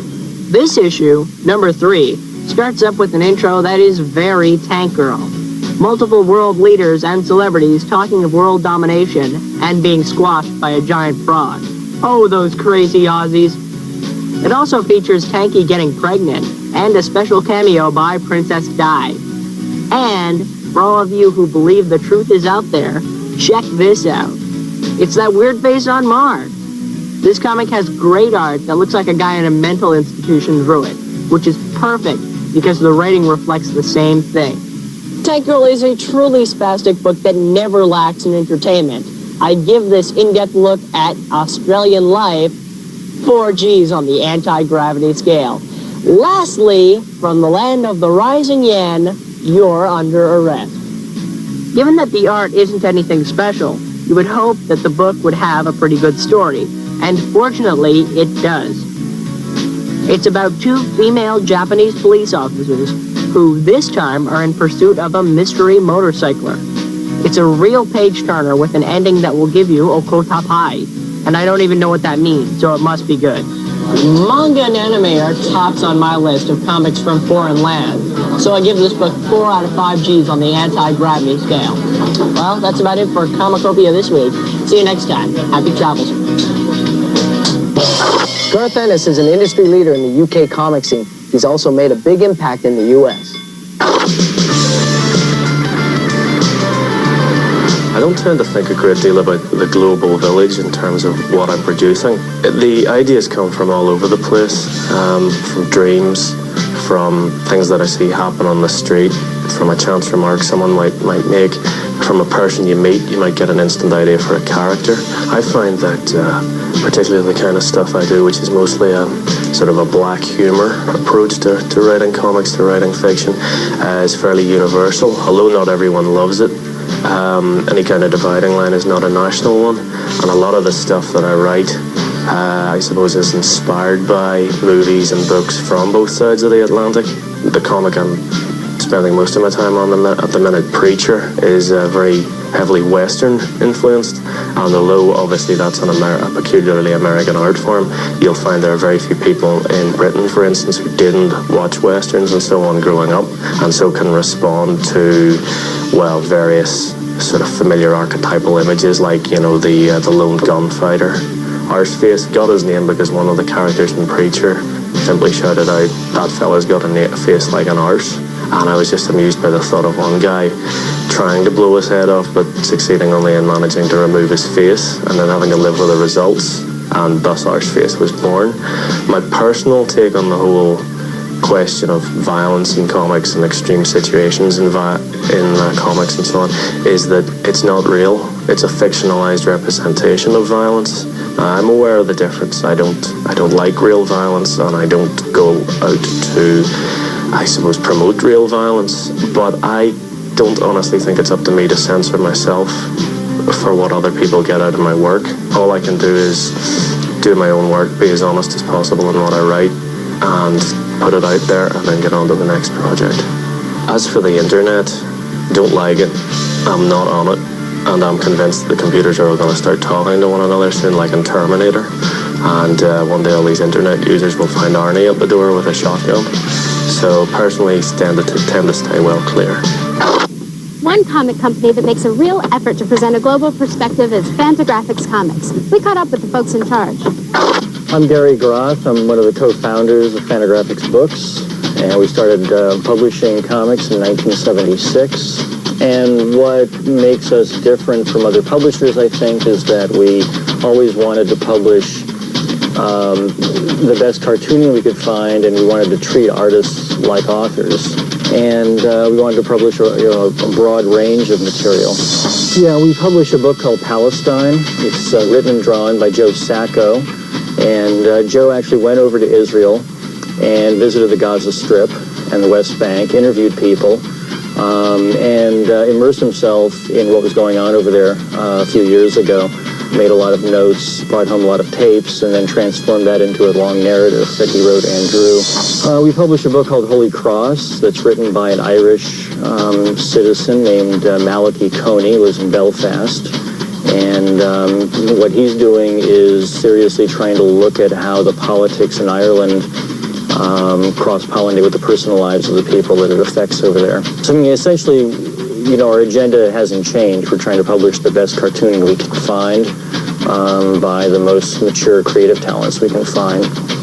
From the jungles of Rwanda in his travel journal called Comics Trip to the urban jungles from his latest work, The System, Peter Cooper is one artist who has global appeal. I got started in comics from being interested in comics from when I was a kid, and then just, you know, being a real rabid fan. Comic strips came out of an 8-month trip that my wife and I took through Africa and Southeast Asia, and it was basically my sketchbook. It was really journal entries where I would write something down and then do a picture next to it, and that started to form into basically comics, because that's sort of the language that I know. It was like a free-form comic strip. It was a way to communicate with people, because I would do a drawing, let's say, and show them, and you know, that was a way to sort of bridge a language gap. Seeing these places in the world that are abstract news items, seeing them up close, you know, sort of when you talk about environmentalism or the rainforest, or, you know, seeing what it is exactly firsthand gives me a greater ability to talk about that rather than just sort of like newsy terms. Well, the system came out of living in New York, and I think I love living here because it's a little bit like traveling all the time. The cross-influence of different cultures and all that. But the seed for the system itself really came from a subway ride where I looked around the train and I wondered, where did all these people come from, and where were they going, and would they run into each other again and influence one another? And that sort of connected to this world, a world view of, you know, seeing it all being associated. And I decided to do it as basically a wordless book. That came out a bit from my travel experience, because it is the idea of how to be able to tell these things that you could communicate to people anywhere in the world, give an idea of what it's like here, or, you know, to show things rather than having people say them. It just shows in a lot of ways sort of how broad the possibilities of this medium are. In South Africa, one comic strip has entertained people and has had a definite effect on the country's politics. We were in the neighborhood, and we got to talk to the creators of Madam and Eve. Phil, how you doing? I'm Stephen Francis. And I'm Rika. And we're coming to you almost live from South Africa. Together we do the most popular cartoon strip in the country, Madam and Eve. The seed was planted about 7 years ago when I first came to this country. I stayed with my new in-laws. I married my wife's South African, who I met in New York City. And while I was staying there, I watched this strange occurrence every day of the madam and the maid interacting. The madam in this case was my own mother-in-law, and the maid was a lady named Florence. I got to know them both pretty well. especially, and even my mother-in-law. And my mother-in-law would tell me stories about what the maid did. Oh, you wouldn't believe what the maid did today. Madame and Eve has a lot of political content. It has to have in South Africa because Madame and Eve is social satire, that's how we see it. And in South Africa, the changes and the development of the political process is so all-enveloping that you end up having politics in your cornflakes. It's unavoidable. But also when we set out to do Madame and Eve, we decided that we were trying to, actually we based ourselves loosely on Doonesbury, and we had the same intent as Doonesbury, to actually to create a diary of South African change. That's actually what happened. We didn't set out to do that, but that's actually what happened. If we look over the last 3.5 years of our cartoon strips, you can actually follow the whole political process and the sort of the birth of the new South Africa.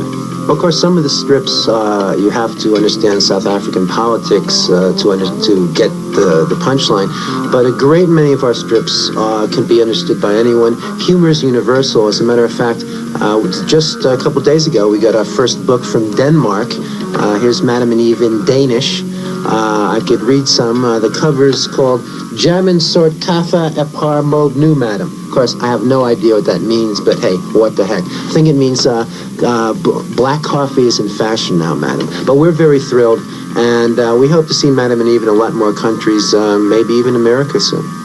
We're going to dig through that big old mailbag and see what crawls out. So come on back after this.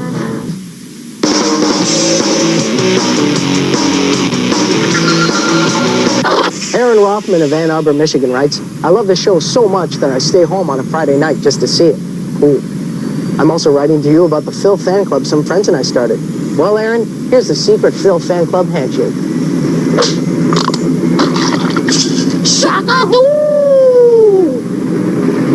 So a lot of people wrote back to our survey about who the dumbest superhero was. And it seems the winner is, by a comfortable margin, Matter Eater Lad. Yes, the 1960s Legion of Superheroes member who had the power to, get this, eat and digest any substance. Hoo-hoo, only the Salisbury steak in the cafeteria slowed this guy down. What a guy. This week, what we want to know is which superhero costume is the goofiest. Well, that's it. Another quick spin around the world. Yep, the world of comics is always evolving, taking influence from country to country and improving comics globally. It's hard to believe that someday Howard the Duck might unite the entire world. See you next time on the Anti-Gravity Room.